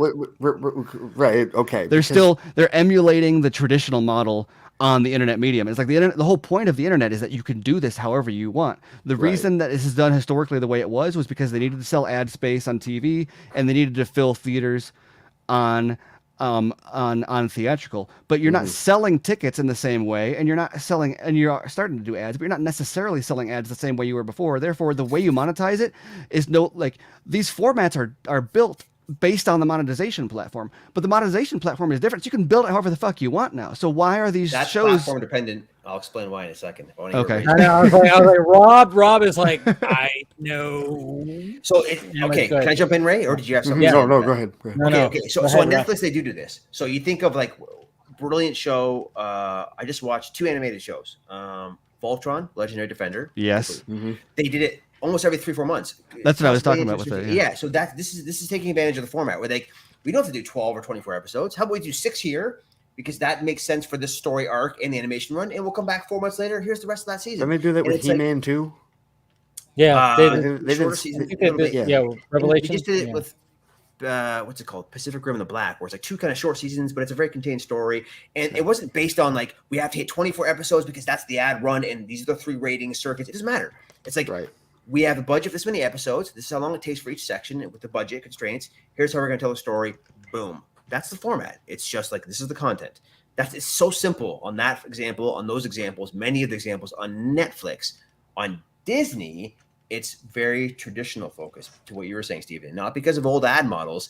It's because if you look at Disney's push in the last 4 or 5 years, like pre-pandemic, but really capitalized on during the pandemic, is they've converted the old ad model into like an extreme merchandising and licensing model. So if you look at Obi-Wan now, all the embargoed stuff information we got is every Wednesday, it's Obi-Wan Wednesdays, just like those like Force Fridays, where each episode, you saw it today, Star Wars Celebration. Guess what we saw last night, guys? We saw 2 episodes drop 3 hours early. How exciting, right? Beat Stranger Things. And guess what came out today? We had Lego sets and other toys of that little fucking droid that Leia had, which only exists to sell 4 sets of licensed merchandise. And next week, no. Next week, we're going to get another episode, and you're going to see another character come back. And I'm sure. Wait till you see them Sideshow and Hasbro collectibles. God damn, are you ready? It's already pre-planned. Here's what's frustrating, though, is like, that's still old school. Like, imagine this. Imagine weekly merchandise drops with named branded days. Yeah, check it out. Exactly that, but instead of structuring it based on the old model and fitting it into that, how about you watch the episode, and if you see something you like, you fucking click on it, and all of the merch for that shit pops up on screen. And that's the embargo lifting, right? You're like, ooh, Leia's droid. Click on it. Here's the 5 different versions. Here's the plushie. Here's the sideshow. Here's the Lego. Here's the and like that's the embargo lifting. Is like when the show drops, you're like, I like those clothes. You click on the clothes, pops up with the her universe Leia. Like think bigger. Disney Plus. You pay $50 a month and you get 30% off all that merch. Yeah. Hells yeah, it's gonna come, man. I'm telling you. Yeah, you get a free item per. Next tier is you pick an item at the end of every show that you. It's a valid point, and it's funny that you bring this up, Rob, because like last week or so, because of what Paramount Plus has been doing with Star Trek, especially now with Strange New Worlds, has just been fucking phenomenal. Seriously, best Star Trek start ever, by the way. Yes, I would agree. Man, sorry, I got to go back to this, but I just gave away like the greatest idea ever, even because you can even no, the click on it. Don't you dare! This is live. Nobody, you can edit my idea out. Because you can even have like think of like the exclusive or limited edition merch you can get, where it's like you have to watch the second it drops, because if you don't click on the replica blaster on your first watch at midnight when it drops, everyone's gonna buy it and it's gonna be gone forever. Not just that. Like, it's gonna turn into NFTs. You gotta be NFTs. Hey, Star Wars was tweeting out lightsaber NFTs, and I almost like punched my monitor. No, it's like this actually just reminded me of I got a little caught up with the video games that you were talking about earlier. I kind of got caught up in that with Gears of War 3, because I remember when the beta was available, and I was like, there was a special where like you could get, if you played like however many like multiplayer matches, then you would unlock the Gold Lancer, and then if you got like 100 kills with the Gold Lancer, then you would get it for when the game came out 6 months later. And I spent like all summer like, I need to get Team Deathmatch, come on, King of the Hill, come on, like that kind of shit, just because I wanted the Gold Lancer. But no, with the Star Trek thing, we were talking last week about how like all these other franchises have these merchandising licenses, and I've been tweeting at Lego like, Paramount, talk to Lego, please, so I can start building a fucking enterprise myself. That's a good point, because gaming figured this out. Like Rob would probably have way more insight on this than I do, because I hardly even game anymore.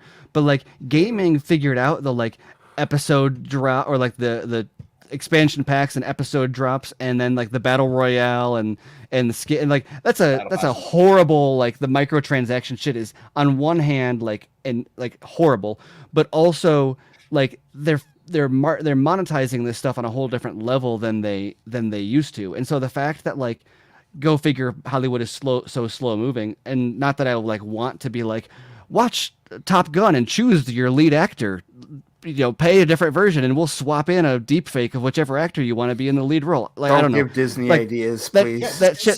So I'm not Black Mirror. I'm not advocating for like microtransaction movies, but just the point that there are so many ways to monetize this stuff. The fact that the movies and the shows are still structured around a system that only exists because that's how they used to monetize it So what you're describing is happening at a small scale. Devin Nash on YouTube, you should look him up. He's in the industry. He's a genius. He knows everything about like the digital age. I've seen his name. Yeah. He's a very intelligent guy. Awesome follow. And he runs like a little agency where he works with content creators and deals. He just has all this inside information. But small streamers, what they're doing is think of like everyone knows Critical Role. Their huge Dungeons and Dragons show is turned into comics and shows and all this kind of stuff. There are small streamers that do similar things like tabletop RPGs from home and they stream it to small crowds, 10, 20, 50, whatever. And they monetize it through letting the viewers pay money to vote on what happens next. And they become the DM. They are choosing where the characters, who are people like you and I playing the game, are going. Literally, they're choosing the actors, they're choosing the adventure, they're choosing the situations and the enemies. Choose your own adventure. So that is absolutely in the cards, and I already know there's already some patents for this out there and kind of stuff. You know what I mean? This is happening. Okay. This is in the works right now. I missed my patent. One versus 100. You guys remember the game on Xbox, or how about the mobile game HQ, where you're like interacting with the live host? All that shit's coming to Netflix, baby. Like, you know what I mean? Like live shows where you're sitting there. Instead of 100 people, it's 100,000 people. Friday nights, we're all going. Guys, let's do it, baby. Film Junkee Friday nights. Let's go. 100,000 people, and Dave's gonna give us all $1,000 when we win. Yes. But wait, what? But and it's also hilarious though because you know that's going to be huge. But then like the most lucrative version is going to be like the dude playing Pong against a gorilla. Like someone like one of those sponsors it, and it's actually Kong. Yeah. Oh, there you go. Yeah. See, but until he gets picked up, though, it's just like, why is this guy outperforming all the corporate sponsored ones? Because you like go on, it's just like a digital cockfighting or something. But it's yeah, whatever works, man. Yeah. I'm like 6 trains of thought off what I was going to say. I don't even know. Sorry, my fault. This is Steven does that. Yeah, we went down a rabbit hole with this. I wasn't trying to lead us down. I think you started talking about Star Trek, and then I was like, but wait, let's keep on talking about my thing. Wait, Ray, Gears of War 3, best Gears of War. Also, fun fact, I won my team at GameRant.com, which is part of the Valnet Scream Rant Network drink. We won the beta tournament. Like we did like a tournament, all press around the world, whatever. We won the fucking like Rod Ferguson, who was the creative director of the game. Now he's working on Diablo 4. He gave us the gold trophy, won that whole tournament. GameRant.com. Okay, so now that that's awesome, by the way. But now I have to tell my Gears of War 3 story. Oh, tell me. It's like one of my most glorious video game moments. Because it was vindication. I had some buddies of mine that were huge into Gears, and one night I was hanging out with them, and they were playing multiplayer for Gears of War 2. And I was absolutely the weakest link. I sucked ass. I was not good whatsoever. I was terrible in all the multiplayers. And they knew this. And they were just like, whatever, they just... And that's when I found out that they were playing the story mode on casual instead of like, what is the level between casual and hardcore? Because I never played it on... or something like that. I think so, right. That's what I always played it at. So I'm like, what the fuck? I've been playing the story mode on a hard mode, whatever. So like you're like however long goes by and the Gears 3 comes out, and again it's time to play multiplayer, and it's almost like it was almost a situation where like how like you play touch football on the playground and you're like the last kid picked if you're picked at all. Same deal, like because they saw how much I sucked with Gears 2, right? Here's the difference. I've been playing the beta all summer with the new weapons, like the digger launcher and like the sawed-off shot. Like I think the sawed-off was brand new. That's right. For that game, yeah. So one of the multiplayer games, they're getting their asses handed to them by a corpser. I mean, they're freaking out. They're dying. Nothing. I just snuck right up, like behind him, and just blasted him a couple of times in the back with the sawed-off, and was like, "I got him. Everybody all right?" It was so vindicating because like I was shitty in the second game and they expected me to be shitty there, and I was totally like the hero in Gears 3. And I love Gears. Gears 3 is Gears 3 the best one? Yes. And when the Gears 6 comes out, you and I can play. You know what, Rob? I have been like since I left GameStop, I have been so disconnected from video games, unfortunately. I do have an Xbox Series X, but I need to do some major catch up with respect to that. It's been a long time since I played Gears. Dave, are you a gamer? Not so much. I'm eventually I'm gonna get to that point, I think, because when I get into the games, it's like, what the fuck time is it? Holy shit! Time that I have. Yes. Well, dude, So- you have a wonderful show here. You can stream it, right? I mean, you I know play. exactly. That's the thing. I'm gonna get to that point where, and I even have a Twitch account, and I'm like, but I have to, if when things progress, and I like, okay, maybe I can get to that, gaming part where, because when I do get into games, I get into games where it's like, all right, I'm gonna spend like the whole day on this fucking thing, So that's where I'm like, I'm hesitant right now, but if I can get to it eventually, That's me with open world sandbox games. I've been playing a ton of. Rob, have you played zombie or Vampire Survivors? I have played Vampire Survivors, man. Dude, I got hooked on that shit. It's like I was like, why is this? And I realized it's because it just takes all the guilt out of button spamming. Because like we spam the buttons for you, like that's all. It's this a reverse is. bullet hell. You are the bullet hell. You just gotta move the guy exactly. around, Reverse bullet hell. Where really? it's a game where it's just like you collect. It's like a classic, like a side scrolling, like a where you like a top down 32-bit graphics. But yeah, see, but the fire, the shooting happens automatically, and so you just collect items and upgrades and stuff, and waves of enemies come, but all you do is move around. And so it's just like the level of you're just spewing out these items that you collect. And then Steven and I we have a love of a certain video game, Max Payne. For sure. Oh yeah. Oh yeah, we have a love. Oh man, I mean when that game came out, I mean I was obsessed. Max Payne 2, everything. I mean that's my bag right there. You that Kung Fu mod? You become like Neo, basically. I never got to that. Oh, dude, I remember one of the funniest things that I when I was playing Max Payne, and I love the bullet time stuff. And I remember it was like one of the the boss episodes. The last like part where you're like, oh yeah, you're in the final stage, and you're like taking on these dudes that are literally like shooting at you behind a table. And I went, all right, I'm going to charge into this room. I'm going to go bullet time and just start firing away. But my dumbass had not the gun loaded up. I had a grenade loaded up. So I charged into the room with a grenade. And it was one of the funniest things. I literally had to put pause because I had to push pause because it was the funniest thing. Because I walked in, I ran into this room that has a bunch of dudes. And I threw a grenade and it hit one of the dudes. And he went, boom. Ow! That's how detailed it was. It was like it like hit his head, and he went, "Ow!" And I was like, "Oh shit! I didn't have my gun." I was like, "I had a grenade." I mean, it ended up helping me because it blew up, like part of the thing. But one of the funniest fucking things I ever had playing a video game was like going into this room, bullet time, and I threw a grenade and it hit a guy in the head in slow motion, Amazing. and it literally reacted, going, "Boom!" Ow! You guys remember that in GoldenEye, obviously a headshot was a one-shot kill, but they also had the ball shot was a one-shot kill. And you retained the blood over respawns.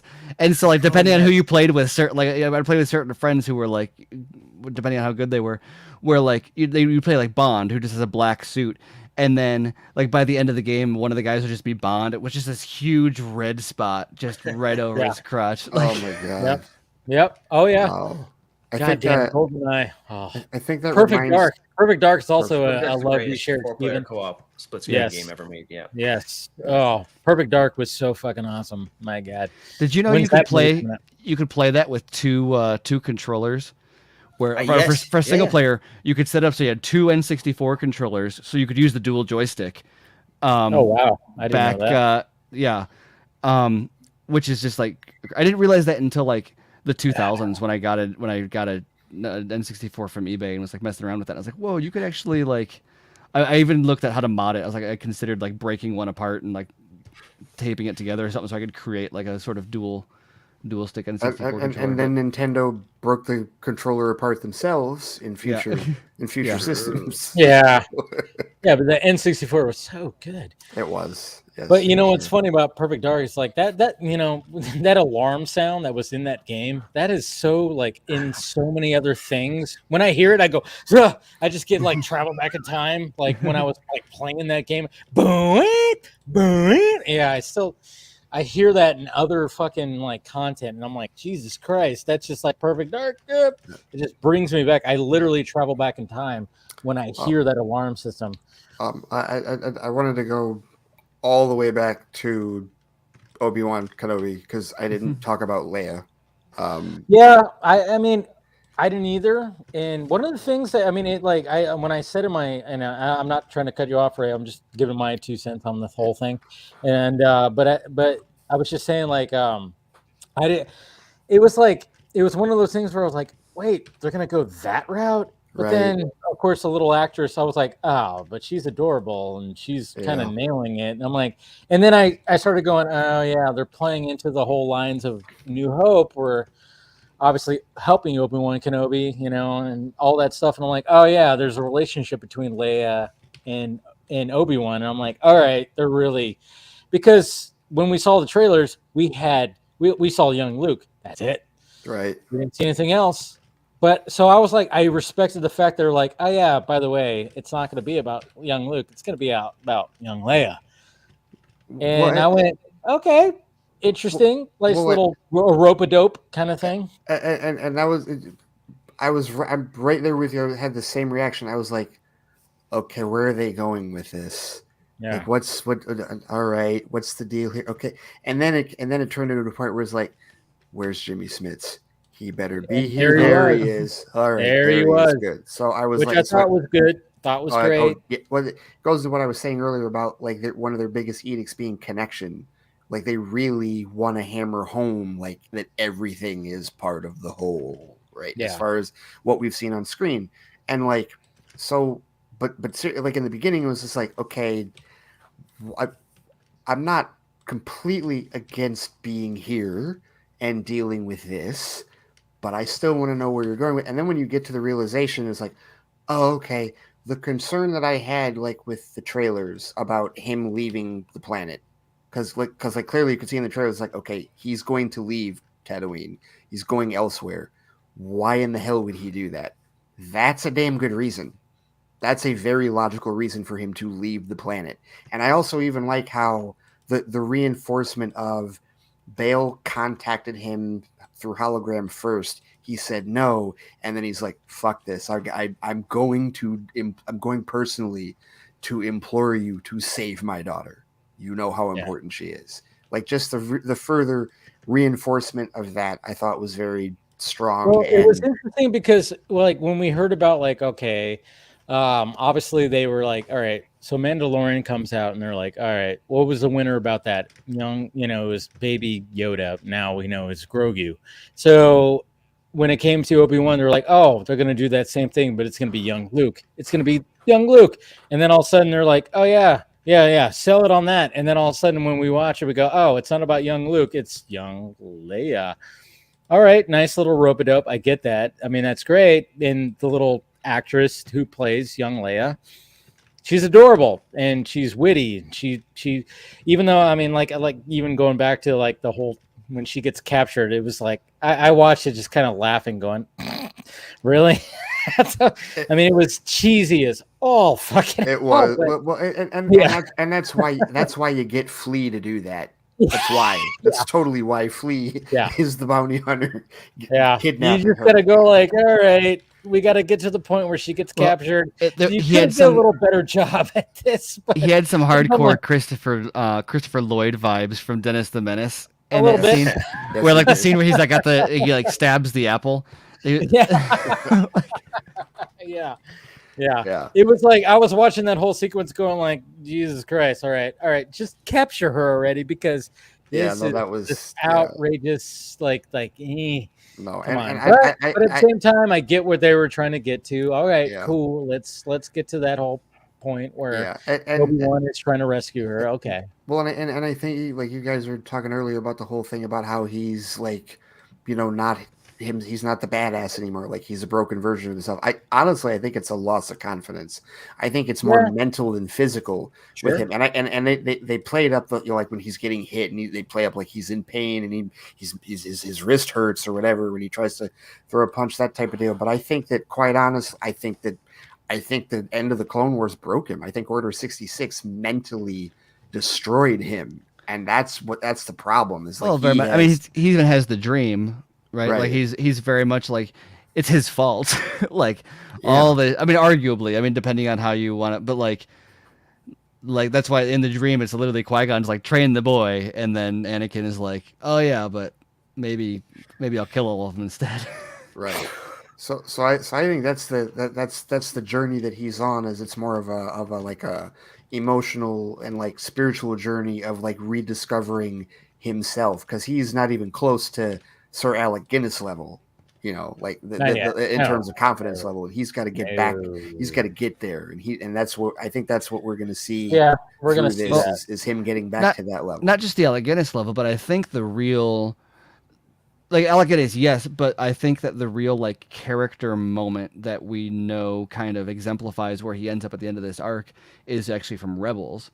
It's when Maul tells him like, look at what you've like fallen to, and he says, look what I've risen above. And that is the Obi-Wan that is in the desert, that is surrendered to this mission, but that now understands the noble purpose and is no longer defeated by it, but has risen above it, even though he's functionally still not really being a Jedi, not really, like, he's just waiting in the desert as an old dude, but he understands his, he has conquered his fear, he has conquered his regret and his anxiety and his guilt, and he now exists just to serve. And like that's where he gets by the end of this, ideally, I would imagine. That's the hope, for sure. That is the New Hope. Do any of you think, whether it's in flashback form or otherwise, do you think we will see the Duchess in live action? Possibly. It'll be, if they do, then they would have to have a younger version of Obi-Wan, I think, because any story that they want to tell with her, oh, we know what they'll do with that. Should be done with a younger Obi-Wan. But I really hope that they do some live action flashbacks of him, Anakin, and Ahsoka. I don't know why you would. Yes, I think they will. They definitely will. As a dream or as a whatever, but yes, you have that opportunity to put the three of them together in live action, and if you don't do something with the three of them fighting battle droids or something, hell, well, remember. You could have them fighting Grievous. They're not going to make that mistake again where they don't put three characters on the screen again. Yeah. We know what three characters we're talking about. Yeah. Well, it's interesting, Stephen, because I know we had that discussion about the nostalgia that they were leaning into with Book of Boba Fett, but this is kind of a different feel. Well, there's a functional purpose for that. Book of Boba Fett was like a different show coming in, whereas Obi-Wan's history with Anakin and his history with Ahsoka and the current state of the Jedi and the fact that Anakin's chasing him, all of this being processed and his like mental kind of guilt over what happened. The flashbacks to the Clone Wars are very relevant to that kind of character development. Whereas in Boba Fett being like, oh, here's Grogu and Din Djarin and Luke, that's like, well, that's a Mando story. I don't know why this. And then at the end, and then I didn't want them to come and help, so I'm kind of glad they didn't like have Luke showing up in the end of Mando or of Boba Fett. But at the same time, so why like the. I don't know. It's just like that was such a detour that didn't serve the plot, and subtracted from the plot of another story. Like that is a good story that I wanted to see fleshed out in the context that it belongs in. Right. Yeah. But that aspect of it, I totally agreed with. I did not like them giving Boba 2 weeks off on his own show, which they effectively did, for sure. By the way, did we see that little cameo? Yeah. Yes. Mando. I was like, oh wow, look at that, man! That was interesting. I like that little cameo. Which one? The Kimura cameo? playing the old clone. Yeah. Oh yeah. I wondered for a second, like, okay, are they? But no, it's not one of the. It's not. It's clearly not one of the clones we know. It's just. That's one of those things that I've been surprised. Like, I'm glad they did it. But also after it happened, I was like, I can kind of see why they'd be reluctant to do that, because I can see a lot of people being like really kind of thrown by that if they forget that.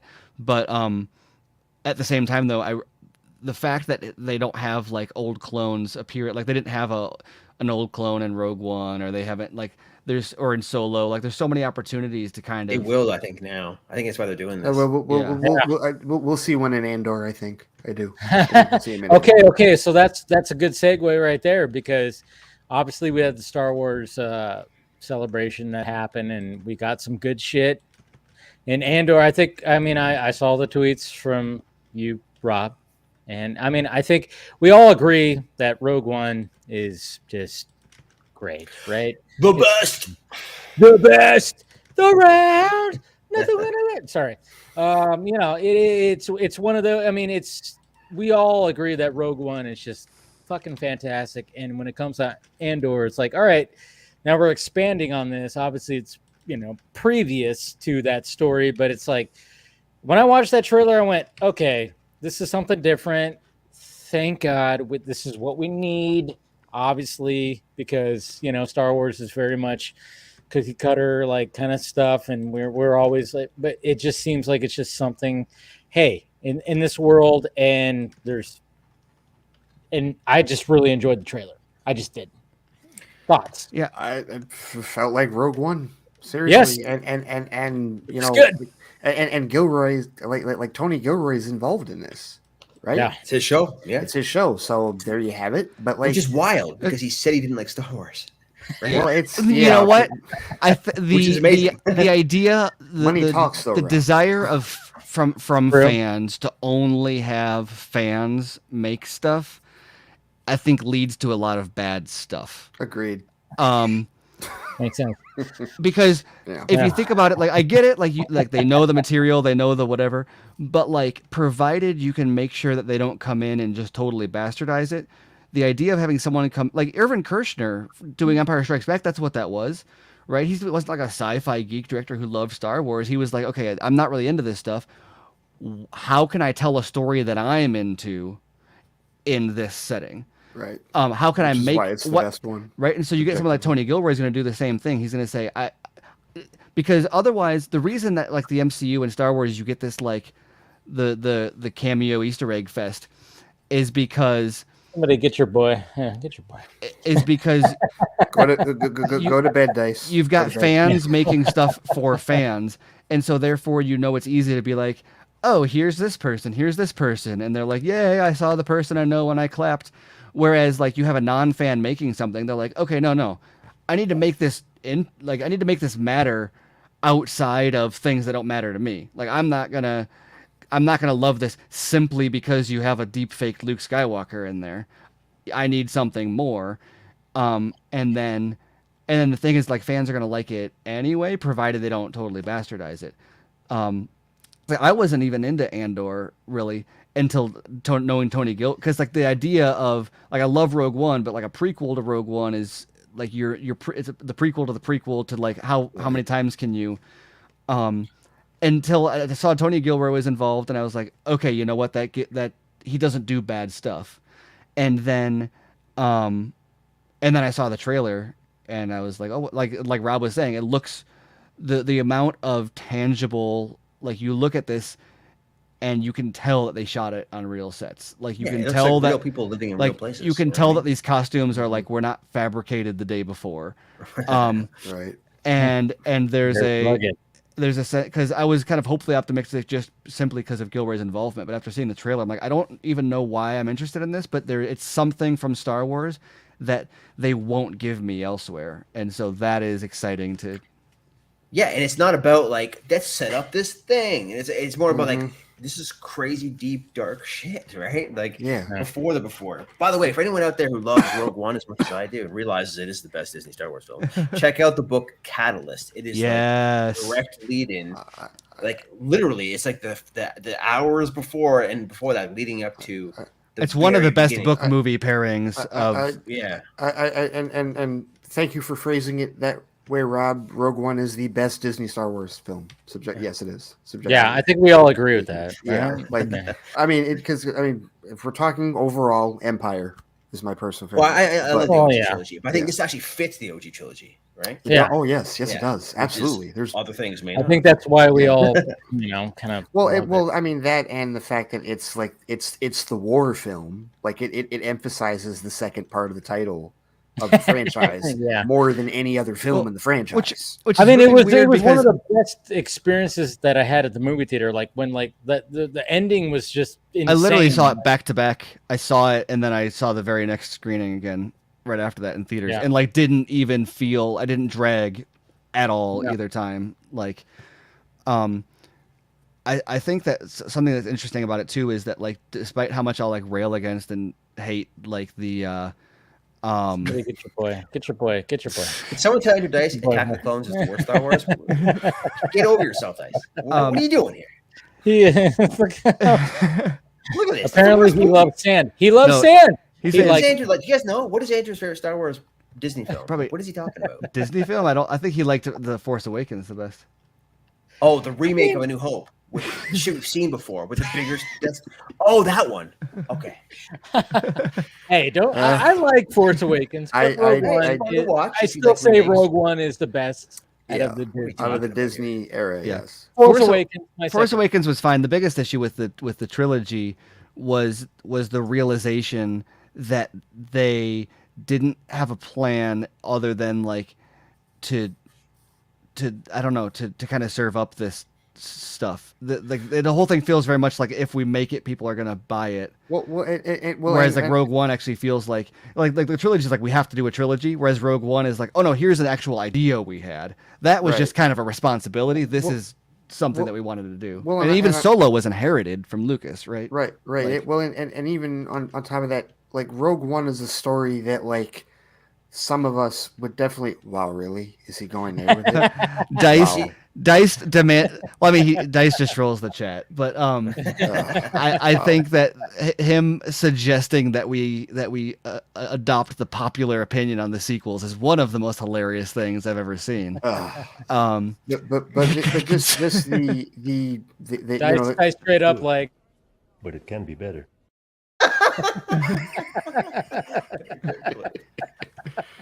but no, just the kind of, I mean, not to the same extent obviously as we saw with Warner Brothers in DC, but still the kind of like knee jerk, sort of course correction between Last Jedi and Rise of Skywalker, but not necessarily. It's funny because they asked McDermott about that.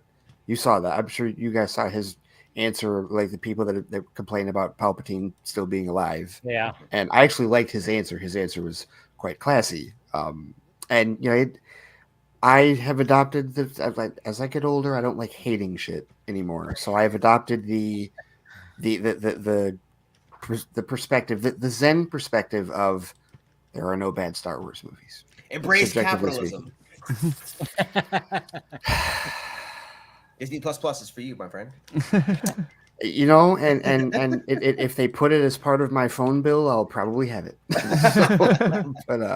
But no, it's just like getting back to Andor, like that is an aspect of the franchise that we want to see, and of course the No More Skywalker crowd will of course appreciate it. Just seeing. But I also like the ambitious nature that the plan that they have, that in terms of leading this thing directly into Rogue One. And to me, honestly, this goes with my other thesis that is controversial, which is Star Wars is best as a TV franchise. I have been writing that thesis for the last couple of years, and I continue to believe that. I don't know that I totally agree with that, but in lieu of digging in that immediately, I was gonna say, speaking of like Andor and part of what I think hits so hard about it, and speaking of Star Wars books, Rob, did you ever read Battlefront: Twilight Company? No, Battlefront just almost ruined me. So yeah, I couldn't. It's crazy because it's a video game tie-in novel in Star Wars. The campaign of the second game. No, it's not even really related entirely. It's just like it just deals with a lot of like the ships and locations and stuff, but isn't necessarily like tied to the story. because like the campaign was the what was it called, Iden Verso and all that, but this was for the first game, and it was just like rebel shock troops going on a I believe it is the assault on Sullust that leads up to where Sullust is where they rally before the Battle of Endor. And so it's basically just all the rebels kind of tearing through the rim to get to that like rallying point. Oh, so there was actually okay. But it was like almost entirely unknown. Like they'll go to like Hoth and there'll be stuff, but there's not like obnoxious cameos. But it's just it's a really good, like, when I look at something like Andor, I'm like, oh, this is cool. I get to enjoy like the rebel aesthetic and like battles and all of the Star Wars stuff in the same way they did with Rogue One, without being like, oh, okay, Luke is there. That means, let's see, that place is this. This is 2ABY. So yeah, like I want to watch a Star Wars show without like pulling up my Arabist translator and be like, ooh, what's that sign say? Like, right. And that's like what's so appealing about this, is to be like, oh no, just like enjoy this thing set in Star Wars. It's not like about the fact that it's in Star Wars. It's just world building, essentially, like really good world building. In that book, Stephen, when they get into a starfighter, do they pick up a glowing orb that's floating in the air?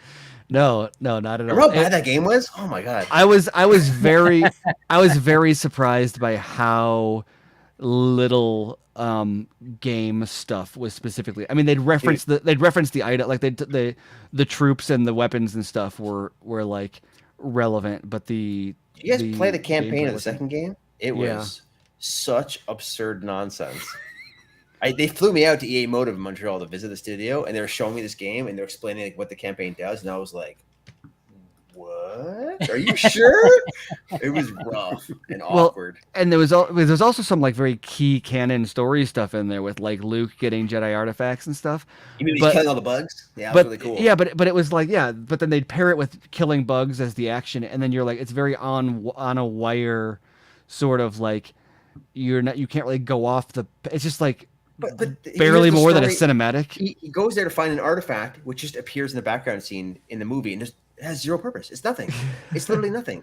And get this, like the whole theme of this game is like you are finally going to get the perspective of the Imperials. Maybe not the entire Empire. Maybe not bad. Maybe there are planets that are thriving under Imperial regime because they're rich and they've solved crime and all this stuff. That was the pitch, right? And you get to play a team of Imperial commandos who are going to protect that order, playing a lead character who's from one of these planets who thrived under the Empire. And within like 30 minutes, you're like, nah, Empire's bad. Literally the Palpatine hologram is going to blow up their own loyal planet, and they're going to become a rebel. And it's like, wait, what? Like every step of this is just complete nonsense. And then, the whole game's trash. And EA ruined another Star Wars game because EA sucks. So very disappointing. All right, Rob, tell us how you really feel about EA. It's so bad. The creative director EA sucks immediately, and then Disney took the license away from the company. It's embarrassing. By the way, Battlefront 2 is the game that the night before release, like I think it was Bob Iger and Disney executives got on the call with EA and said, "Fucking no." Because there was so much negative reaction to the microtransactions and the pay-to-win aspect, they removed the entire ecosystem and store from the game the hour of release. I'm not even exaggerating. Star Wars Battlefront 2 came out, and they had to redo the whole game the day of because it was generating so much bad press for Star Wars. And then so they lost the license, the 10-year exclusive license, and now we have Star Wars games being built by other studios. Right? So never play it is what you're saying. So it's fucking trash. No. I wouldn't say don't never play it because they spent 2-3 years doing damage control and they repaired a lot of the game and they added a lot of features and a lot of stuff. So it's infinitely better than what it was at launch, and it's a lot better than the first game, which was a third of a game that they rushed to get out with the Force Awakens. It felt like a demo for the second game. Exactly, but you got to realize if you're a fan of like the old Battlefronts or the Battlefield games from the same developer, it's like a very arcade version of that. So it's like it's an arcade shooter. So if you're into that, but if you're into like a really great shooder, it is not that at all. But it's fun Star Wars now, at least, you know. But the plot element you were talking about there at the beginning, did they fix that? Or fix is that what, the story stuff? Yeah. No, the campaign's absolute trash.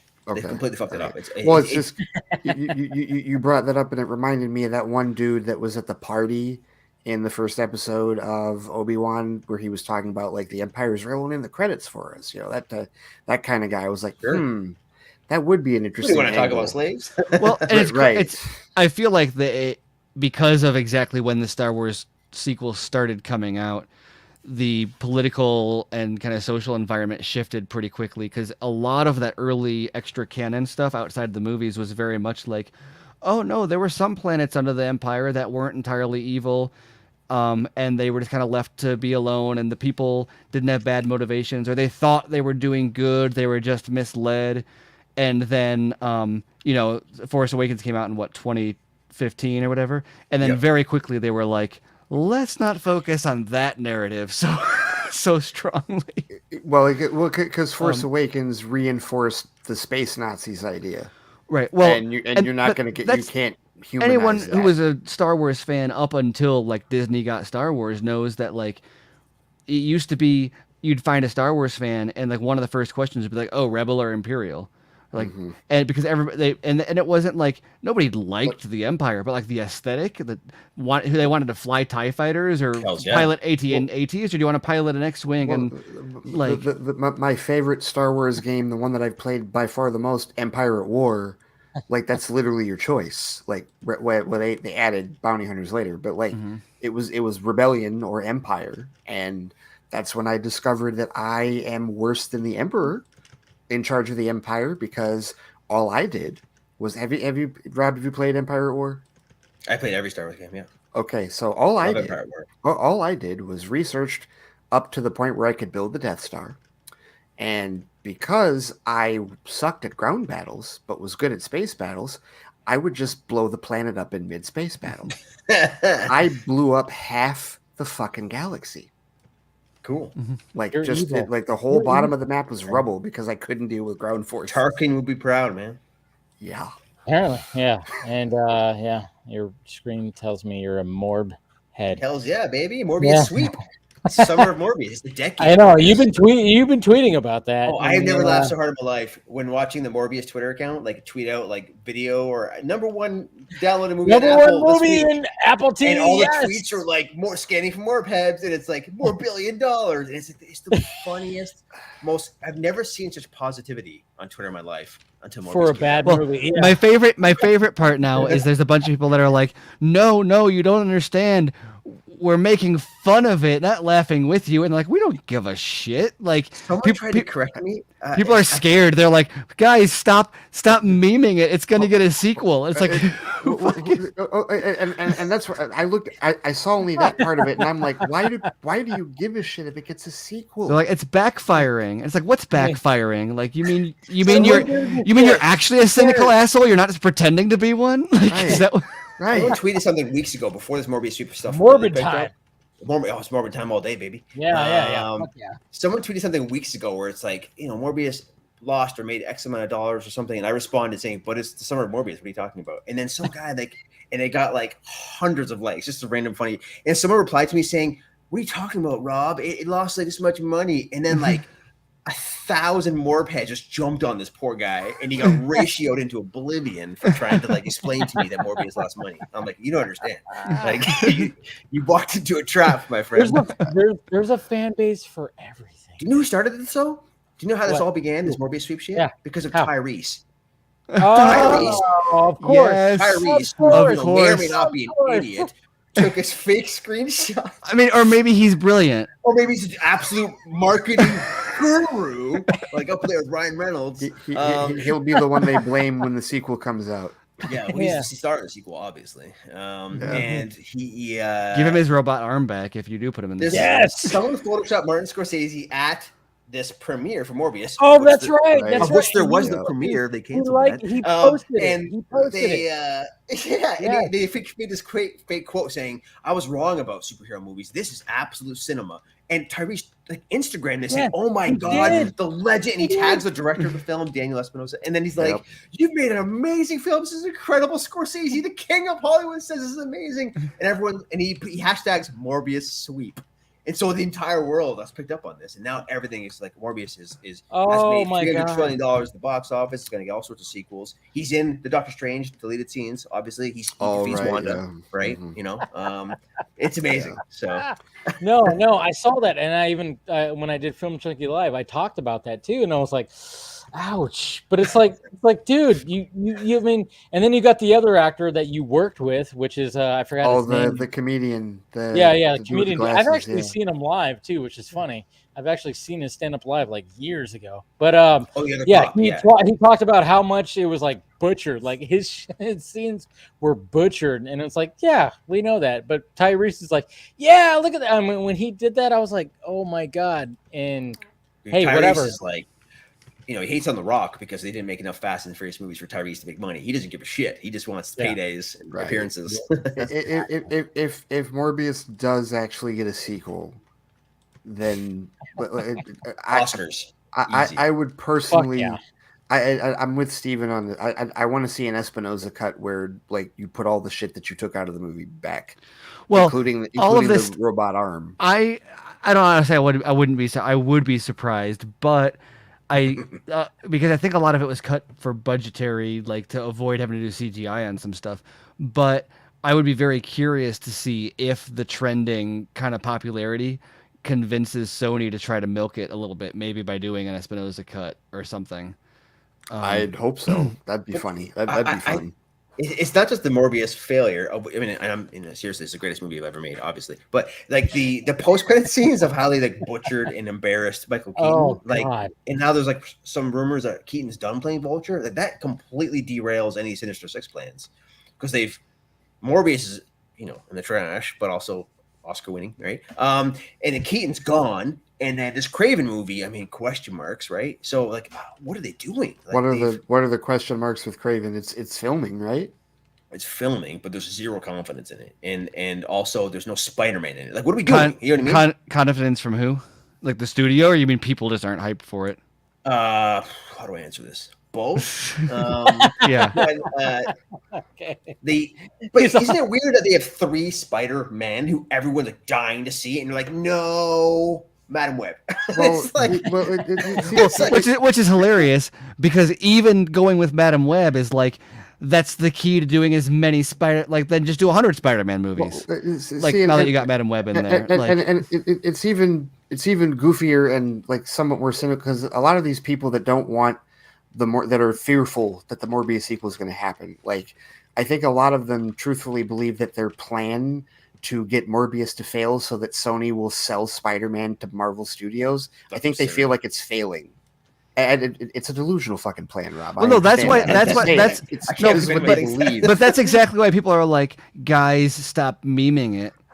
Oh, okay. Because they're scared that we're gonna get a sequel. They're scared. Well, they're scared to get a sequel. They're scared that the memes are going to stop Marvel from buying back all their characters. It's just, it's good. Exactly. God.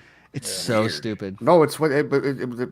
Sir, you know this, Rob. You know there are people that believe that and think that, and you can tell them till you're blue in the face, guys. Sony's never going to sell.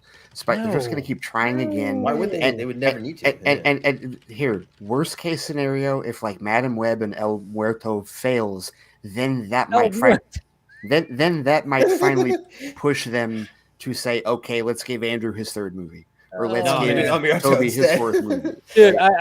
Dude, I totally forgot about El Muerto, but before you said that right now, I'm like, and like they announced that at CinemaCon in front of the whole theater industry. Yeah, and I even made a joke on it too. I was like, wow, yeah, we were hoping for more, Andrew Garfield or whatever the fuck. We got El Muerto, and what's the singer's dude? Rapper's name? Bad Bunny, right? Bad Bunny. That's it. Yeah. Yeah, and he promises it's not gonna be like it's gonna be good. I officially. I'm confident now. Thank you for reassuring me. Even more so now. I have so much more faith in Blue Beetle than. After seeing that costume, my God. I had to verify because, you see an image like that, and it's like, okay, is this real? And then someone posted a set video, and I'm like, "Wow, that's fucking real." Okay. Zolo commented on it. He said it's very flexible. I think he responded to the leak. Yes. You know what I mean? So, yeah. He also, he said he even did this. He was like, "Thank you for all the That's right. the great."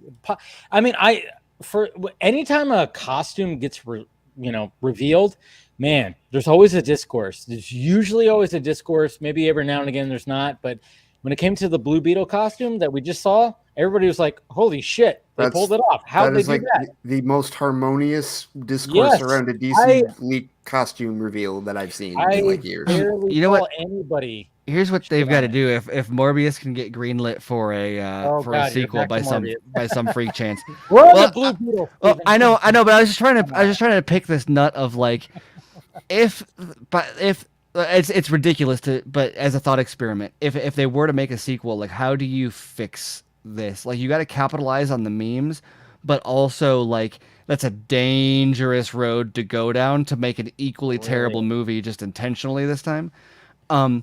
And I think that the key is by having Sam Raimi direct it and put him against Andrew Garfield's Spider-Man. Like imagine having Tobey Maguire, or did I say Andrew Garfield? Have Tobey Maguire and like Raimi the shit out of it. Like get like the snap zooms and the like. The scary part is that would work.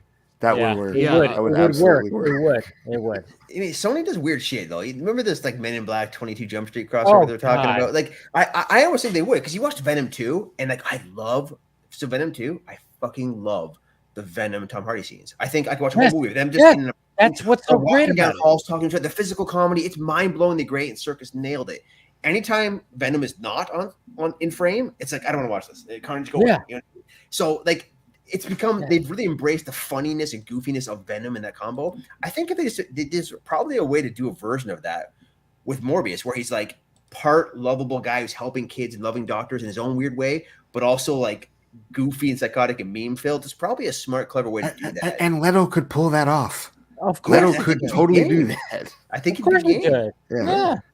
I'd love to see that. Whether it happens, I don't know. But I'd rather see that than half this other shit they're talking about at Sony. So I don't have a I don't have. As opposed to El Muerto. I'm still a novice when it comes to when it comes to Marvel. So it's like Madam Web. I'm like, okay, why is this? I don't even know what Steven means when he says Madam Web is the key to doing multiple. Think multiverse, but through Madam Web. She imagine if the multiverse was held together by spider webs, and there was an old woman that controlled the spider webs. There you go. So like the Widow of the Web from Krull I'm is like controlling the multiverse. If they don't use no doubt in that fucking movie, come on. I'll leave it.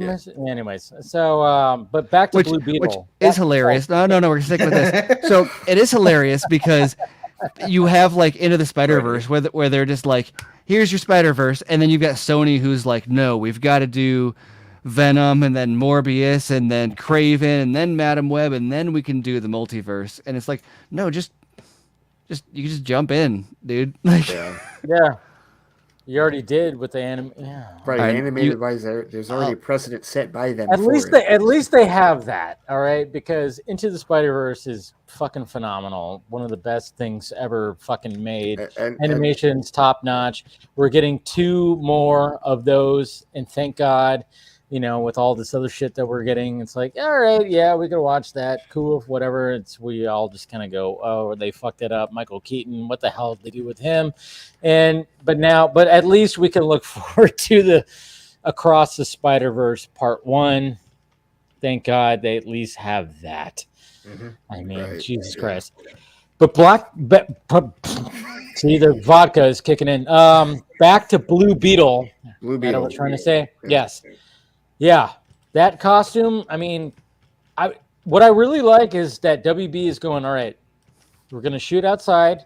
There's going to be a lot of paparazzi. There's going to be they lean into it, just like they did with Batgirl. Go for it. This is the second. This is that's like another the second thing too, Rob. Is the fact that it's like this is you have an actor who is coming off a very successful series, Cobra Kai. Tens of millions of people know him from that, right? Yes. So it's like, everybody's going like, I even had people like in my comments, in my mentions going, holy shit, it's a dude from Cobra Kai. I'm like, you didn't know that he was Blue Beetle? I'm like, but the fact is like, they were like excited the fact that because they know Cobra Kai and they see him and they're like, yeah, he's Jaime Reyes. It's like, this is going to be something. And you can tell that clearly there is now a definitive effort for these. This is where my controlled leak theory for the last number of years is actually being proven Yes. true, because They are totally leaning into it. You left Batgirl a completely open set in Glasgow, and there was so much fucking video and Even photos. the directors were like, "Come on, there, Right. look at see that." So they're leaning hard into that, no question about it. That was a big Keaton push too. I think it's like, yo, this Oh, yeah, Batman's coming, big the Flash is coming. You're gonna meet him. Let's go, baby. He's Right. back. Yeah. You know. Yeah. But I mean, like when you see those set images that came out, I mean, it was like full on the costume, and it was like everybody collectively was like, "Oh my god, they just ripped it out of New 52." Jaime Reyes, look at that. It's all there. It's all there. Even like, and then you show Zolo without the helmet on too. And he's just like serious. And there's like, it was almost like the whole thing was just for that. But then you see like the live video and it's like, oh yeah, he lands on a cab. That's what they were shooting. He lands on a cab and it's going to be one of those, oh my God. Ha, ha. Yeah. I think Batgirl did a similar thing where I don't know if it was intentional or not, but there was a lot of opportunity for like good paparazzi photos that really ended up being like pretty good marketing. Kind of. Yes. They ended up being, some of them ended up being better than the actual promo shot. We had talked about that before about how like how divided and polarizing the promo shot was, and then people that were upset with that really liked the set shots of the especially that one where she was standing on the rooftop wearing the goggles, and they were like, okay, no, now it looks badass. Like it looks so much better like on set. Yeah. Although it's funny because I don't hate the Blue Beetle suit. It is a little like you. I look at it and it's very clearly like a rubber plastic.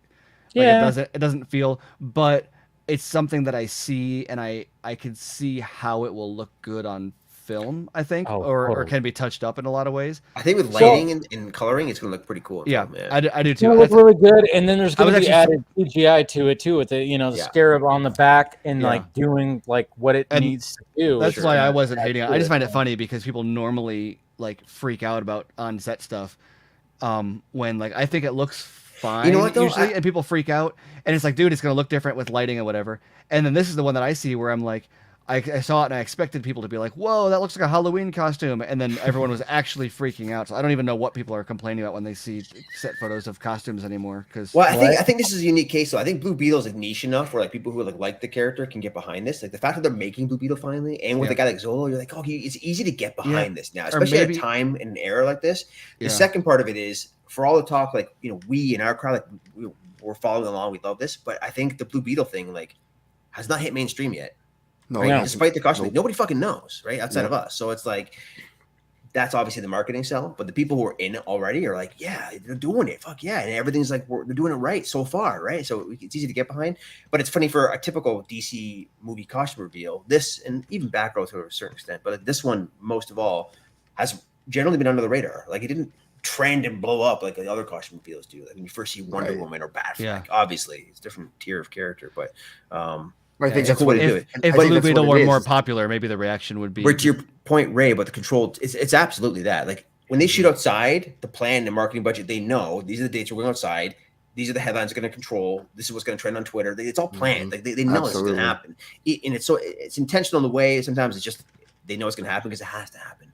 But this happened with Guardians. I mean, if you saw like the final costume things of Nebula and Chris Pratt on set. Like their hair was perfect. For the third one, camera for Guardians 3. Yeah. Yes. Oh yeah. It's funny how the reshoot set shots are perfect in costume, perfect angle, and it happens the same week they're doing the Cosmic Rewind reveal at Walt Disney World for the Guardians ride. What? Dropping online. It's almost fucking coincidence. What's crazy, right? Exactly. And just when Chris Pratt is getting bad press and James Gunn's defending him, it's all happening the same week. Weird. That was all the same week, damn. And it's also the next marketing drop for Jurassic World's coming out. It's like we're doing our interviews with Chris Pratt right now while this is happening. How interesting that they've converted the entire Google search algorithm towards these 4 topics in the same week. Wow. Look over here. Anyway, absolutely, it's 100% planned, and the agencies and marketing teams that work on this, it's so diabolical. Like how the layers of this. I am honestly, as a fan, just like happy that because I didn't even know. Like apparently, this thing's been filming for a minute, and I didn't even know that it had gotten to the filming stage. And because of all this other stuff with Zaslav, like, cutting, like penny pinching with Warner Brothers Discovery, I was like, okay, anything that isn't nailed down or at least has started filming is potentially in jeopardy. And I did not want that film to be on the chopping block because, one, they changed it. It's going to get a theatrical release. It was originally going to be HBO Max exclusive, but it does have a theatrical release date. And two, there's a cultural opportunity with the film, Dave, as you certainly know. Totally. So I don't want that. I didn't want that film to get cut. Now it definitely won't be because it's filmed. And maybe they're finally cluing onto this, but like DC's like Latin audience is so hardcore, and it's just crazy to me that they haven't done more to service that. But maybe this is the first big part of that. But I mean, you see this stuff and Batgirl. Like, is it CCXP that's in Brazil? Yes. By the way, Sony's biggest marketing push is CCXP. That's what they do. All their Spider-Man and Venom stuff. That's their biggest marketing. They focus all. Yeah. But remember the big Wonder Woman event that CCXP had a couple of years ago that like blew up. That was massive because I think that's the first trailer and everything. Yeah. Speaking to Steven's point, they really should have like mined that years ago. But hopefully this is the first big push for it. Yeah, I think to what you're saying, Ray. I hope all these films, like, even if they're like the low, the budget situation, Discovery. I understand the reasoning of not putting $75 million films like repeatedly on streaming services versus the subscriber counts. But if it's a $35, $40, $50 million film, like why not give it a theatrical run if it's good? Like if Blue Beetle's great response. Like it only has to make X amount opening weekend. Word of mouth, positive. If it's positive, nothing else matters. I have no issues. And I have no issues with that. I have no issues with that whatsoever. I mean, imagine just having a Nightwing film. Like, remember when that was going to be a thing? I mean, how small? 50 million. Just let him. No matter what, you make it package syndication and streaming after the fact. You sell it internationally. It's pre-sold.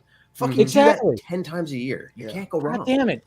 You could have like a small Nightwing film, just like to bare the bones, like, hey, Nightwing goes Bloodhaven and fucking it's just taking on shit, and it's like minimal special effects, whatever the fuck, and then it's all just fight choreography. You get the guys from John Wick, get them in there, and have this kind of movie, and it fucking blows up to like But if you do 10 of those and 3 of them hit, it's just a massive success. Like exactly. And you don't have to play by any rules. And if they don't, budgets, they're an IP that can go on a streaming service that's gonna have an audience. Yeah, exactly. And right away you measure, we did 10 of these 3 work, boom, 3 more sequels, spin-offs, done.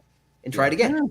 Yeah. It's absurd to me, especially with the content overflow we have now to fill these streaming services and to fill spots in like theaters between the massive event films. Why wouldn't you do this? Well, that's what I was saying about the box office focusing too much. It's like every single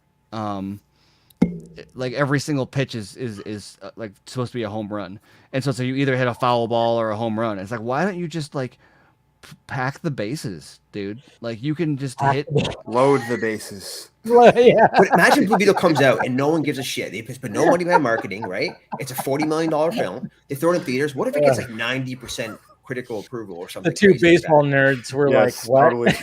Yeah, right?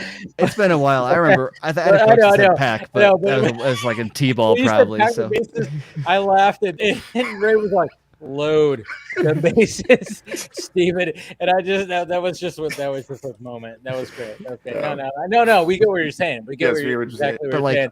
But the terminology, get some people on base, whatever you want me to say. But the point is, hit a grand salami. Yeah.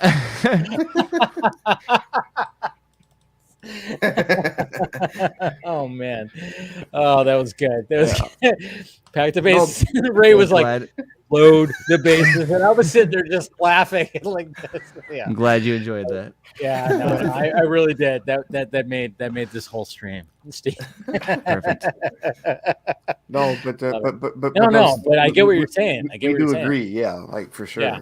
Because, just load it up. And if that's the plan, because I guess that's what we're all kind of waiting for is what is the plan going to be for DC's IP going forward? And look, not Wonder Twins. No, definitely. Oh, sorry.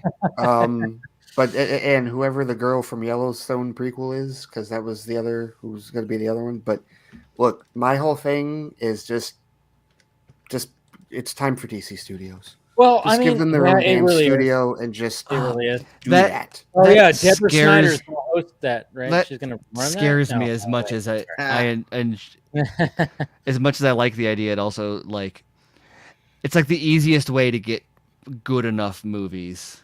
No, Like- okay. Listen, and I know where you're going with this, because yes, once you do that, once you give them the same kind of autonomy that Marvel Studios has, because you could potentially go down the same road. Because I get it. when you get that like bespoke studio situation, that's how you often end up with the like, oh, here is this movie that we can guarantee that this does at least 700 million every single time. Let's just make 1 million of these, and it's like, Right. as opposed to like, it's. I'm not a huge fan of how they've been managing their slate recently, but like, there's diversity and there's box office success, there's budget variety, and like you compare that to what's every single Marvel movie is like $250 million budget. See, it all I'm looks still- the same. They all make $850 to $1 billion. Like it's just, it's still like don't they get figured why out how to there's make no a good more- enough, like just crank it out. They're all Yeah. Why is there no more Black Label movies like Well, see- Joker? see- like, see, and- remember, like Todd Phillips said it, like, oh yeah, I pitched like 3 more characters. I'm like, where are those fucking characters? You made $1 billion with this. What are you doing? What are and you that's doing? and that's well, my they didn't make hope. $1 billion. The movie grossed $1 million, but all the investors made it, not WB. Yeah, But see that, but that's where my optimism, I guess, for it comes into play, because my thinking of it is the reason that you're not seeing those is because DC is still just a division under Warner Brothers, and they're not taking it as seriously as they should, and it's way too big of an IP to simply be a division under another studio. It should be its own content vertical. It should be its own studio, because you have too much there. And what's even more infuriating about it is that, at least with Marvel, they have the excuse of, well, we don't own the Spider-Man rights and we can't play ball with Universal for Hulk.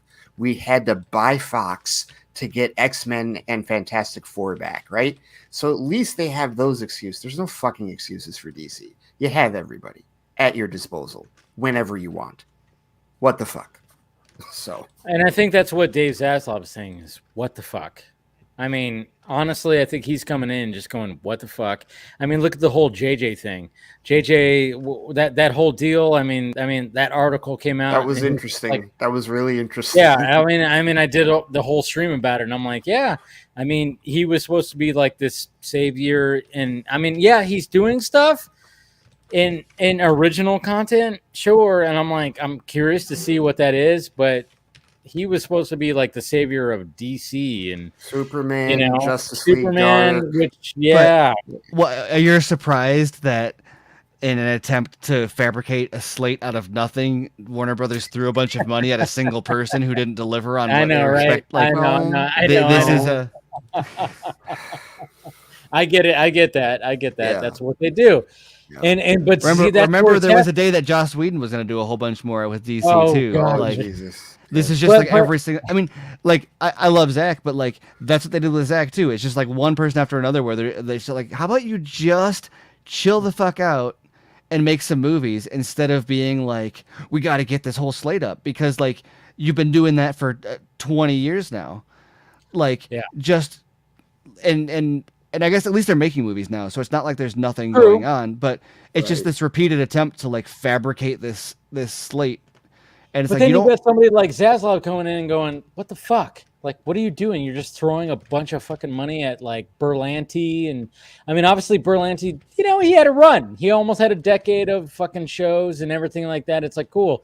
But now that time is, run its course. And then of course you have JJ who is going, oh yeah, I'm going to do all this thing. And then he goes, by the way, Speed Racer on Apple TV. It's like, which I'm curious about, and I know we all, we have a secret love for that. Well, yeah, but I love the Wachowski Speed Yeah, Racer. the Wachowskis did a fantastic J.J. Abrams job. Speed Racer to me sounds very much like, yeah, that'll be fine, but like I don't love the Wachowski Speed Racer much because I'm lens like flare. a Speed Racer fanatic. Yes, I completely foresee a scenario where Steven writes a piece about what the Speed Racer show got wrong that the movie got right. I could totally see that being a script. And Rob's like, yeah, I guess I'd have to approve that.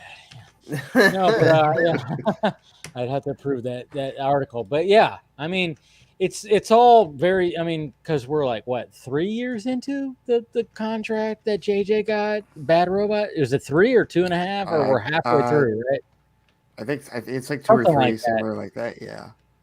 And I thought the you know, money was more too, because it wasn't like $500 million at the time. But I thought it was $500 million, but then all of a sudden I'm reading an article and it's like it was $250 million. I was like, I thought it was 250 million was what it was. yeah, but I thought it was $500 million. I thought it was maybe that was a opportunity Mandela for, effect. well, maybe that was a reward. Like Mandela. that was like a step up, like if he met certain criteria. maybe. Yeah, possibly. But yeah, no, But that's. I mean, my disappointment is like like J.J. Abrams in the 2000s and even in the 2010s early, he did great. I mean, I like his Star Treks. I like Super 8. I like the Cloverfield shit. His Mission as great as what I love what Christopher McQuarrie has done with Mission Impossible the last and what he's going to do, but Mission Impossible 3 set that up. Laid the foundation for what McQuarrie has done with the franchise going forward, because that's what brought Benji in. That's what changed. Like they finally got on a consistent train in terms of like the action instead of bouncing between Brian De Palma and John Woo. We share our love for Mission Impossible 2, Steven, right? Oh yeah, Mission Impossible 2 is fucking insane. I don't dislike the movie. I love it. I love it. It's a good movie, but it's wait. You saying how is it not the weakest of the whole franchise though? It is. Well, by what standard? I mean, it's like no. I'll back up. It's like it's the best film franchise ever made. What? So, because too much stuff.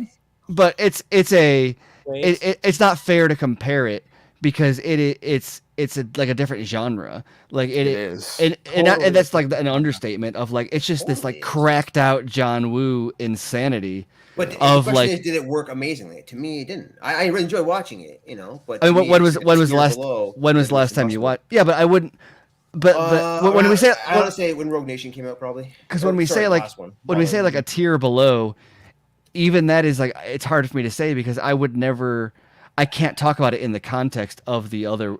It's not like I watch it and I'm like, I watched it when it came out of it and thought there was a lot of stupid shit and I was kind of annoyed. But like if you watch it, more. If you watch it as just this standalone like John Woo directed movie starring Tom Cruise where they just go balls to the walls with everything. Yeah, I was fucking annoyed seeing the motorcycles and the frame rate change to the birds do the thing and I was like, this is fucking stupid. That was the point though, Rob. Like that's just part of the part of the I understand the birds and I don't care. I don't care that the tires change from street bike to fucking. You changing the argument? I'm saying it's the weakest Mission Impossible film, but all the Mission Impossible films are great.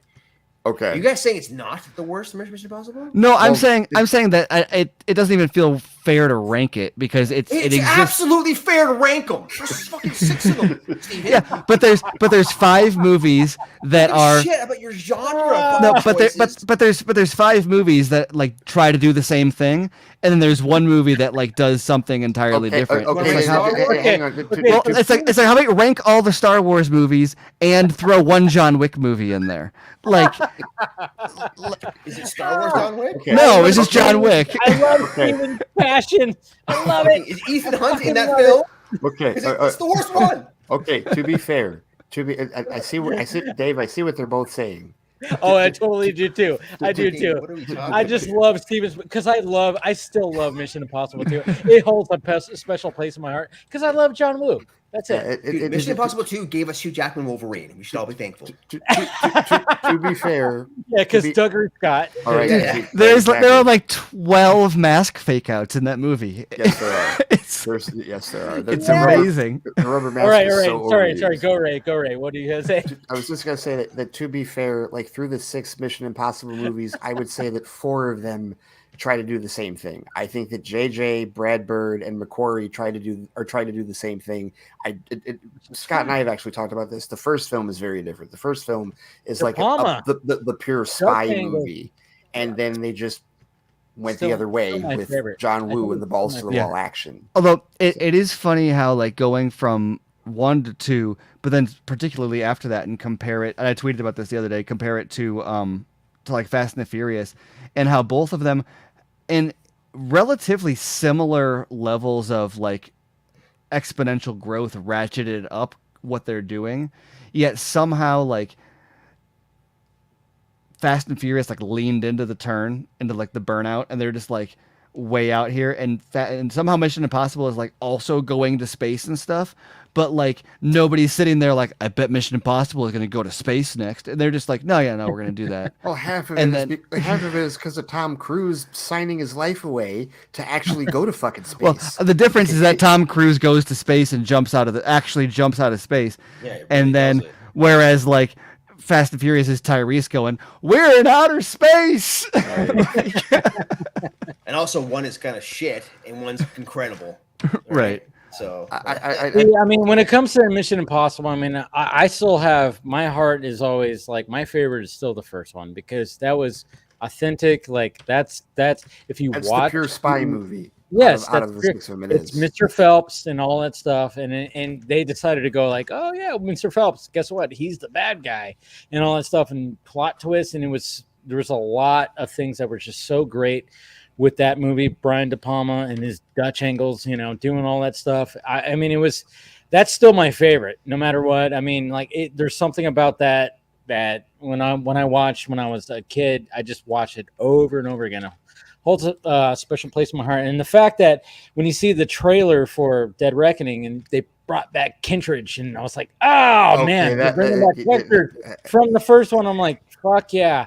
I'm really excited for it. And then of course you see Tom Cruise just, nutcase, just, hitting a ramp and going into a canyon off a motorcycle. And I'm like, I literally like turned, I was like, they did that on purpose. I mean, that's like, that's a whole fuck, that's real. There might be some, I don't know if there's some tweaking in CGI, but he really fucking did that. And it's like, what?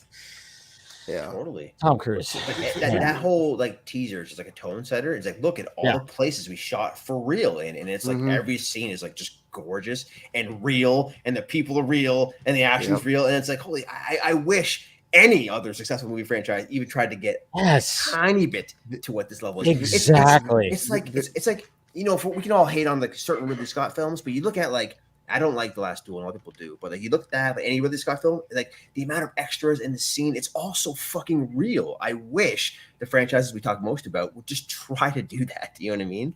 Like get on their level. You're not playing in the same ballpark as. And this is the tone. It goes back to our Star Wars Tony Gilroy. Like when he's shooting scenes, it sets up a sequence, and there's a vehicle driving through a street, and you look at the extras, the costumes, the extras, the scene, and it's like the music, everything. It's a whole different fucking game he's playing compared to what we're seeing from Mandalorian and Boba Fett and everything else. I feel like if we're looking for directors like Gilroy, for sure, I think Reeves is like that. I think what he does as far as like the realism and what you're talking about with extras, I think that was definitely present. Reeves is legendary. I mean, those Apes films and the cinematography scees in Batman, same thing. But it's few and far between. I thought what was really revelatory about that, speaking of Ridley Scott and The Last Duel specifically, is I was really fascinating in one of the, and this ties back to what we were talking about with the volume earlier, also with when you're asked to have to try less hard, you try less hard. Totally. And one of the things Affleck said about working on The Last Duel with Ridley Scott, because he's always fascinating, because he'll work on a movie with someone and then talk about them as a director observing a director.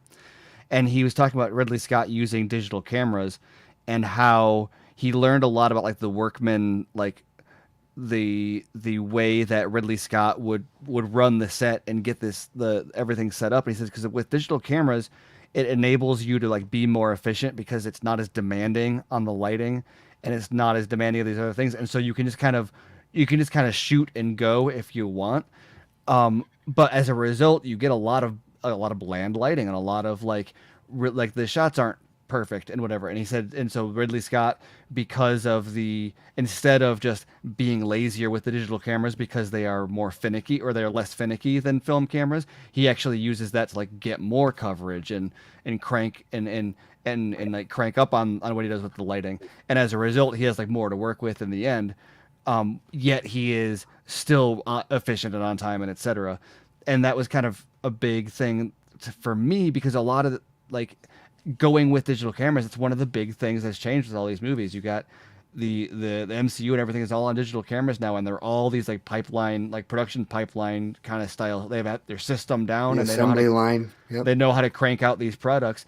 And so that's why you get like lighting is so bland on most things, because it doesn't have to be like with a film camera. You have to light it well, or it's Yeah. gonna look like shit. And with a digital camera, you can just shoot it and it looks fine, even if you don't light it well. Fine. Yeah. Ugh. And Yeah. And so then the people who do take the time to light it properly, even though you don't have to, it really stands out. Yeah, well, another filmmaker that does that is Fincher. Fincher Yeah. has been leaning into the digital cameras for well over a decade. Like back when there was still a major like argument in Hollywood between film and digital, and some are still having that argument. Fincher was like, they're smaller, and it's still more about. And I've always said this: it's more about the guy. It's more about whoever, not just the guy, but the creative. It's more about the creative behind the camera than it is about the camera itself. Fincher shoots old school with digital. He's been using red cameras for almost 2 decades now, and his films don't look or feel like Marvel films.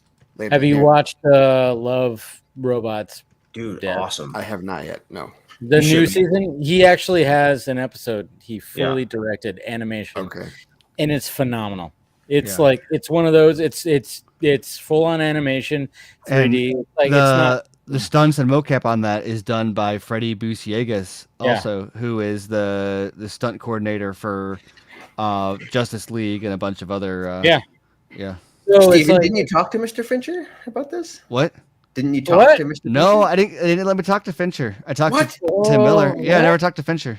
Oh, I gotta send some phone calls next week. that That was the whole plan, Steven.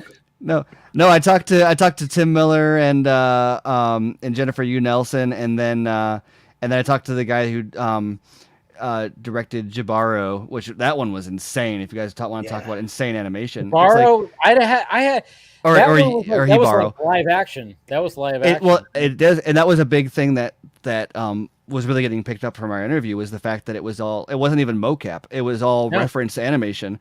Yeah. And for me, I watch it and it's crazy because there's like, when I watch that, I'm looking at like remembering hearing from like VFX people and animators all of these things that are difficult to do, and I watch this and I'm like, okay, you've got multiple liquid simulations, you've got blood and water mixing together, you've got reflections in the gold, you've got different types of jewels. Her costume has all sorts of jewels and gold coming off of it. Then there's reflections in the water, splashes. There's dancing motion that she is doing with like there's sunlight, vegetation, like there's so many different things going on at the same time, whereas like you watch a lot of animation and you'll notice that like the camera will shy away from certain things, or they'll put it like they avoid doing these things because it's like, or like this is a obviously totally different style of animation, but like I learned from watching the Clone Wars animated series, you notice that everyone wears mostly the same costumes, and there's a lot of attention to like fabrics that don't have to move a lot in the way that those costumes are even designed, because that's a whole part of what George Lucas designed with that, was for efficient kind of animation production. And so if you watch that show, you'll notice there's not a whole lot of like flowing motion in the and like Jedi robes and stuff until Palpatine comes in at the end of season 5 or whatever, when he gets Darth Maul's brother. What's his name? Savage Opress. And like he shows up, and all of a sudden his costume is like all the fabrics are flowing, and I was like, oh wow, they put more budget into this one. But so you watch Yubaro, and you're like, whoa, no, they like every single thing that animators are normally like, well, how do we control cost on this, was like not even, just blows out the difficulty. It's insane. It's insane. And then I've actually got another one coming tomorrow. You know what? I don't know why I just thought about this, but did anybody see Alex Garland's Men? I haven't seen it. Nobody? I haven't seen it yet. Okay. I'm curious. Good luck about if it. you do. I mean, I'm not saying it's not a bad movie.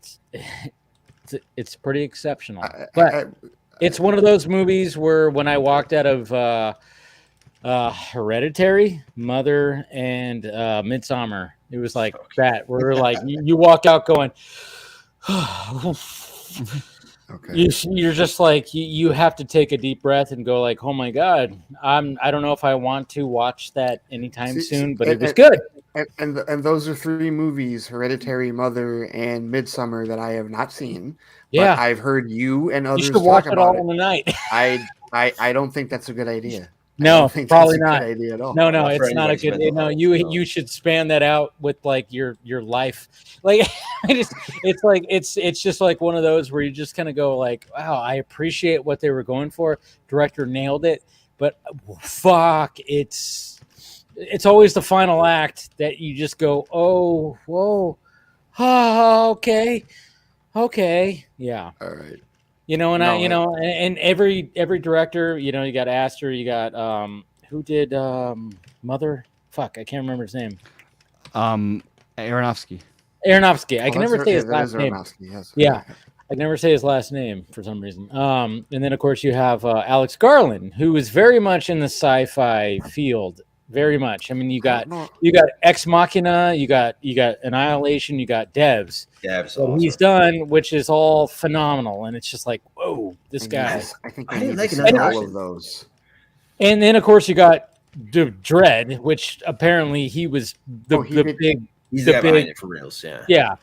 And it's like, yeah, I mean, it shows. And then all of a sudden he throws a curveball with this movie where it's just like, whew, in like the last 20 minutes, like, I shit you not, it was me going, oh my God, like, just what the fuck? This is insane. And I love that, but at the same time, I'm walking out traumatized. You know, and it's just, and I dig that. How did we get to this point? What were we talking about? Well, it started with you going, I know this is way off topic, but have you guys seen Men? Yes. Was it like that? Yeah.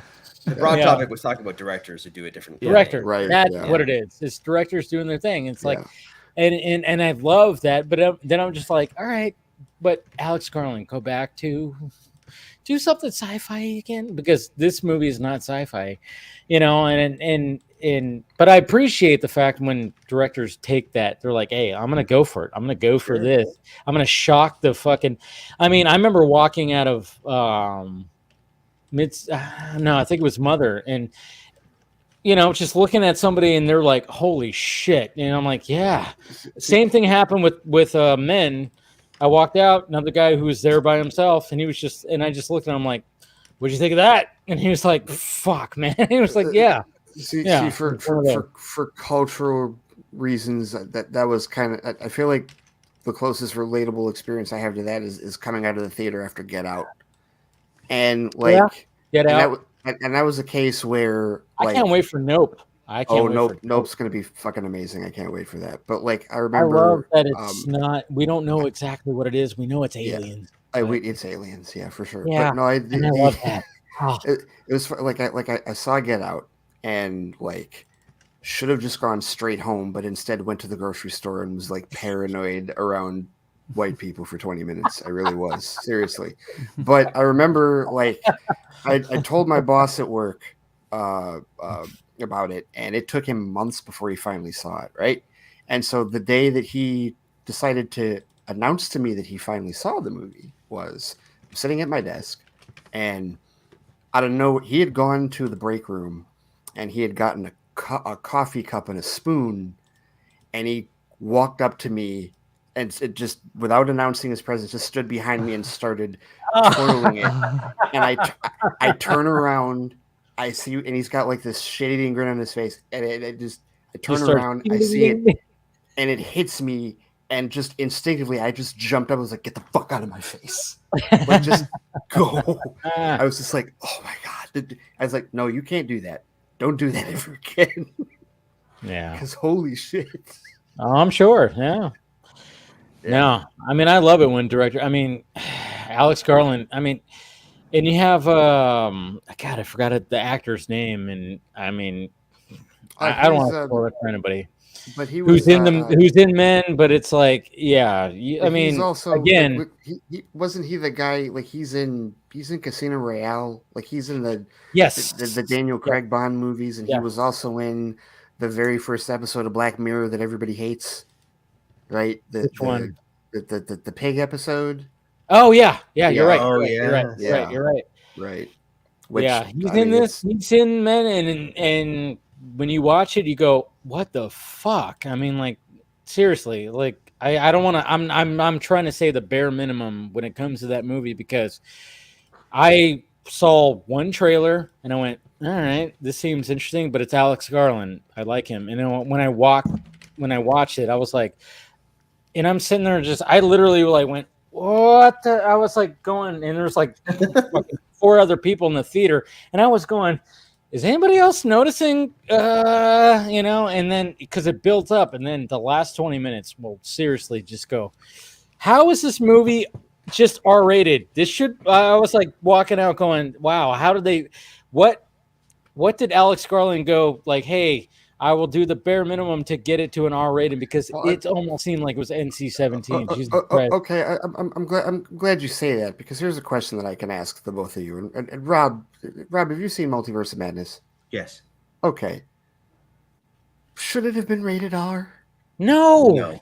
Okay, thank you, dude. Okay, Even Aaron and I were talking about that earlier because it's just like, if you want an R-rated fucking Raimi movie, he's got it in his filmography. Yeah, The you're Evil asking for Dead something franchise. very different from an R-rated film from Raimi Yes. in this case. Yeah. Yes. But I will say that he did push the boundary. Oh, he So, did. Rob, Just not Rob, towards R. Yeah. But No, Rob, it's a smart do way. you I mean, think- they did visual scenes that were creepy, but it's like if they think about it in context, like Wanda covered in blood. It wasn't blood; it was robot goo, and it's like her doing the thing out the TV, and it's like, okay, but she's not doing anything that's, you know what I mean? It's just creative use of, But at the same time, when it came to the Illuminati scene, Rob, I mean, yeah, but it's like a blue spaghetti man. It's head restructuring, and I think handing it off. It's sort of like not the most shocking one was Black Bolt. Yeah, Black Bolt when he, that was really cool too. I love that. Like, what voice? And then it zooms out, and he's just like, and it's like Matrix, fucking, Mm-hmm. Yeah, so great. But I mean, do you think it was just like, do you think that when Raimi signed on, he was like, all right, I'm totally about what you guys have to continue on and whatever the fuck, like, hey, you have to continue your story. This is all a big, huge story, of course.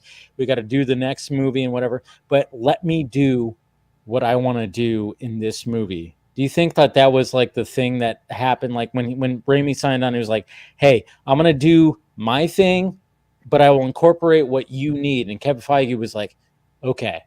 Yeah, I think it was a real collaboration. Obviously, it's well documented. This wasn't Sam Raimi did not come in with the pitch for this film at all. But I think the idea of this film, if you really break it down, it's a chase film, and I think that works with kind of like it is a chase an adventure that Sam Raimi can play with, and you can get things like the cool like the zombie strange. It's a necromancer style magic. You know what I mean? Yes. Play with that. But like, there's weird things going on with like the music fight that was lifted from a certain comic. You know what I mean? There's stuff like that which was like Marvel ideas, and he just kind of made it work. And like the incursion area and the visuals and cinematography of that scene, you can tell Sam Raimi's doing that. You know what I mean? So he's just kind of bringing his flair, but he's playing by someone else's map. I do wonder if like part of the agreement was like, Sam Raimi, guess what? You come in and play ball with us. You can do this other thing later, what's interesting with that though, Rob, so the music, you're saying the music fight definitively was Marvel and not him. Well, I'm saying that because there's a controversy online where the creator of that like wasn't credited for it's from the comics. Who created the musical thing? You know what I mean? Oh wow! And it was just used clearly in the movie because the reshoots that was a reshot scene, and it was after his thing. And so there was a big thing about like they took his idea and no one gave him credit for it. All right. So, that's no good. But like, I don't know who's behind that. I have to read into that more. But I saw that blowing up like a couple weeks ago. I've had people tell me that they liked the movie, but that it still had MCU isms in it. And my response to that, quite honestly, is well, Raimi really, the MCU has built a lot of what it does off of the blueprints that he kind of started with the Spider-Man. So really, you're seeing Raimi-isms originally that are now considered MCU-isms, which is another reason why when he got brought into the project, I'm like, oh, okay, well, whatever they were going to do with Derrickson, Raimi fits their mold better for what they want to do with a PG-13 horror movie. Yeah, and look, a lot of these guys like John Watts and Scott Derrickson being two of them, they had a very clear idea of what they wanted to do in their sequels, and neither of them got to do that. So Watts not doing Fantastic Four makes total sense to me because his plan for Spider-Man 3 had nothing to do with what they did, right?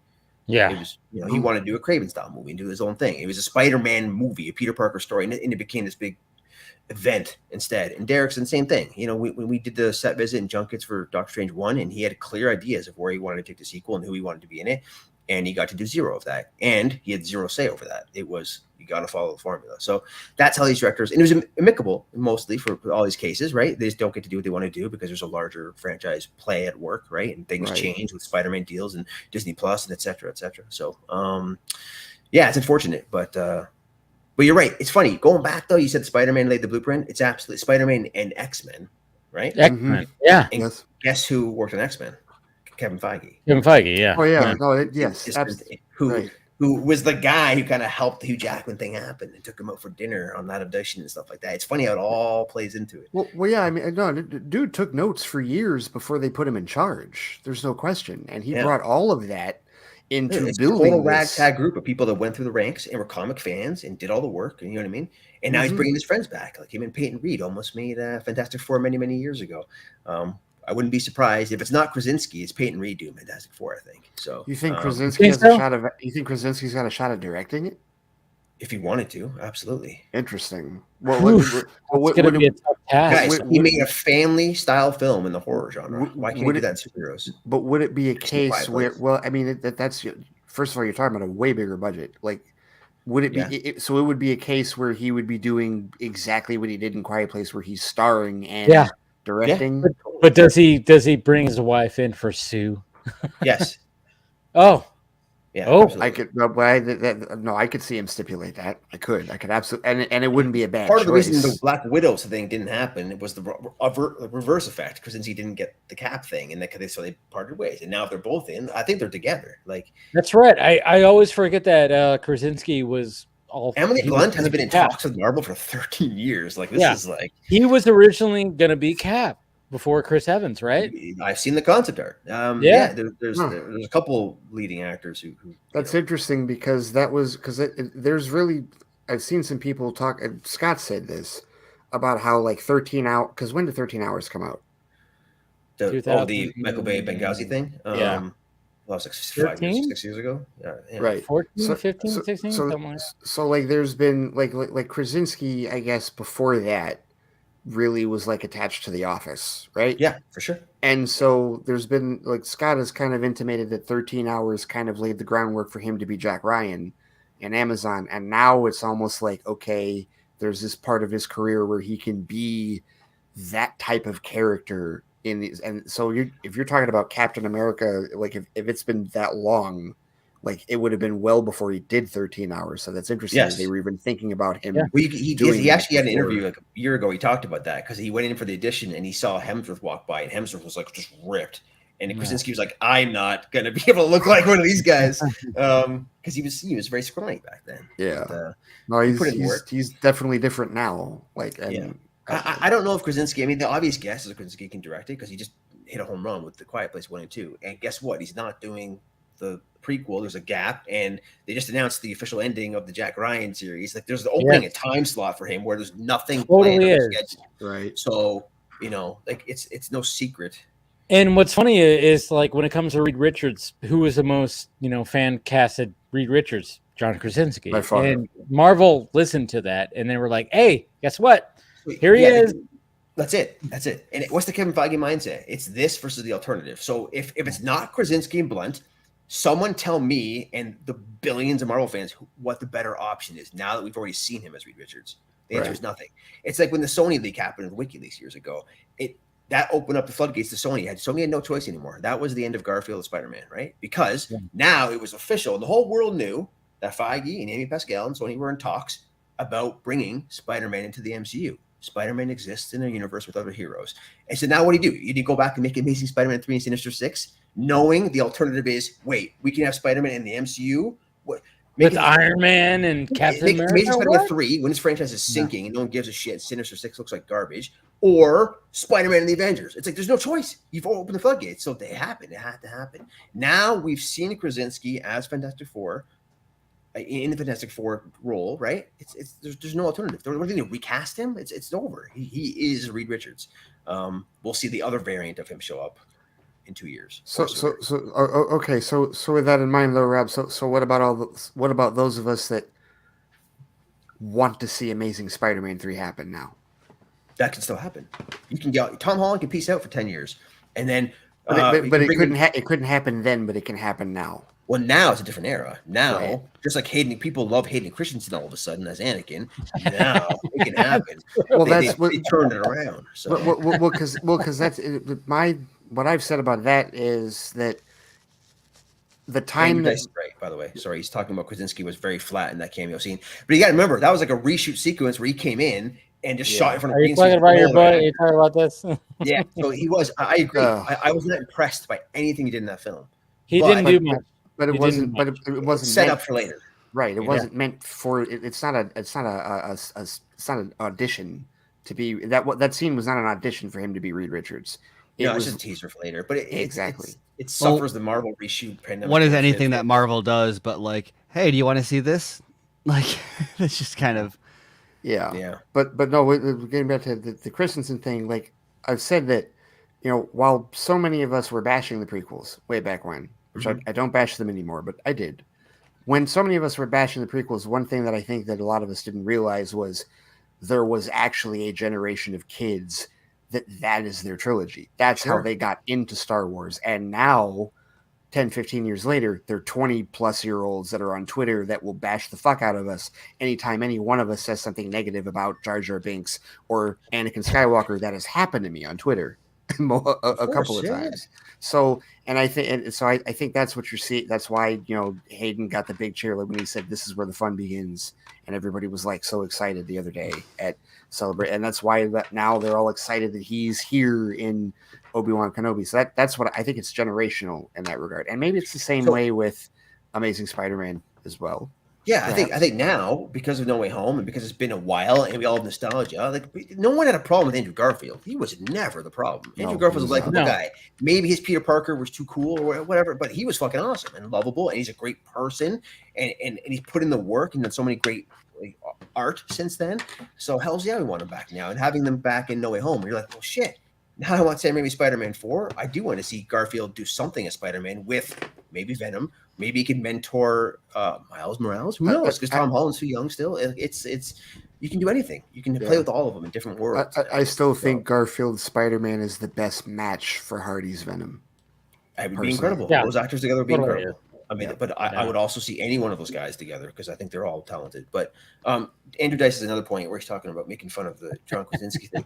But it's the same thing. It's like it's a misfire. I think they misfired the scene because they didn't execute properly, and it was a result of the reshoots and the Marvel formula of like let's just do plates and shoot all these characters separately. Like it's well documented. Elizabeth Olsen has never even met John Krasinski yet. She spaghettifies him in this film. That was spaghettifies right? The reaction to that, the people that were like so incredulous over that, I was like, did you guys forget how Marvel shoots these movies? Yeah, like this. That when that clip came up, I'm like, of course she's never met him. It was green screen. Like, well, do it. It's just the way that things happen. I mean, look at Zack Snyder's Justice League. Jared Leto and Ben Affleck were not on the same set. And I'm not knocking it, Dave. I'm just saying. Yeah, I know. It's just not the norm. And I think the I know exactly what you're saying. It's like you have somebody who's talented enough to be like, hey, guess what? We got these two characters that are interacting with each other, but guess what? Behind the scenes, they weren't on the same set together. I mean, to me that just shows talented filmmaker. It's like, hey. It's out of necessity in this case because the reshoots. Both cases were reshoots during a weird era. But to Dice's point, though, like I think there's many cases of Marvel introducing a character to set up a future thing, and the introduction kind of sucks, right? Yeah, it's like I didn't like. I love Sam Rockwell. I did not like his Justin Hammer shit in Iron Man 2. But every time he pops up here and there and he's going to come back for Armor Wars, I'm like, hell yeah, he's back. I didn't like Black Widow in Iron Man 2. But what are you talking about? I like when he danced on stage. but I mean, he's likable, but annoying as shit. But when they bring him back later, even in the All Hail the King short, I'm like, I like seeing him now, setting him up for later. And that's a bad example because he's a minor character. But Black Widow, I did not like Black Widow and Iron Man 2. But when you watch Age of Ultron and other stuff, and you go back to it, you're like, oh, I see what they're. I appreciate it more. Yes. Or you see Anson Mount, who's fucking incredible, and Star Trek: Strange New Worlds and everything else he does was like embarrassing in the Embarrassing Inhumans show, and not his fault. It wasn't his fault, but yeah. But he comes back now, and you're like, "Fuck yeah, Black!" And I want to see that movie now in a comic accurate costume, no less. It. And there's so many examples of this where they introduce a character, it's dog shit, and we get a better thing later. They revise it, new costume, new director. So I think, like, sure, this Reed Richards example, which they probably shot in like 3 hours in a stage, and they threw it in the film. Like, I think if we get a real story and real Krasinski, Reed Richards. Yeah. But you know what? Krasinski is not a bad actor. I mean, or anything like that. I mean, like, I love A Quiet Place, man. I like his movies. I like him. Dude, I mean, 13 Hours is good at too. Like, yeah, I think given the proper script and everything like that, he would nail it as Reed Richards. And and as much it was like, oh yeah, cool, we finally got that, and it was fan cast, but yeah, it was a little bit like lackluster when we're like, when you watch the movie, you're kind of going, okay, but he didn't. It just wasn't there. Yeah, I think a lot of people agree with that. But I think given the proper script and proper everything else, he'd be perfect as. And also, I feel like Dice should also remember that, as we were talking just a bit ago, that was already like he was already the most fan casted Reed Richards before he was put in Multiverse of Madness. So the idea was already there in the fans' minds as far as, hey, we know Krasinski's a good actor. We would like to see him in that role. So it's almost like no one's basing their idea of whether or not he'll work off of the Multiverse of Madness scene. They already had the idea in their head. Yeah. But things can change. Obviously they can recast anyone. My personal pick, I would love to see Glenn Howerton from Always Sunny play Reed Richards, because he can play like the ultimate dark Reed Richards and play like kind of like a dickish, overly smart. I think he's perfect. And he almost played Star-Lord, by the way. He was number 2 pick for James. That's true. I remember hearing about that. Yeah, he almost started. I'm not an Always Sunny fan, but I'm familiar with him. So yeah, well, he's great. He's the AP Bio, another great show. There's that tweet that was going around yesterday, or not yesterday, but last week or whatever. That was like, what's the best line reading? Yeah. It just got totally dominated by people posting Dennis clips from It's Always Sunny. It was like hundreds of quote tweets that were just like. It's like there were some common ones, but also just pick anything that he says in that show. Like I saw a couple. Dave will appreciate this. The Will Smith. What's the Will Smith clip from Fresh Prince that gets posted like more than any other as far as like line readings? The father. Yeah. Uncle Phil. Yeah. Mm-hmm. Oh, I thought it would have been "Keep my wife's name." Not that, Steven. No, that's the new age. No, I prefer the Chris Rock. Uh-oh.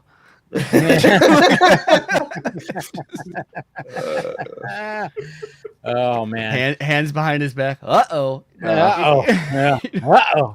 God damn.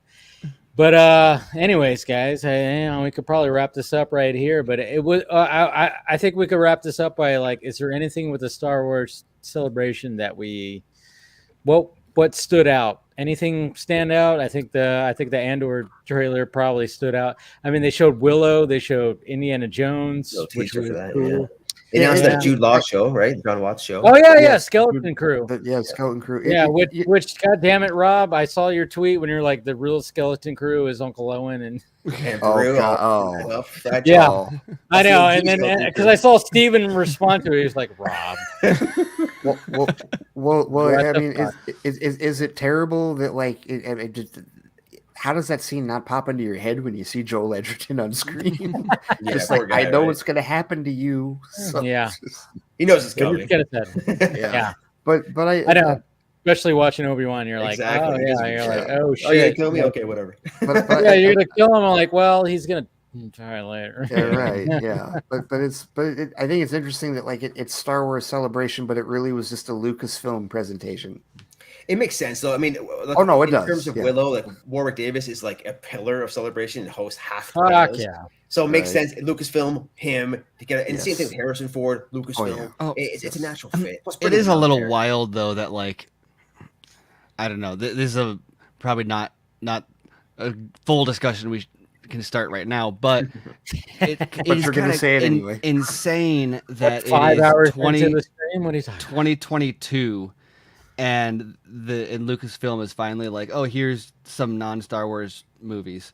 Like I know that they're obviously like famous for like Star Wars, the majority of what they've always done. Lucasfilm exists because of Star Wars. Yeah, but there's Indiana Jones and there's other stuff, and then it took this long to like do anything with those. It's kind of crazy how this whole deal has. I feel like they expected something different when they were thinking they were gonna crank out movies, whatever, and then the switch to like Disney Plus happening and all that stuff, shifted things around. But it's kind of crazy how like that like they're like, oh, all these Star Wars, and now they can't get a Star Wars theatrical slate together to save their lives. And I saw some people like disappointed, like, what? No Star Wars movies are announced? It's like, well, they just announced a bunch of fucking They have leaned so heavily into the Disney Plus streaming. Yeah. era, which I personally have no issues with. But and you know that like I am a Kathleen Kennedy. I don't attack her the way that so many others do, but it's not that she does everything perfectly. I did find it amusing that, especially with, I think people were pointing out how many recast actors are actually in Obi-Wan Kenobi. Yeah. Including Obi-Wan Kenobi himself. He is technically a recast character, along with young Princess Leia and young Luke. Young Luke, Uncle Owen, right? Like I've got a hard time believing that that recast comment was meant to be taken exactly the way that it was said. That's it. Yeah, but it was still said like that is. Yeah. There's such a, and especially contrasted with the fact that they're like, oh, here's deepfake Luke Skywalker is like just bad messaging. Well, I bad like messaging. your tweet earlier today. It was like they already have the concept, and it's just a deepfake fucking Harrison Ford, right? Yeah, like right. But it's like Ansel, what's his name, didn't do a bad job. It's just great. Alden, yeah, Alden yeah. I said Ansel. That's the other guy that was the short list. It's not just the like, oh, that was a misfire. That's and I wrote a piece in Screen Rant about this, about how her comments on like that comment just kind of shows how out of touch they are with kind of Star Wars movies, and like that's so key to why they can't get a slate. They're so terrified of this fan backlash, and that goes back to what we were saying about Gilroy and Andor, is that they're trying so hard to please a fan base that historically refuses to be pleased. And the best Star Wars, I realize that, or like you could say that about every fan base. Yeah, but Star Wars is even different though, where they didn't like even Empire Strikes Back got a harsh reception from a lot of people when it came out, and Return of the Jedi, people hated the Ewoks and stuff, and then I realize prequel discussion has come around, but there's still a lot of people who don't love them. But even with those, like Lucas could have been a slam dunk to just come out and just make kind of more of what people wanted, but he did something that wasn't just like the opposite of what people wanted, but it was a story that he had and a vision that he had, and people reacted the way they did to Jar Jar, and he stuck with it. And Jar Jar didn't just stick around. He ended up doing something very significant to the story at the end of it. And that brought people around on it, but he had a story to tell. And he's like, you know what? I'm going to tell this no matter what. And that's a lot of why Lucas, he was developing these movies. He's like, you know what? I'm not going to do it this time. I don't have the energy to go through that again. And then Disney takes over, and a lot of their biggest missteps are after The Last Jedi, they panicked. And then you get The Rise of Skywalker, and then after that they panic again, and now you've got no theatrical slate, and it's it's because you're trying to appeal to George Lucas was look, the People versus George Lucas documentary and any other thing is the punching bag for everything that he did. Yet people are he made something that everybody's like, give us more of that, and he's like, here, and they're like, not like that, and he's like, okay, here, and they're like, not like that, but he didn't kill it. The popularity didn't go away. People still want more and more and more and more. but everything he gave them, people were like freaked out about. And then Disney comes in and like, and they people say, well, we want more of this, and then they make something, and a chunk of them say, not like that, and then they say, whoa, we don't know now, and now the whole thing is in chaos. Whereas like, I wasn't a huge Last Jedi fan for a variety of reasons, but I would have preferred that they stuck with that through, like if they stuck with that through the end, and same thing with these other movies. And so that's a lot of the hope that I get from like the Dan Gilroy stuff. It's like, okay, cool, make something that is not explicitly like what the fans want. Don't have it done from someone whose own paradigm is going to be like, I'm walking into this with a list of things that I want to do with Star Wars. Dan Gilroy is not going in there like, or Tony Gilroy is not. Which is Tony or Dan? Tony. Okay. Because I think both of them worked on Rebels, right? I think Dan directed some Rebels or wrote some Rebels, but they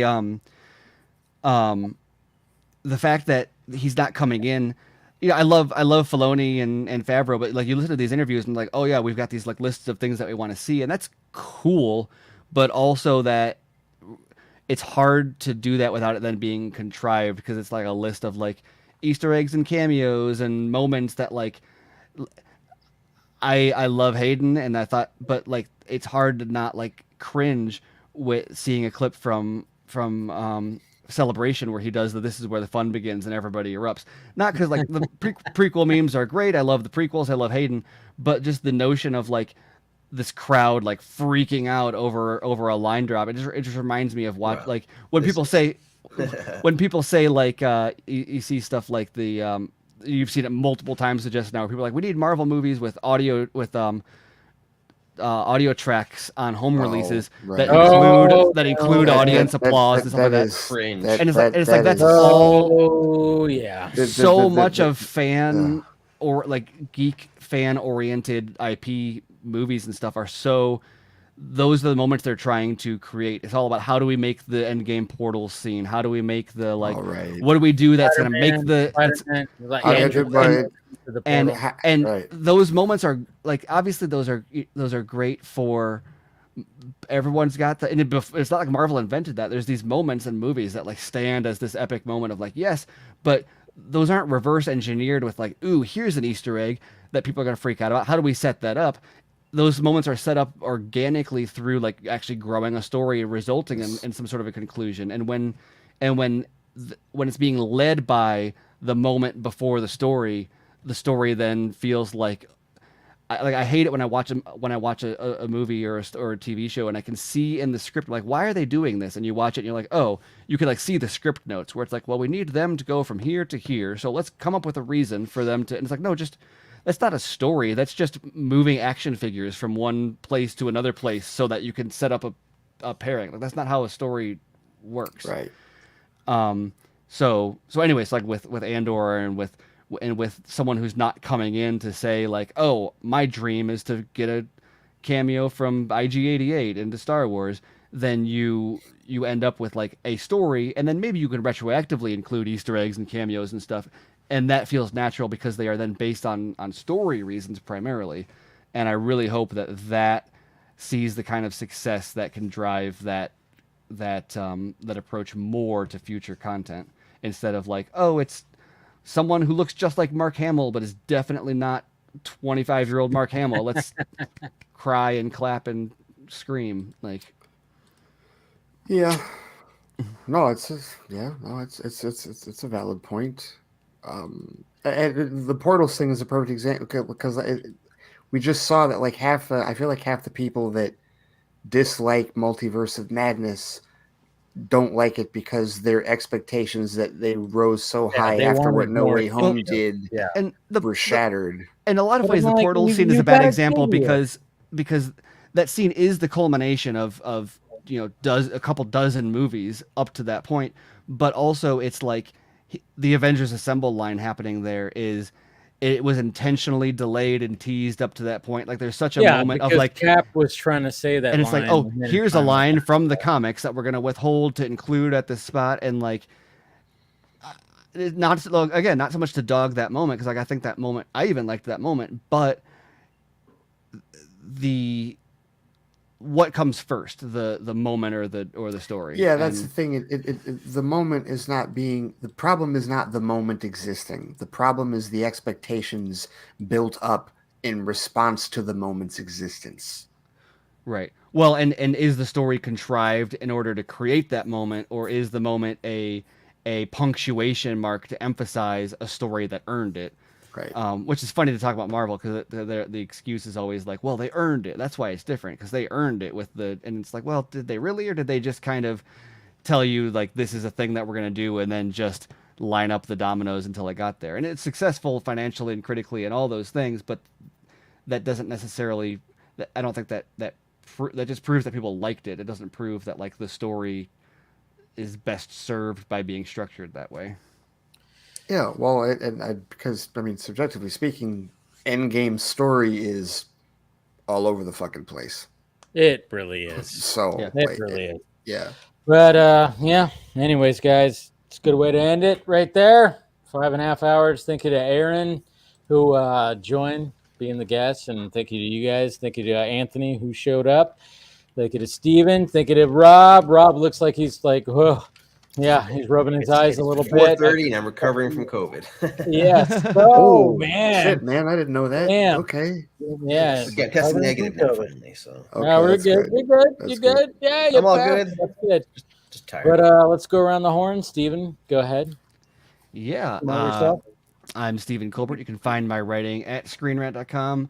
I mentioned a whole bunch of stuff during the stream, but I've got some Love, Death, and Robots interviews up recently, and I got another one going up, I think, tomorrow with the director of The Very Pulse of the Machine, which is a cool episode. I mean, check out the whole season, but it's a cool episode. Check it out.